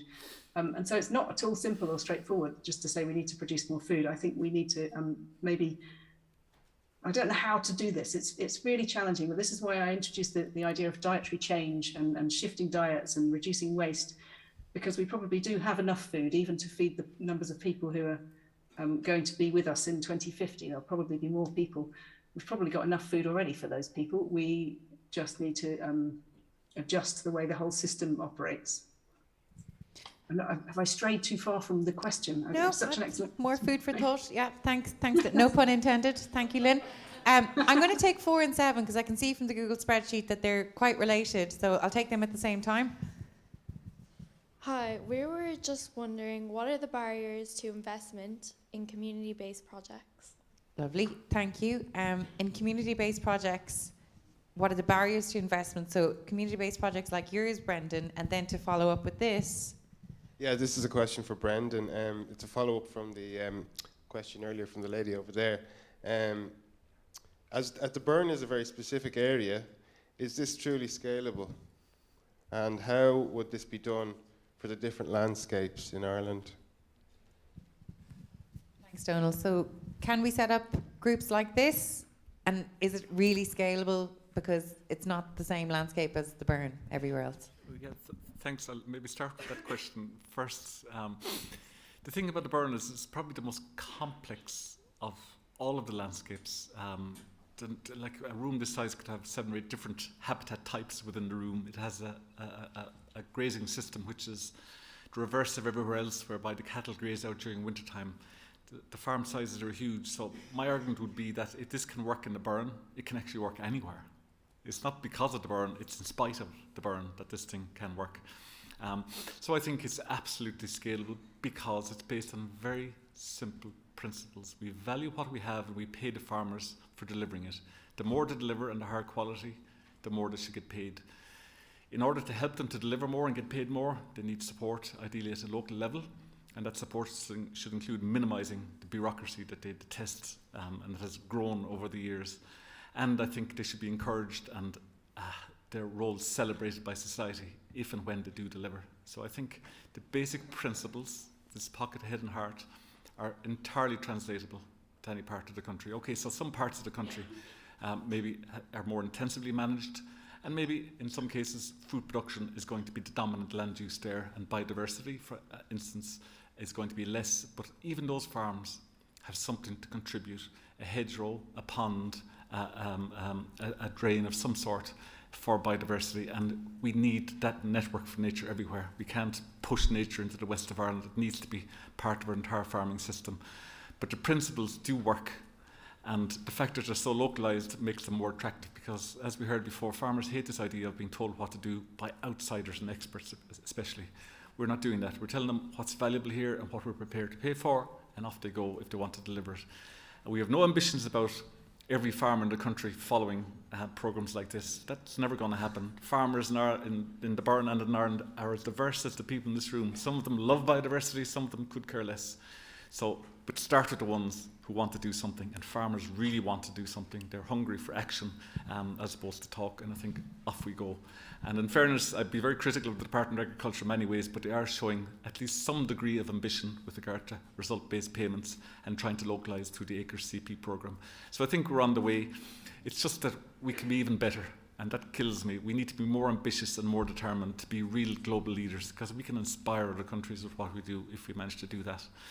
And coming back to the question about barriers to investment, I think it's a great question, because I think a lot of times we talk about, if we had funding to do this and funding to do that.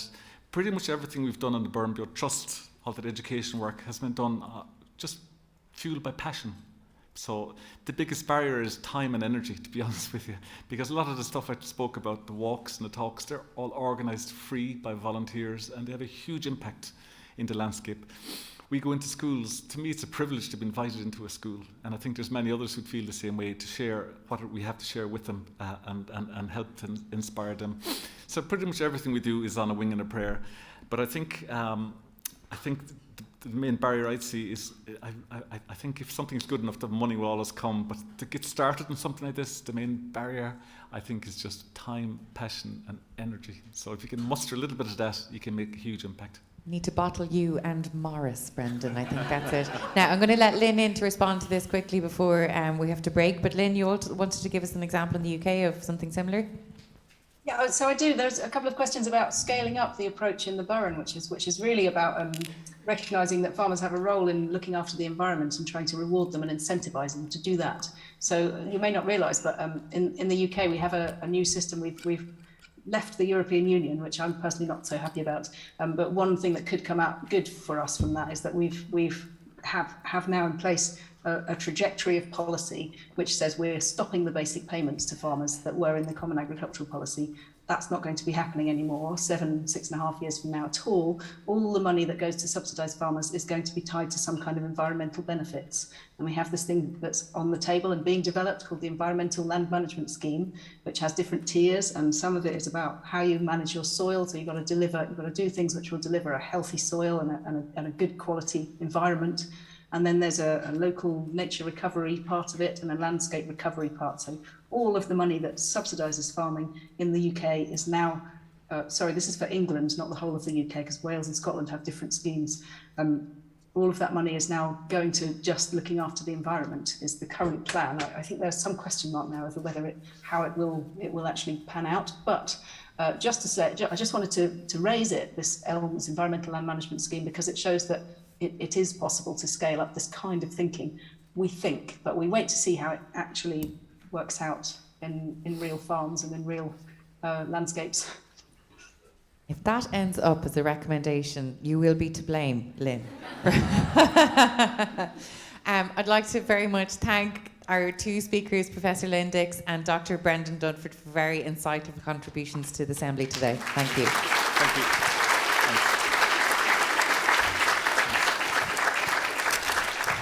That concludes our agriculture section. Of course, it'll happen that we refer back to this as well, but just as a cleansing of the palate, we have some trad musicians to give us a bit of a hup before we move to our next session, which will be forestry. So we have Claire Sherry and Mick McNamara, who are going to play Out in the Ocean and the Water's Wide, and then Colours and the Ships Are Sailing, while you're getting your coffee before we go into our next section. So let's give them a warm welcome.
2-2.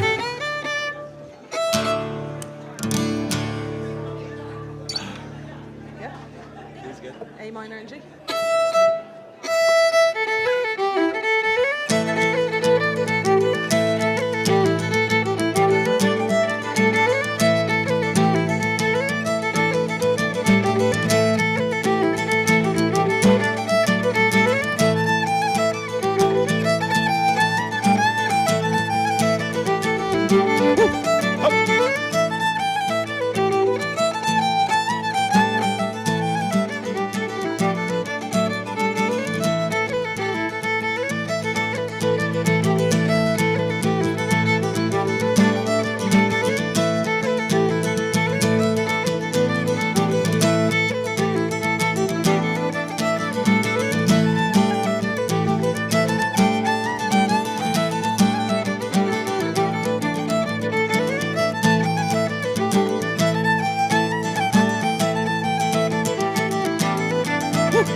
Thank you very much, everybody. Lovely to be here this afternoon. I hope you enjoy your afternoon tea, enjoy your coffee as well. We do colours first, okay?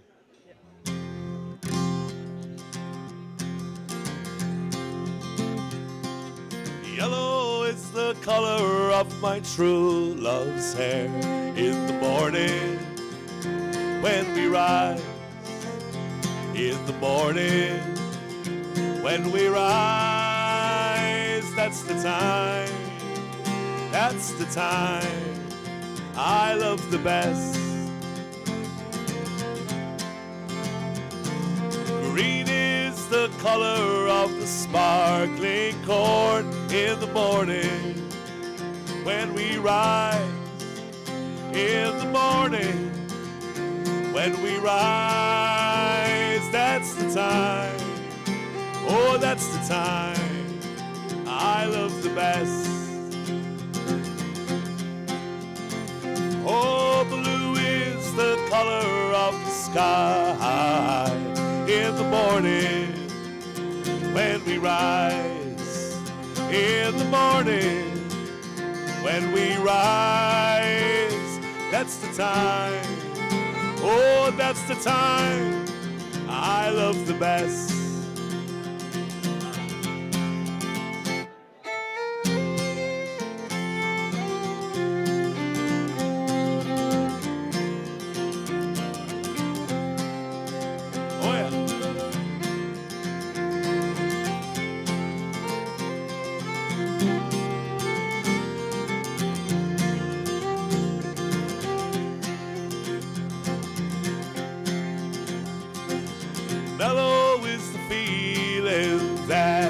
I get when I see her.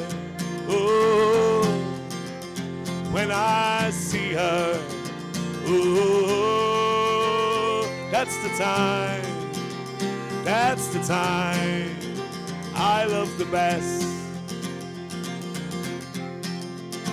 Oh, freedom is a word I rarely use without thinking. Oh, without thinking. Ooh, all the time, all the time when I feel love. Oh, yellow, it's the color of my true love's hair. In the morning when we rise, in the morning when we rise, that's the time, oh, that's the time I love the best. Oh, that's the time, that's the time I love the best.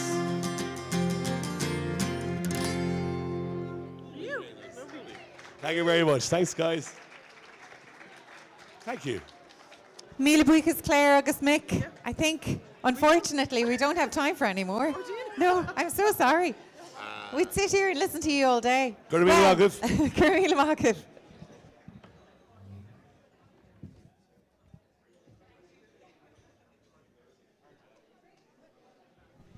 I wish we had a party afterwards. That's what he was saying he'd be going to. Sorry, a huge round of applause for Claire and Mick for the lovely music.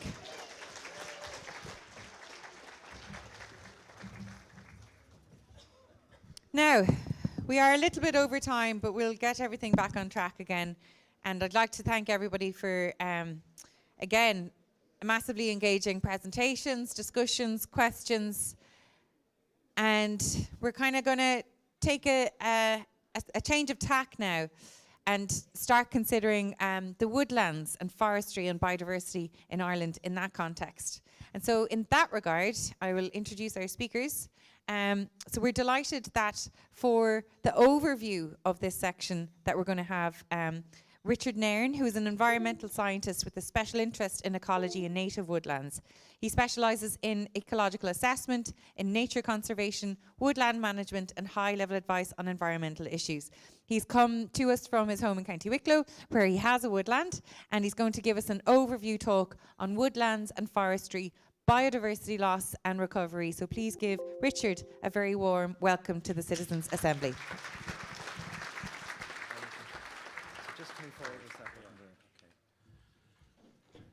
Right. I'm not quite as tall as Brendan Dunford. But yes, thank you very much for inviting me to speak today. And as the title suggests, I'm here to talk about woodland and forest. And to some degree, they're interchangeable terms.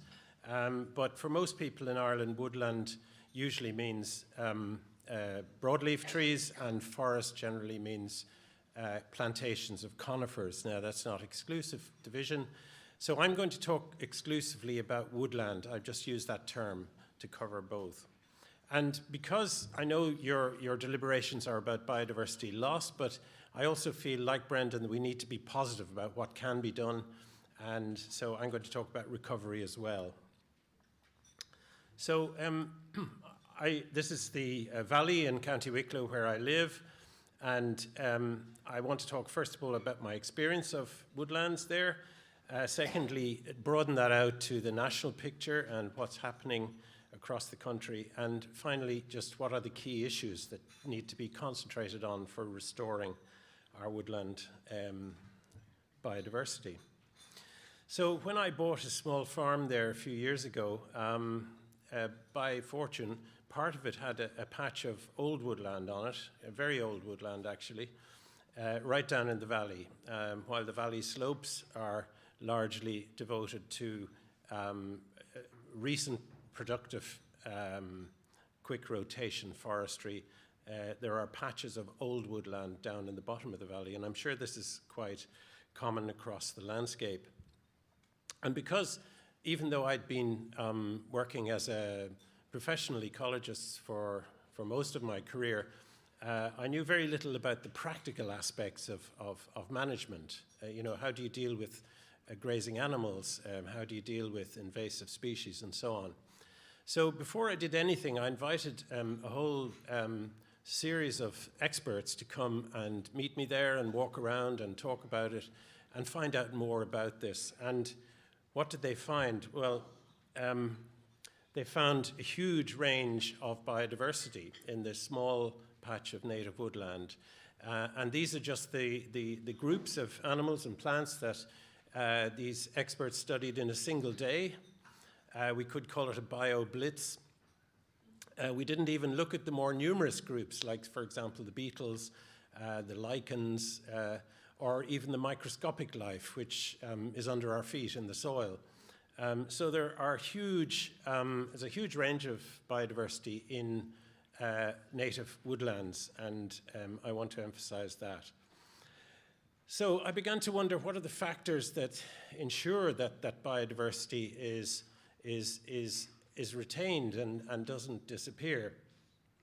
And the first one is the age of the woodland, and this is very important because most of our woodland in this country is recent, and we need to go back and look at the historical aspects. And you can see that even though the woodland waxed and waned over the centuries, 100 years ago it had more or less taken the shape that it is today. Some of the older trees are much older than that. The veteran trees, this is one that's at least 200 years old, an old alder, which is about 1.5 meters across at the base. So this has been here a long time, and this is really important for much of our biodiversity because continuity is a key factor. You can't just plant a tree and expect it to suddenly be covered in plants and animals. It takes time, okay? And the other thing that people often forget is that beneath our feet, the soil is critical, and long-term continuity of soil structure and soil animals and this amazing network of fungal linkages, you know, mycorrhiza is the technical term, which links up the whole woodland, is of critical importance to all the biodiversity there. But there are other features as well you may not have thought about. The age of the age of the trees I've mentioned, and the species, but that needs to be mixed. So you need some young trees coming on to replace the old ones. You need a variety of species that grow to different heights and have different suites of insects and so on in them. And here are just a few examples of some of the tree species that we have. You'll notice not all the trees are straight and upright. Some of them are leaning and others have fallen and so on. Another feature that is important is the presence of deadwood, and that comes over many, many times. Most of our woodlands have very little dead wood in them. Dead and decaying wood is a key habitat feature for many of our insects and small creatures, and as well as fungi, of course. And in this case, where the streams and pools, deadwood needs to be allowed to stay in those as well, because it slows down the flow and it improves the habitat for things like freshwater invertebrates and fish and so on. And we need to think about all those things as well. So I began to wonder, where can we find bits of woodland like this? And as you can imagine, this is not a picture from Ireland, but it's a kind of reconstruction of what Ireland might have looked like when the first people came 8,000 years ago in the Mesolithic.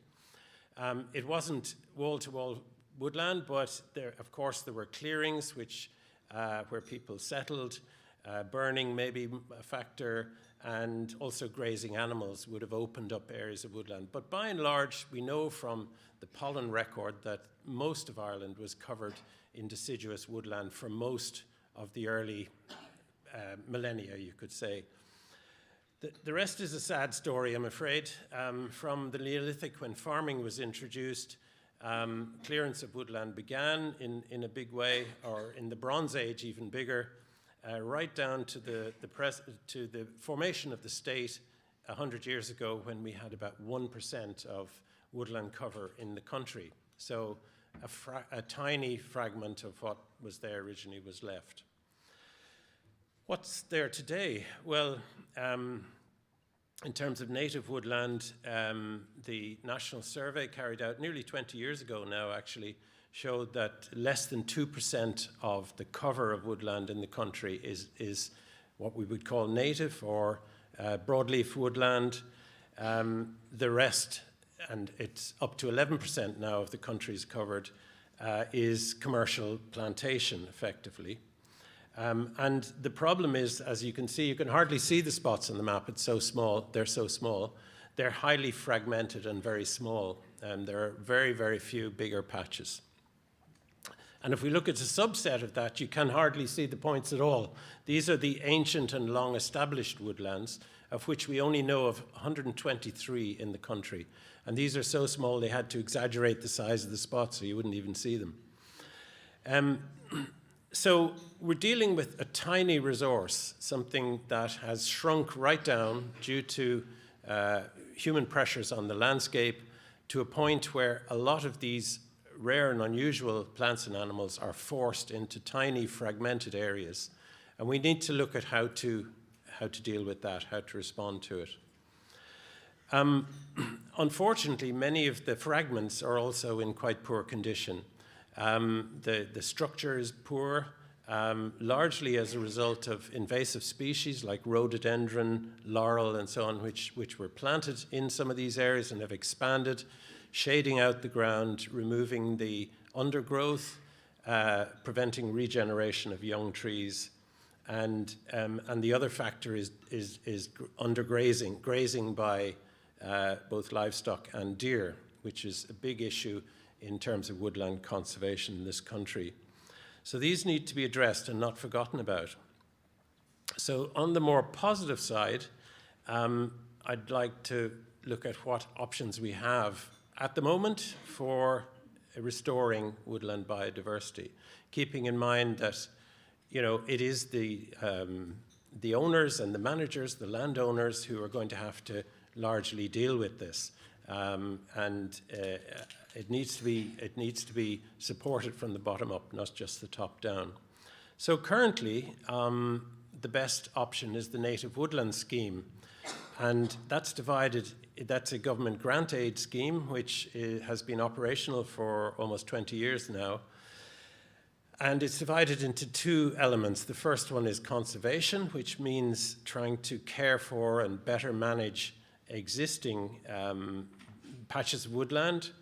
And this will involve fencing to remove grazing from the woodlands or to reduce, to remove non-native plants and animals, and in those clearings that are created to allow natural regeneration from the surrounding seed bank. But it takes time. And if we look at the national picture, there was a target in the last forestry program for just under 2,000 hectares to be grant aided. Unfortunately, there's very low take-up, and only about 14% of that funding was used over that period. And we can see a complete drop-off up to 2020 in terms of approvals. Now, that had quite a lot to do with licensing as well, but I think one of the main problems is the premia are only for 7 years. And in the lifetime of a woodland, and I've tried to explain to you how long it takes for biodiversity to develop, that's just a blink of an eye. We need to look at supporting landowners in the long term to retain their woodlands, not just for 7 years. What happens after that? Nobody has really come to an answer on that one. The other element of the Native Woodland Scheme is establishment, and here we're talking about fencing. Fencing is probably not sustainable in the long term, but it's the only short-term solution we have to reducing grazing pressure. And planting, of course, planting of native trees. And at this point, I'd say there's a huge groundswell of interest in recent years in tree planting. I'm sure you've all heard of people who want to even plant a tree in their garden, or join an organization that's doing it on a bigger scale. And this is community action from the ground up, and it needs to be coordinated and supported so that trees are planted in the right place, in the right species, and the right soils and so on. So the national situation is a little bit more encouraging there, but we're still only talking about 500 hectares a year being grant aided under this scheme, which is in the context of the rate of biodiversity loss, it's just not adequate. And why is that? Only 70% of the budget has been taken up over the last forestry programme for this element. It's because, again, the premiums are so short. If you're a farmer and you are grazing an area of land and you're getting a single farm payment for your beef or your dairy or whatever, and a forester comes to you and says, well, you'll get 650 per hectare for 15 years, and after that you're on your own, and you can't at that point graze it anymore. What's your likely response? I'm going to stick with what I know, and business as usual, effectively. And we need to move out of that. We need to get to the point where it's both attractive and supportive of the landowner who, as Brendan said, there's a huge amount of enthusiasm and interest in doing this. It's not the resistance, it's the fact that there isn't support for it. I mentioned deer, and that's a key issue when it comes to native woodland as well as commercial forestry. And deer numbers are just simply reducing the potential for natural regeneration. On the right is a picture of a Scots pine from my own woodland, which has been bark stripped and has died. You can see the stem there has been stripped by deer browsing. But the key issue is it's preventing natural regeneration in our woodlands. And there needs to be a national program of deer control, and we shouldn't get away from that. I'm talking now about introduced invasive species of deer, not our native red deer in Killarney, which everybody, of course, knows is important and should be conserved. So what about some other issues? There is a requirement in licensing commercial forestry for 15% broadleaves to be planted.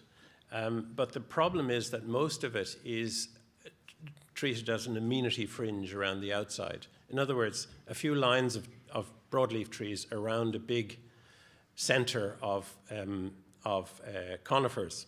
And that's not sufficient because it's essentially like putting a hedge around a field of corn. It's not producing woodland, it's producing a fringe of trees. Scrub also has a great potential, and I'm optimistic that in the next round of CAP we're going to see support for retaining scrub on farms instead of clearing it. This is a picture of a patch of brambles in my own wood with a hazel tree growing out at the top, because the brambles act like deer fencing. They keep the grazing animals out and allows the trees to get above the height of grazing. And finally, I'll just mention this continuous cover forestry, which is actually the norm in many European countries, as opposed to short rotation, clear felling of trees, where a complete canopy is maintained all of the time, or a canopy of some kind, and more light gets through to the ground, whereas the structure of the woodland is greatly improved, and the permanence, the continuity, which we all need. I was at a conference last week of the Society of Irish Foresters, where it was addressed by the Minister of State for Land Use and Biodiversity, and I'm pleased to say she announced that the new forestry programme, which is due to start next January, is to go to public consultation next week. So fingers crossed, we might find that there are some new measures which fit with what I've been saying to help restore some of our natural forest and woodland biodiversity. But be patient, it takes a long time. Thank you.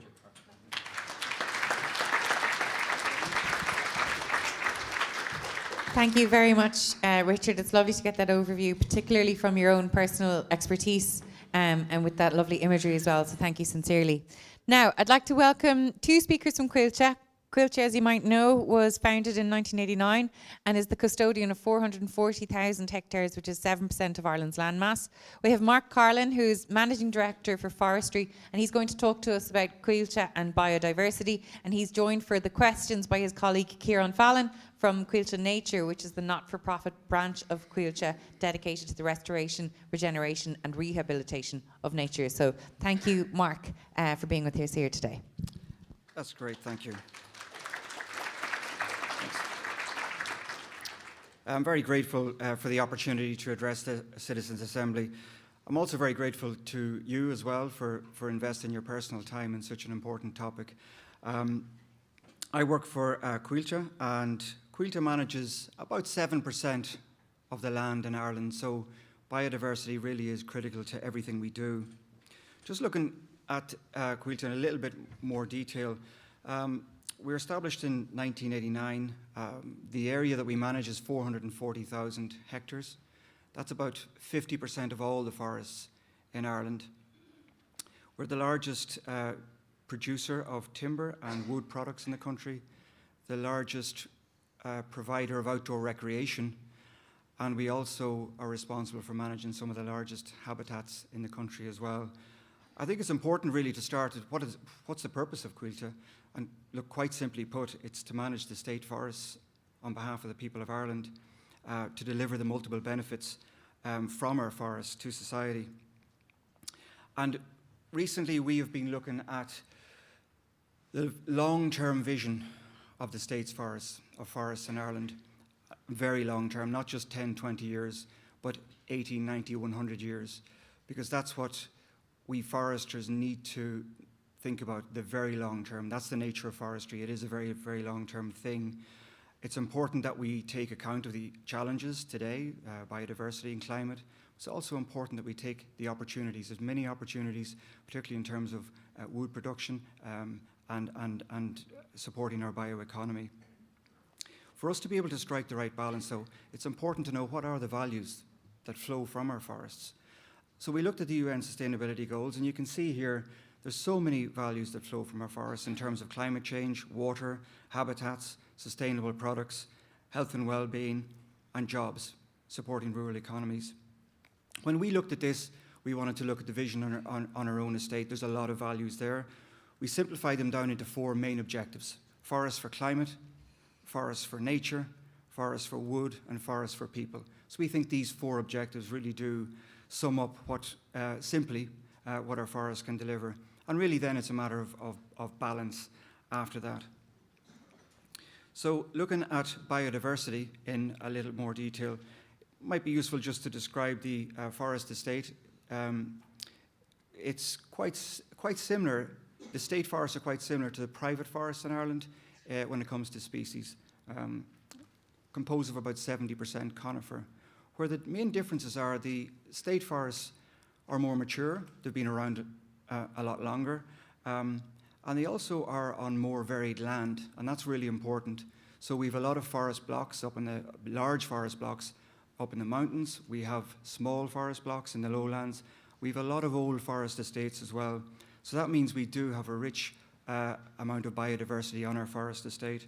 Currently, we manage about 20% of that estate, primarily for biodiversity. That's about 90,000 hectares. So you can see here some of the examples that we have from around the country.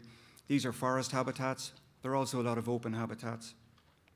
And in the near term, we're going to increase the area that we manage primarily for biodiversity to 30% by 2025. So we're going to look at areas such as old woodland sites that we have and some of the sensitive areas that we have as well to increase the level of biodiversity. But it's not as simple as just classifying and calling it, well, this is managed for biodiversity. We're actively managing this as well in terms of improving the value of biodiversity. This could be removing invasive species. It could be underplanting with native woodlands. It could be improving the hydrology of sites. So it's very, very important work.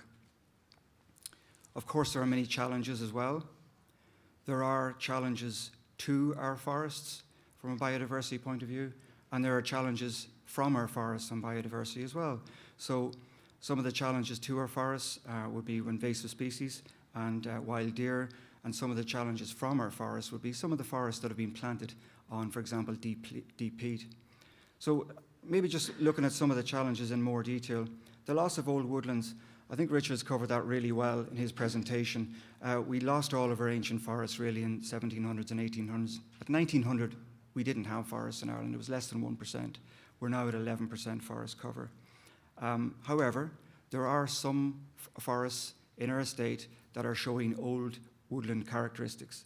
So our challenge is now, how do we try to restore some of those old forests? We also have forests in sensitive areas, near rivers that are supporting freshwater pearl mussel, for example. We have forests in the uplands, very important habitats that could be supporting hen harrier.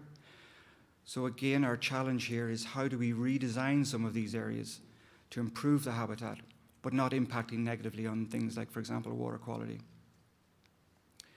We also have pressures on our forests, particularly from invasive species such as rhododendron and from wild deer management. Now, again, Richard's covered this very well, but I do want to emphasize the challenge that's presented from an uncontrolled deer population. There's significant overgrazing, and when we are trying to establish native woodlands in particular through planting or particularly through natural regeneration, it's very, very hard because of the grazing, and that's something that needs to be addressed if we want to increase the diversity within our forests. The last big challenge here really is looking at the legacy forests on peatlands. So in the 40s and 50s and 60s, in an effort to rebuild our forests in Ireland, a lot of our forests were planted on deep peat. That was done to try to create a timber resource for the future and to try to create rural employment and jobs. We now know that that wasn't good from a carbon point of view. So a challenge really now isn't what we should have done then. The challenge is, what do we do now with some of these peatland forests? So there are challenges, but with these challenges come a lot of opportunities. There are a lot of areas that need to be redesigned and can be redesigned, and through this redesign, we can actually increase the area in the state forests that are managed primarily for biodiversity. So there's fantastic potential going forward. We need to do this gradually. It will take time. We have to work with nature. There are a lot of technical challenges, but we're committed to deliver solutions here. And in the long term, we're confident that we can be managing half of our estate primarily for biodiversity. Now, there are technical challenges, and one thing that we've done very recently is we've set up Cuilta Nature, which is a dedicated team within Cuilta to look at restoration of nature. And they're able to leverage the wider forest organisation, but they're also able to bring in specialist skills to tackle some of these challenges when it comes to restoring our landscapes. So it can be summarised really in 4 areas. The first one is to restore biodiversity. These are large biodiversity projects at scale that can't be done through normal forest operations. You can see in the photograph here, this is Hazelwood Forest in Sligo. This is a very unique forest. It's an alluvial forest. Unfortunately, it has become completely choked with rhododendron. So recently we have invested €500,000 in removing the rhododendron, and it's great to see today some of the Scots pine and oak starting to regenerate in that forest. The second major area is rehabilitating ecosystems. So I've already spoken about the challenge of some of our forests that are in peatlands.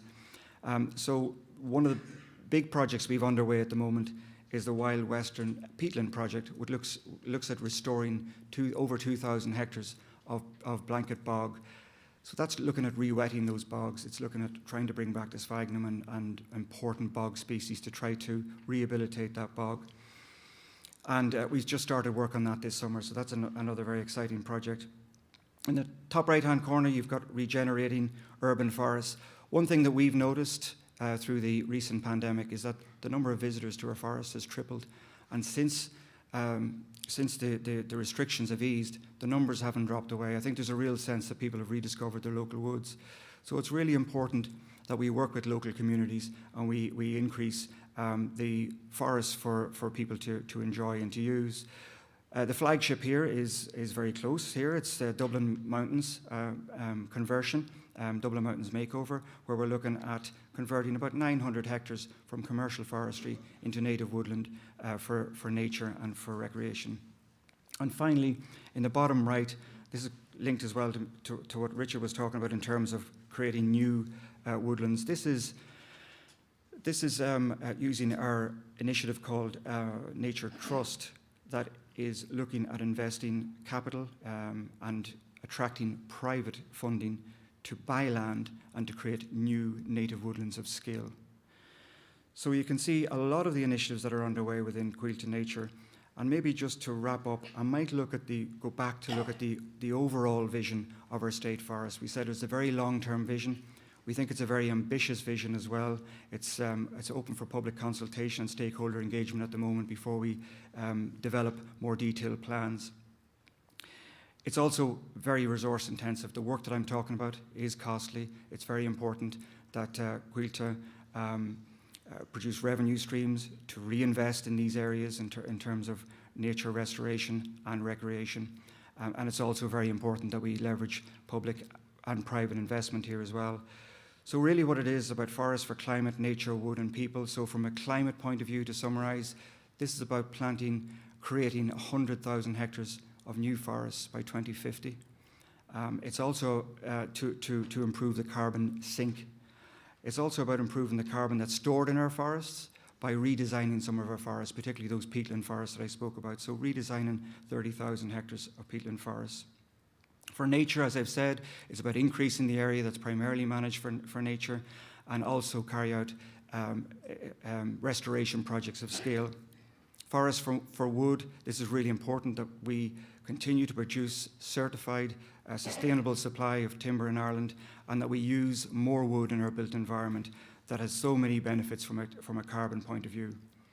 And finally, we want to improve and increase the amount of forests for recreation and for people, double the amount of recreation sites that we have and continue to invest in outstanding destinations such as our flagship visitor destination Beyond the Trees in Avondale. So looking at all of this, I think there are challenges, but there's real opportunities here as well and real potential going forward. I don't think forests have ever been more important. They can provide so many solutions to things like biodiversity loss. Our challenge really is now to strike the right balance in delivering the multiple benefits. Thanks. Thank you very much, Mark. I recently visited Avondale myself with the kids. It's pretty amazing and lovely signposts to biodiversity added as well. Okay, lots of food for thought there from both Richard and Mark. So we'll have our roundtable discussion now for half an hour and we'll come back at 4:25. Okay, we'll come back for questions around 4:25. Okay, thank you very much.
And we will.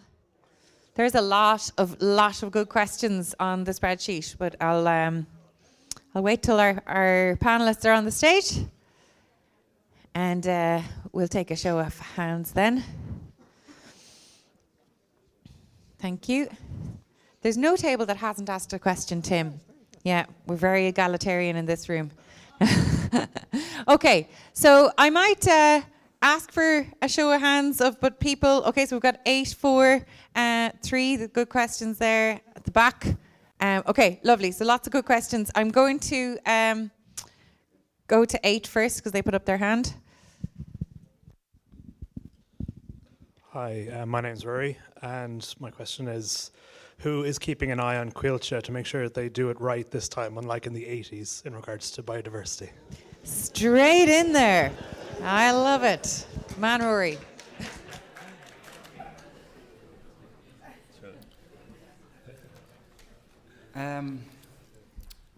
Is that a pitch for a job? Look, I think in terms of doing it right in the 80s, I'm taking your question, and come in if I'm misinterpreting it, in terms of where trees were planted, maybe, in terms of peatlands and things like that. Is that right? Yeah, okay. I think it's important. I'm a forester. I'm a second generation forester. My father was a forester. And he was planting trees for a reason. And a reason was to create a timber resource, local employment as well, and we had to bring back our forests because our forests were pretty much gone in the 1900s. I mean, I know more now as a forester in terms of certain things, particularly in climate and carbon, than he would have been aware of. And I'm pretty sure whoever comes after me, will have more information again as well. So I think we've got to look back at some of the mistakes that were made as a genuine attempt to do certain things, and we have more information now. And I said in my presentation, I genuinely mean it. It's not about what we should have done. It's now about what we do next with the forests and peatlands. We've also got to remember what we did achieve too, though, in terms of bringing forests back to 11% from 0, pretty much. And we're pretty self-sufficient in our wood needs in Ireland as well. What we need to do now is we need more forests. We need more forests and woodlands throughout Ireland. We need them for not only wood, we need them for biodiversity, we need them for carbon and climate, and we need them for social and recreation as well. So there's great potential going forward. We are being very clear in what our vision is, and it's open for public consultation at the moment in stakeholder engagement, where we will then be developing more detailed plans and going through more rounds of public consultation too. So, because it's very important to us to hear. We're managing the State Forest on behalf of the people of Ireland, so it's important that we hear from the people of Ireland on that. So, is that? But answer your question? does anyone have oversight, Mark, or is that something that Quilcha is in a position to better manage now? Well, we are firstly stating what our plans are and engaging with the public on that. So that's very important. The second thing is we have our own oversight and quality control as well in terms of what we're going to do, and of course there's regulation as well. So we're governed in the same way as any citizen of the state in terms of forestry, in terms of forest regulation as well. So that's how I would frame the oversight. Yeah. Thank you. Okay, so back to the hands, and we'll go to table 13, and then I'm going to take table 3 because they also had their hand up, and we've got 5, maybe 8 or 6 as well, maybe. Hi there, I'm Lorraine, and my question from this table is, how does Quilcha balance their renewable energy strategies policies with their biodiversity predicted responsibilities? Okay, I just need to understand the question a little bit better. So it's the renewable energy in terms of our wind farms? Yes. Against? Your biodiversity responsibilities, your predicted responsibilities. Okay, yeah.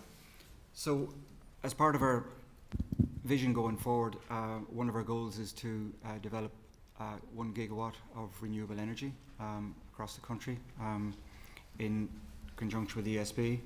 I think that's very, very important in terms of delivering the programme for government and what society needs in terms of renewable energy. Any project will be assessed from an environmental point of view It's open then to the rigours of the various processes, regulation, and in any public consultation as well.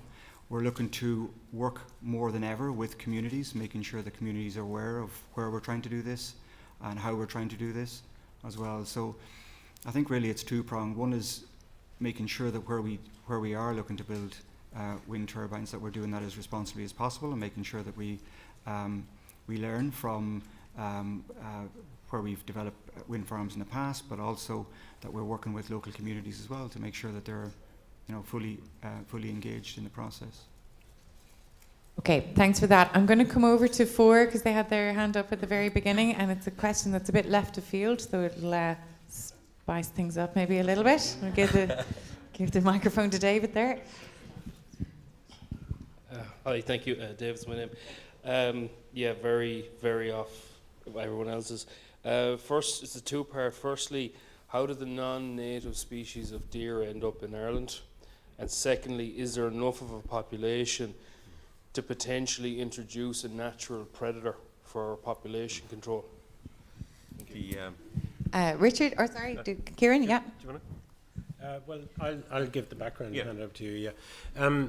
I think it's important to understand there are 3 species of deer in Ireland, or on a widespread basis. We have our native red deer, which is more or less confined to Killarney, to the national park and area. And then there are 2 species of introduced deer, which were brought in mostly in the 19th century as part of big estates, like, for example, Powerscourt Estate in County Wicklow brought in a herd of Sika deer to show off, basically, to the neighbours, and they broke out and bred in the mountains. And it's those introduced deer that are invasive, just like the rhododendron and the Japanese knotweed. It doesn't belong here. They don't belong here. And on top of that, there aren't the natural predators anymore, the wolves, the eagles, and so on, because over the centuries we've exterminated them. I know there are a few eagles back in the country, but nothing like to cope with the deer populations that we have. So we as a population have to take the place of the predators. I think your question was suggesting, is there a case for introducing wolves? And I think you'd want to ask the farmers about that, actually, not me. But I think we have to take the place of the wolves, and for the short term at least, and to reduce the populations to a sustainable level. Spot the headlines tomorrow. Yeah. Kieran, do you need to respond? Is that okay? No, I think we've got tons more questions anyways, and I might have to start bundling them up. But David had a question on 5. Yeah, thanks. I'm asking a question on behalf of the table here, and it's a bit of a rapid fire one. So it's given what seems to be a high proportion of commercial forests in Ireland, how much profits did Coillte make in the last 10 years? And what percentage of this was invested into native forestry and biodiversity producing measures? How does Coillte measure the harm to biodiversity that the use of pesticides in a typical commercial forest causes? And what actions are being taken to mitigate against this harm? Thank you, David. Okay. From a profits point of view, I don't have all of financial information for the last 10 years here, but what we have managed to achieve recently in terms of, from a financial point of view, is a good return in terms of managing our forest estate. And that's very important for a number of reasons. Firstly, we're paying a dividend back to the state from the state assets. The second is that it allows us then to invest, which is the second part of your question, into forest recreation and into nature restoration and into other redesign areas of our estate that we need to carry out that would be non-commercial. So essentially our commercial activity is largely based on wood and timber wood products, and we're able then to reinvest that in other parts of the business in terms of nature restoration, recreation. So it's really important, because what I've just outlined in terms of our potential strategic vision going forward is a very, very expensive program and resource heavy program, and it has to be paid from somewhere. Now that's going to be has to be paid from reinvestment of Quilta's revenues, essentially from our wood business, but also from utilising public funding where available in terms of some of the redesign work we need, but also attracting in private capital as well. From a recreation point of view, we've managed to achieve that in some of our large forest parks, but also in terms of Quilta Nature that Kieran heads up. This is going to be very important for us to tap into this ESG funding to be able to do some of this redesign. I think the third question was on pesticides. We're always looking for, I would say forestry is a very low user of pesticides, right, in comparison. We typically use herbicide, and which is very, very important, and we cannot create new native woodlands without using some degree of herbicide, which is already spoken about deer and invasive species. To control invasive species and to do some of the nature rehabilitation, we have to use herbicides. So, but we are a low user of that. When you think about it, trees are the biggest plant around, so it's only when you're trying to establish the small plants very early on in the life cycle that you need any herbicides. Having said that, we're always looking at ways of further reducing that, and we'll continue to do that as well. So we're a responsible user of herbicides. We'll continue to be. We'll continue to look at ways of reducing further as well. Okay, Mark, might you be able to follow up with us on the profits question? Can we come back? Because we tend to follow up on questions that don't get answered. 420 million. Do you want to wait? David, do you want to wait for the microphone? Yeah, just Googling it, it says 420 million. So in order to avoid appearing as a corporate greenwash, we want to see this 35% speculative figure of non-commercial activity, actually be achieved or look like being achieved. So that's the impression that the whole table, it's not a personal opinion of mine, but I'm trying to represent that to you. Thanks. Great. Thank you, David. And recommendations can come forward from the group like that. Liam and 12 has his hand up, and we had a hand up at 2 as well. So I'll come straight to you after that. Liam's my name. When our massive house building programme gets cranked up, and as it gets cranked up, please God, will Quilta be able to support the needs of the industry with homegrown timbers? Thank you, Liam. Rather than imports.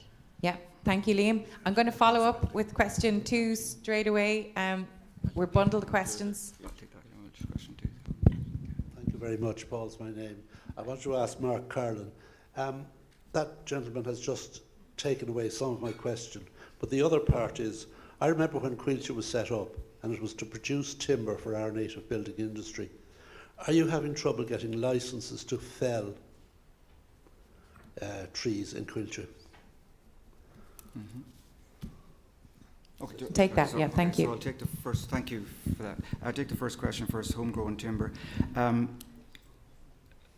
You'll see in the vision going forward in terms of we need to continue to supply certified timber here in Ireland for our house building. We've a target of 300,000 homes to build. It's really critical that we build those as sustainably as we can.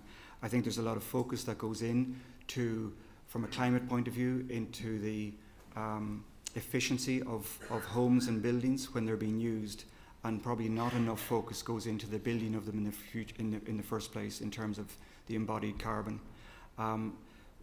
It's clear that timber frame homes are 2.5 to 3 times more efficient in terms of climate and carbon than traditional homes. It's an open goal for Ireland. We only build about 20% of our homes with timber frame. In Scotland, it's 80%. It's pretty much the same society, so there's no reason why in Ireland we can't do that. Essentially, there's no look and feel difference from a masonry traditional home to a timber frame home. So I think it's something that we've really got to grapple with. From the question in terms of have we enough supply, I suppose from a private sector point of view, a lot of our forests were planted in the 80s, 90s and 2000s. So those trees are maturing now. so that in the next 10 years our volumes are going to double in terms of what we can produce from our forests in Ireland. So it's a great opportunity for us to use more wood here in Ireland. So there is enough supply. We've got to make sure that we use it responsibly. In long-lived wood products, we continue to innovate, and that we build more of our homes with wood. From a timber and licensing point of view, there have been challenges in the last number of years in terms of licensing. I would say now that we're out of the critical phase of a crisis in terms of licenses for felling, but there are still challenges in terms of licenses for afforestation as well. There's a regulatory review underway at the moment in terms of trying to develop a more streamlined process. And I think that's very, very important, not just for felling licenses and wood production, but also to create new forests here in Ireland as well. Okay, thank you. I'm going to take up the last question briefly, and maybe to you, Ciarán. Something that came up in previous conversations I've had. Could you talk more about Nature Trust and the work that Coillte is doing in that regard? So, is this microphone on? Yep. Very good. Coillte Nature, the area that Mark is speaking about, was set up in 2019. That was the 30th anniversary of Coillte. So Coillte has always done some really good work around nature conservation projects, but it was always in the line, and we felt that if you created something that was dedicated, you could really use the organisation to do big projects. So almost immediately when we set up, we received calls from organisations and individuals who were interested in being associated with native woodland creation. And Richard had mentioned there's a lot of interest in this at the moment. And we had nothing to respond to them with. We had nothing for them to plug in, and I was turning people away. So we started thinking, well, look, is there a way here are we missing a trick here? Is there a way here we could use this sentiment and the finance behind it to make a real difference? So to cut the long story short, we set up a separate company, which is a not-for-profit company called the Nature Trust, which sits outside Coillte, and it combines the public premiums and the grants that Richard mentioned for the establishment of native woodlands with private capital for people who want to be associated with the creation of native woodlands. So all the assets are held within the Nature Trust, and it goes out, it's really simple, it goes out onto the open market, buys land suitable for native woodlands and establishes them with native woodlands and manages them into perpetuity. And it keeps, quite simply just keeps a register of who has funded this, so there's no double counting or any kind of funny business of keeping money separate, so it has its own internal register. So that's all it is. It's a way of delivering native woodlands at scale. Native woodlands, because of their nature, because they take so long to mature, there's no conventional economic argument for them, particularly when you have to buy land. So you're really looking at people who want to make an impact investment. We've been really surprised by it. When we set it up, we weren't sure it was going to work, if there was going to be any real interest in it, but it's going very well, and we've raised €2 million earlier this year, another 5 just recently, and it looks like money is not so much the issue, it's land constraint, because as I was saying at one table, we have very, very low levels of land mobility in Ireland. Land doesn't change hands all that often. So it's going really well, it's really encouraging. And so the land is owned by the state through the company, or the land is owned by the company privately? No, the land is owned by the Nature Trust. The asset is held by the Nature Trust. It's open access, so it's there for public recreation and so on, but it's the investors cede it to the trust and it's held in the trust. And the idea would be if the trust ever wound up, the Constitution requires that the trustees and the directors find another home for them with a similar ethos, so it might be a charity or some other non-commercial use. Okay, great. Thank you very much. We have a lot more questions to ask, and with your permission, we will send them to you, and if you could send back answers to our members, and we'll put them in our members area. As you know, we have a very engaged membership, and everyone here is really interested in this whole area of biodiversity. But thank you very much for your time today. Thank you to Richard, to Mark and to Ciarán, and thank you for your presentations and your answers to all the questions as well. Thank you.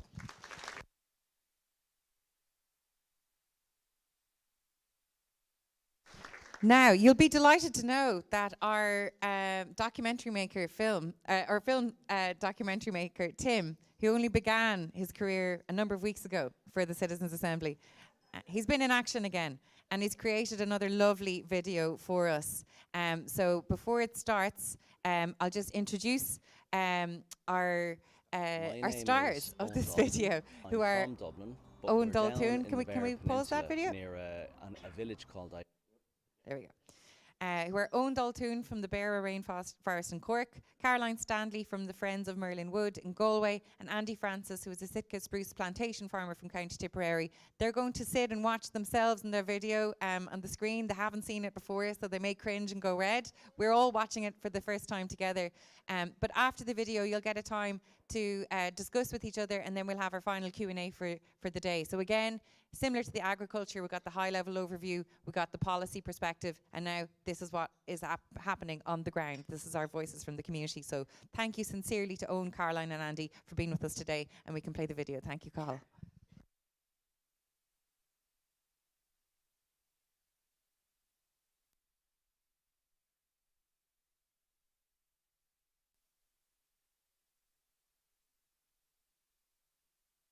My name is Owen Dalton. I'm from Dublin, but we're down in the Beara Peninsula near a village called Irees in West Cork. So I have a business conserving and restoring sculpture all around Ireland, and it allows me to focus on what I'm really passionate about now, which is nature and seeing nature, wild nature, return. I moved down here with my family in 2009 and we bought a farm here of 73 acres. What attracted me to the place was the fact that for probably around 100 years the farm was disused. So in that time a lot of the land, most of the land, went back to wild nature of native forest, and as I subsequently discovered, actually rainforest, temperate rainforest. What gave that away was the presence of what are called epiphytes. Epiphytes, because they're not rooted in the ground, they require high levels of moisture in the air, whether it's rain, drizzle, fog, mist. So wherever you find epiphytes in a forest, you know that you're in a rainforest. And though it was extremely beautiful and biologically rich, it was also ecologically wrecked when I arrived, and there were a couple of main reasons for that, but the biggest one was very severe overgrazing by, in this case, feral goats and Sika deer. The fact that there was absolutely no woodland ground floor in the forest at all. There was only mosses and a couple of other ferns and other plants. So generally it's estimated that in prehistory, before human impacts, natural forest covered somewhere around 80% of this island. It's now down to around 1%, and of that 1%, pretty much all of it is completely and utterly trashed by overgrazing, by artificially high numbers of deer or other grazers. After about a year and a half, the native woodland scheme was approved, and a goat and deer exclusion fence was erected around most of the forest. And together with the removal of rhododendron and other invasive species, there was the most incredible transformation of the whole place. The whole place just started to absolutely come to life with an eruption of wildflowers all over the woodland floor, which increased the number of insects and bird life, and the whole place just started to ring and buzz with life. It was the most amazing transformation. Deer are a natural part of ecosystems. The problem is that we have completely eliminated the counterweight to that, which is predation by larger predators. There were two main categories of the farm that we bought here. There was land that's not shared with anybody, it's just our place, and then there's commonage. And commonage is ground that you share with some of your neighbours. So really what I'm doing is concentrated on the non-commonage part of the farm. And that area is where you have the concentration of densest rainforest in my place. And I consider what I'm doing there to be rewilding, because there is no real extractive processes involved in what I'm doing there. It's just the land is purely left for nature. There's another 8.5 acres, and that area I have Dexter cattle, which are small quote-unquote native breed of cattle, and they spend most of the year on the mountain commonage, but I bring them in here in the winter when the leaves are off the trees, and that way they don't interrupt or impede that process of natural regeneration of wild native forest in this area. Consider that to be high nature value farming. I think it's essential to underline the fact that it only works because they have mountain commonage where they can spend most of the year, and that area, the mountain commonage, is ecologically wrecked. So it's kind of like a sacrifice area that allows this, if that makes sense. I think something that's a point that's very often overlooked is that when we talk about nature, we tend to think in terms of favoured species, like species that are more easy for us to relate to, whether it's certain birds or butterflies or mammals. But we really need to start thinking in other terms, which is in ecosystem terms. It's essential to understand that an ecosystem is thousands of species and the connections between those species. We either act now or it's going to be too late. We need to start acting on the climate, and we need to start acting to stop destroying nature and to start letting it come back on a massive scale, or it's going to have catastrophic implications for all of us and for the rest of life on Earth.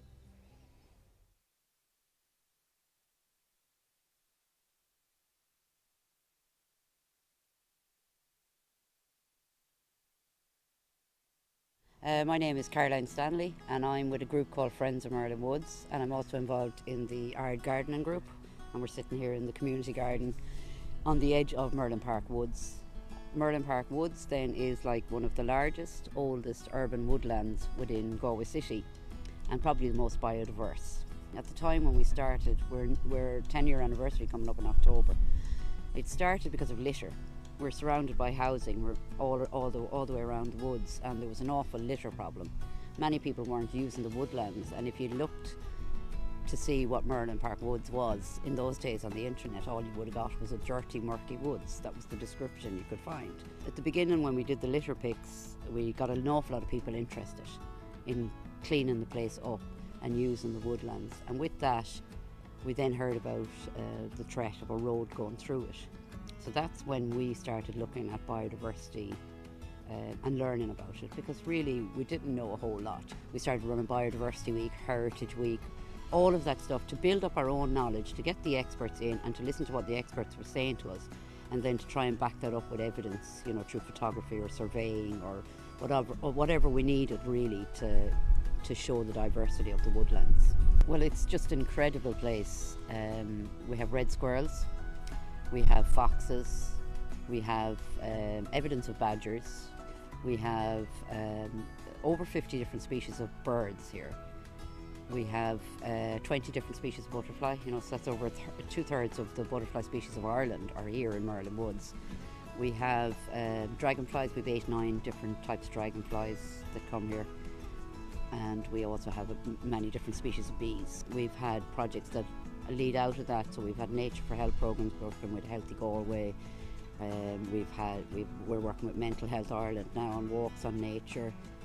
You know, working with groups say like Galway Traveller Movement, it's to remind them that their past is also in the woodlands. Not only, you know, are we going through a biodiversity loss, but we're losing the space for people as well.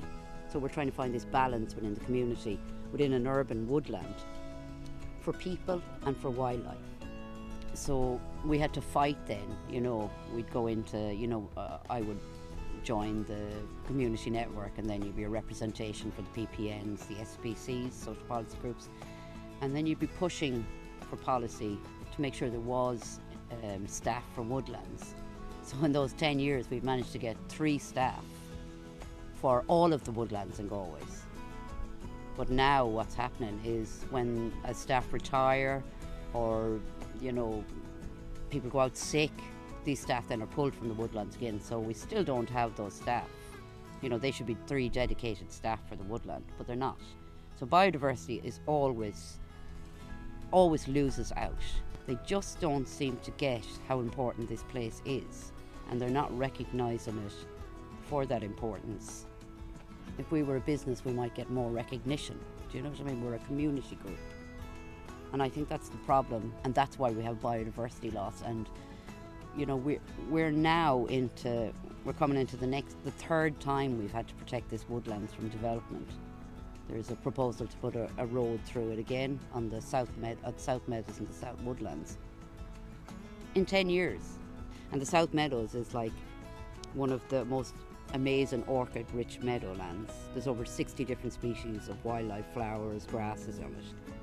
And that also brings in all the butterflies, the dragonflies, the birds, you know, all of that. It's a complete amazing place.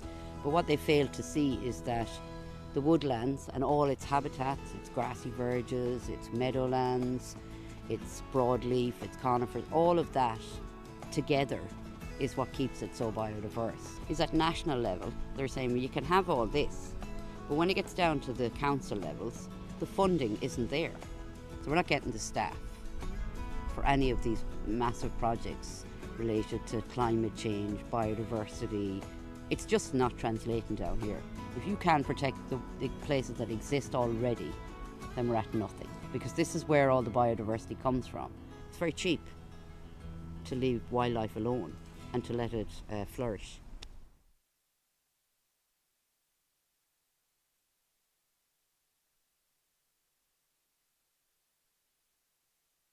So my name's Andrea Francis, go by Andy, and this is the townsland of Rossfinch, Ballynahinch. So we're just off the M7 and we're where the counties of Clare, Tipperary and Limerick meet.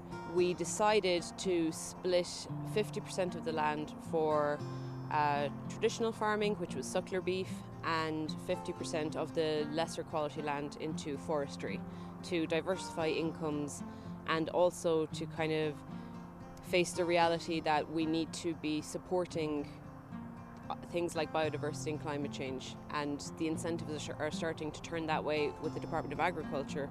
So we both work full-time in other jobs outside of the farm simply because the farm was not generating a livable income, even though it was 110 acres. And it did not make sense to put that many hours of work in for no actual returns. With the new Common Agricultural Policy coming in 2023, definitely going to be involving more to do with biodiversity and climate change. 15% of everything we planted is native woodland, and 15% of 39,000 trees. That's a nice portion of native woodland as well. There's definitely a place for timber production in Ireland, because as long as we're importing it, we're actually making things worse. Transporting wood from mainland Europe, from Scotland into Ireland when we could actually produce it ourselves is just far more pragmatic. There's never going to be a time when we don't need timber to build buildings, to create furniture, to create pencils. As simple as it is, finances are incredibly important when you have a choice to make with the land you own. I mean, and ultimately the farmer gets to make the choice. It's not that the land is a public resource. These are all privately owned. There's 130,000 small farms of 80 to 100 acres. I'm just one of that massive group that you give the majority of the grant which you get from the government for the first 15 years to the forestry contractor, and you take a small portion of that, and then when year 15 comes you'll have what's called the first thinning, which is where you decide how many of the trees need to be removed, which are then sold as timber, but basically to enable the rest to grow to its fullest capacity because space is required, which is the 30-year, and that's the end of a rotation for the Sitka spruce, in which case you do clear fell, you sell it for whatever's the going rate in the market, and you plant again. The reason to not go full native woodland is the practicalities that a spruce delivers. It's fast growing, it sequesters carbon quicker. There's going to be demand in our growing population for timber. We will have provided a certain volume of timber to the market that is needed for our growing population and our requirement for housing. And then we will have a choice to replant a full native woodland, which is where I hope we can go. I had so much fear after the recession, and I had to go abroad for almost 8 years before I could come back home to work. The idea of giving up a chance to have a second stream of income from a farm, it's very hard to say no to that. You don't know what life's going to throw at you. I don't know if I'll still have this career in 10 years. I've grown up with lots of instability. My parents grew up on a knife edge with their finance, setting up their farm. If you had a chance to make 10,000 euros a year to support your life, would you turn it down? It's hard to say no. It's almost like forestry means you're giving up. You're taking the easy road out. You're not doing the hard graft the generations before you did to create good grassland and have cattle and livestock and so on. But even the last 30 or 40 years of the Common Agricultural Policy was all about incentivizing having livestock on your land. It's not by accident we ended up with lots of fields, grazed down to the bare minimum and hedgerows cut back to the bare minimum. It's because it was incentivized. If your mindset is looking at your land parcel, your 80 or 100 or 50 acres, whatever it may be, and you see it just on its own, isolated from the ecosystem around it, how do you change the conversation to look at the whole of our land, not my bit?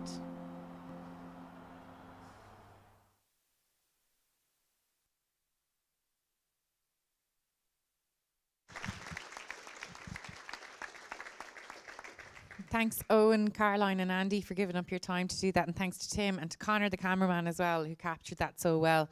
I think we've got our different perspectives there on forestry, and we're going to have 15 minutes now to talk about this before you can ask the panel questions. And if the panel like, they can mill around and speak to tables as you wish. So it's a reduced discussion time because hopefully the discussion time before this has kind of dealt with some of the issues. So 15 minutes now and we'll come back and ask our questions. Thank you.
line each, just to give us a little bit of an input into anything else we missed in the video from their perspective before I open it to the floor.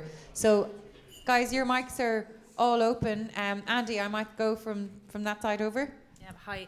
I realised that I didn't have the beautiful native woodland or rainforest as my panel members also do. But if you were to pick, so that forestry that I planted, that's 9 months old. So you'll see more grass and flowers than you see the tiny trees. But a year before that, that was tightly grazed, full of cattle. So to have it go from that to where it is now is actually, you know, it's not native woodland, but I believe it's better for biodiversity than what was. So I'll pass it on. Lovely, thank you, Andy. So then Caroline, anything Yes. you'd like to add to your video? Yeah, just to talk about councils, planners, and their lack of care of woodlands, and you know, the lack of care of trees in towns. So I'm in an urban setting, so a lot of it was based on agriculture, forestry in a rural setting.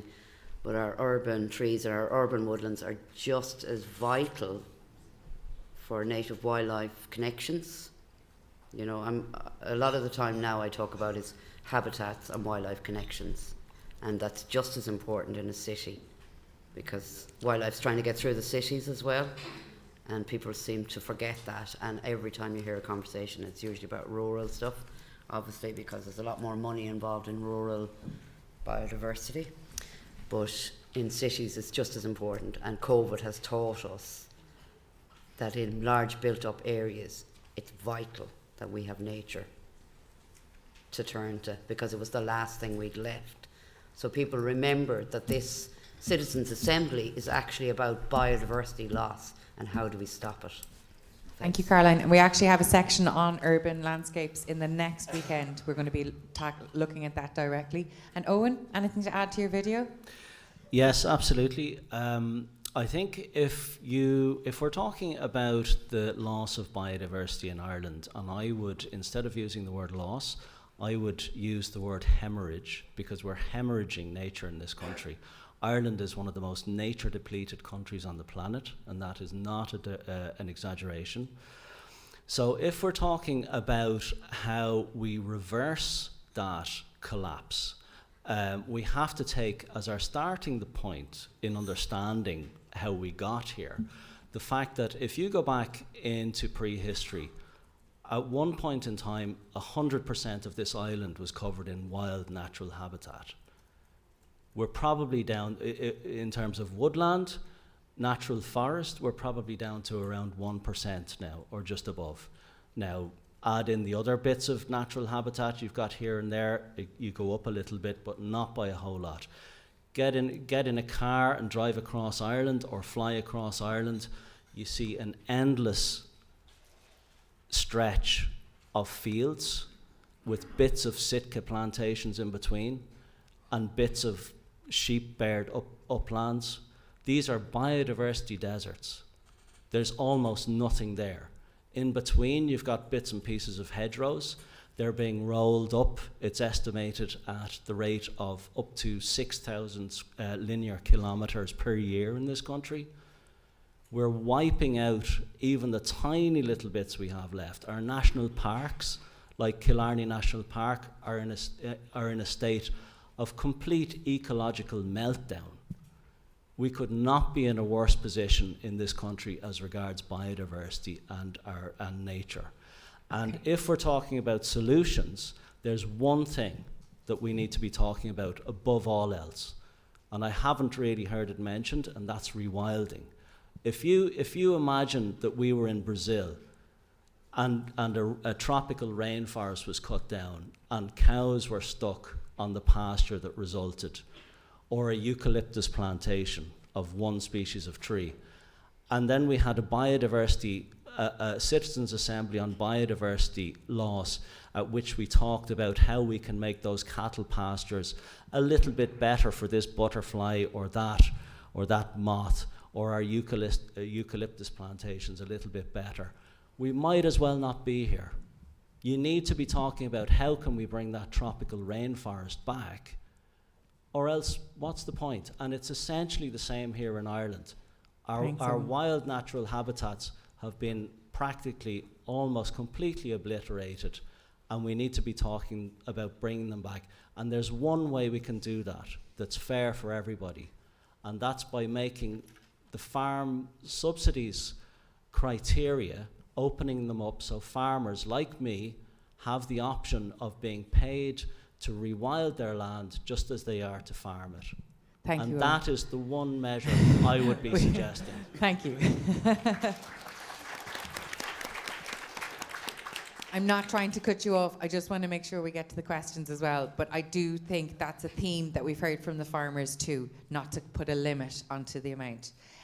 So let's open the floor, and I just want to see hands. And if you're not happy putting up your hands, tell your facilitator put up your hand for you. Emma's in straight away, table 2.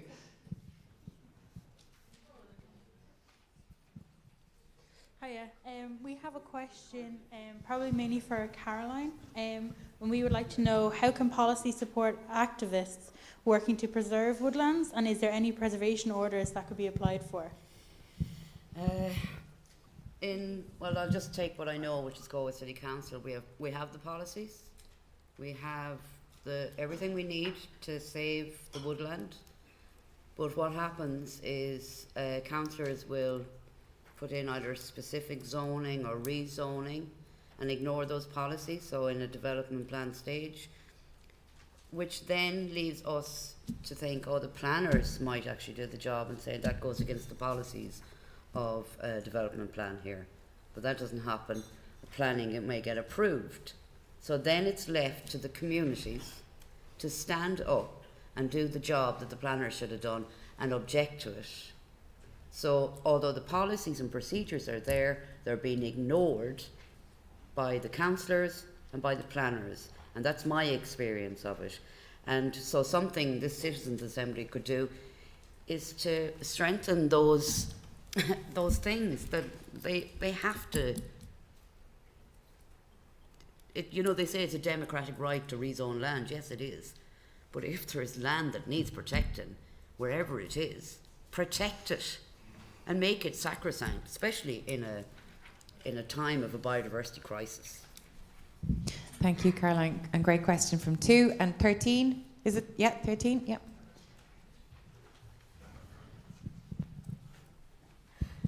Hi, my name is Liam.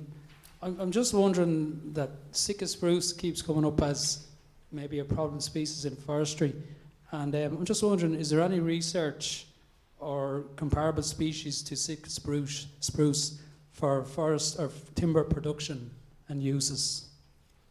And not sure if it's for the front or the back. If that's possible. Or both. Thanks, Liam. Both. Andy, can I throw it to you first anyway? Yeah, I mean, we only recently planted, so I can just pass on what we ended up making our decision on. And so basically we went with a private forestry company, and they come to you, they map out your land, they take out the archaeological and environmental areas of special protection. So, you have to follow regulations around all that. And then they analyze the type of soil you have. Is it north aspect, south aspect, what kind of sunlight? And based on all of those inputs, including how well it drains, is it peaty, is it acidic, they'll come up with what trees have the best chance of living. So, for example, our native species we settled on was oak and birch, but the rest is Sitka. Why? Because it can survive. We have underneath that soil, there's about this much soil, it's all rock face. And it can grow on severe inclines and rocky and outblown outcrops. So essentially, if you don't, so the rules are when you're choosing what mix of forestry to put, because there's different options. You can do 20, 80, 50, 100% of either native or the other. But you have to choose what will survive, because in the 4th or 5th year, when you get inspected by the Department of Agriculture, if more than 10% hasn't survived, you're penalised financially. So you end up with this very fast growing, it's even been called invasive by some, But I mean, perhaps there could be more knowledge from Coillte as well, or other speakers before me that could balance out the other end of that. That's just basically how we ended up with the choice that we made. Thanks, Andy. I'm actually going to keep the questions to here for now. So Stephen is here on 3, and we've got Louise on 7, and then I'll come over to 5. So, okay, loads of hands up again, which is great. We'll go to table 3 first.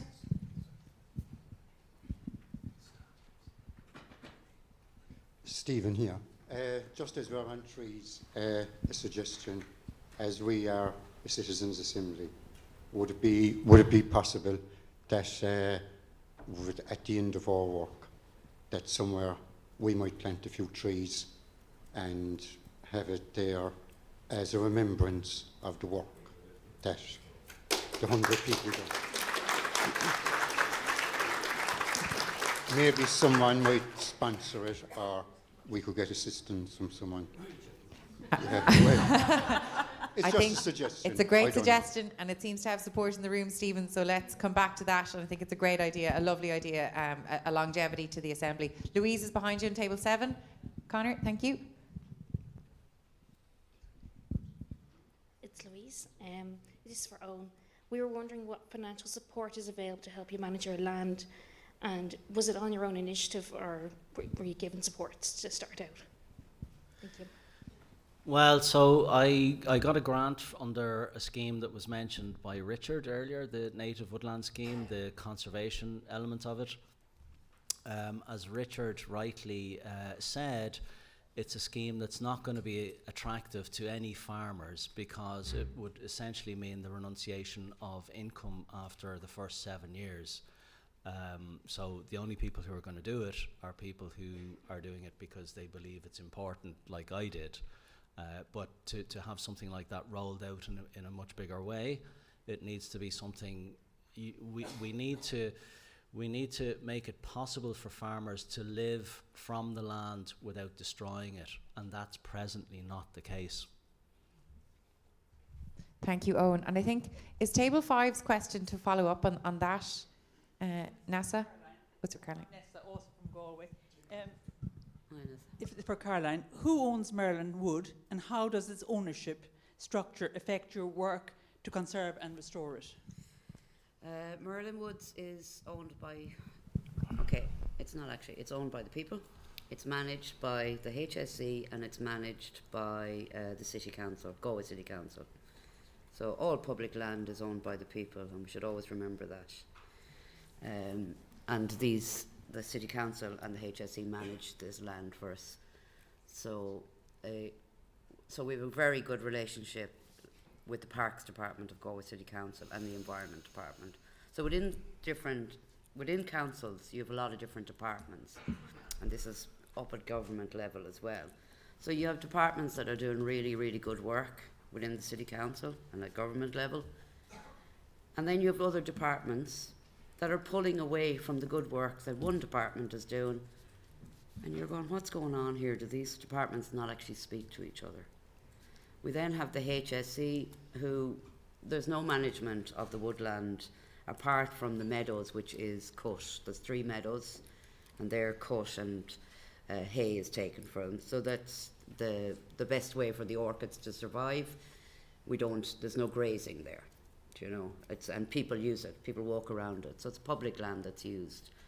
So that's kind of how Merlin Parks is. But the woodlands itself, we do the litter picks, and we do some projects, and then we link in with the City Council on different projects as well. Hold on a second, NASA. I'll let NASA follow up on that. Sorry, maybe I'm stupid, but I just don't understand what you mean by public land. Is it owned by the council, or is it HSE public land? It's public land. I think people don't. By the state, or owned by the state. These are managing public land, yeah. And I think people forget that. They go, who owns it? The people of Galway or the people of Ireland own public land. Yeah. Just much like Coillte and all those are managing state land. Yeah. It is our land. The people of Ireland. Oh, I'm not Chris. I just think you're doing. I'm a just brilliant saying job, but that there's there must be other two management companies going on, or 2 managers of the land. if that answers the question for you. I think it answers it in a way that everything seems muddled. Yes. But that's not your fault, Caroline. Yeah, You're no. telling us the state of how things are. Yeah. Now, I'm quite conscious that we have heard a couple of times from 8, and we've had 3 questions from 4 as well. But so I just want to see, is there any other people at the back of the room who've been very quiet? Robert at 11. Yeah, thank you. Just because you asked. For the last, all day today and a couple of other times, a few previous weeks we've been here, we're hearing a lot of frustration and a lot of people going, oh, we can't get this done, we can't get that done. It just seems to be ridiculously hard to get anything done. Nearly every single person we've seen up here has a positive outlook on it. They've got the right intentions, but just don't seem to get anything done. Can you give us one positive thing through your 3 journeys, please? Sorry, this wasn't a question we discussed in the group, but just I can feel the frustration, that's all. One positive thing, please. Well, I thought my first comment was quite positive, but that to go from the buzz-cut fields and the buzz-cut hedges to just letting it go, like, I know eventually the big tall spruce trees will be there, but all through the summer, it smelled amazing, it was buzzing, you could see wildlife going on in this 39,000 seedlings. I find it personally very exciting, even if there are pros and cons to it. For myself, from Merlin Woods, going from the first time I ever looked it up on the internet, from a dirty, murky woods was the description, was the only description I could find out about it on the internet. There was no pictures, there was nothing. And now if you were to look up Merlin Woods, you'd find pictures and people using it and less litter. So there is a lot of positives about it, really. I think for me, moving to West Cork in 2009 was a revelation once I developed a relationship with this piece of wildland. And the 2 biggest things, and the two things that bring me the most joy in relating to it are how nature will come back when we stop doing the things that we're constantly doing to stop that happening. It comes back, it comes surging back with great abundance and diversity, and that's a constant cause for great hope for me. Actually, I'll just leave it at that one. And it's probably a good place to leave it on a positive note. So thanks for bringing us to that, Robert. I want to mention Owen. He's got a new book out called The Irish Atlantic Rainforest. I follow Owen avidly on Twitter, so I'm delighted that he was able to make it up here today. Just to give that perspective, because it is important to include that as well. And thank you sincerely to Andy and to Caroline. And I'm sure, and I'm sorry we didn't get to everybody, and I'm sorry that I'm purposely not going back to people for a second time, but I do want to make sure we try and spread it around the room. We had 19 speakers today. That's a lot of people in. So I want to thank the room for the reception you've given everybody, for the attentiveness, for the engagement, for the excellent questions. So thank you all for that. Thank you to our speakers. Thank you to our facilitators, the hotel. I'll thank everyone properly again tomorrow. For Lisa and Darren on ISL, all the secretariat, Jerry's on sound, our musicians for the bit of a lift as well. Tomorrow we're going to start with the plenary, the kind of mop-up questions that we had from last week, but we're going to shorten the plenary in order to give ourselves some time at the end of the day to start reflecting.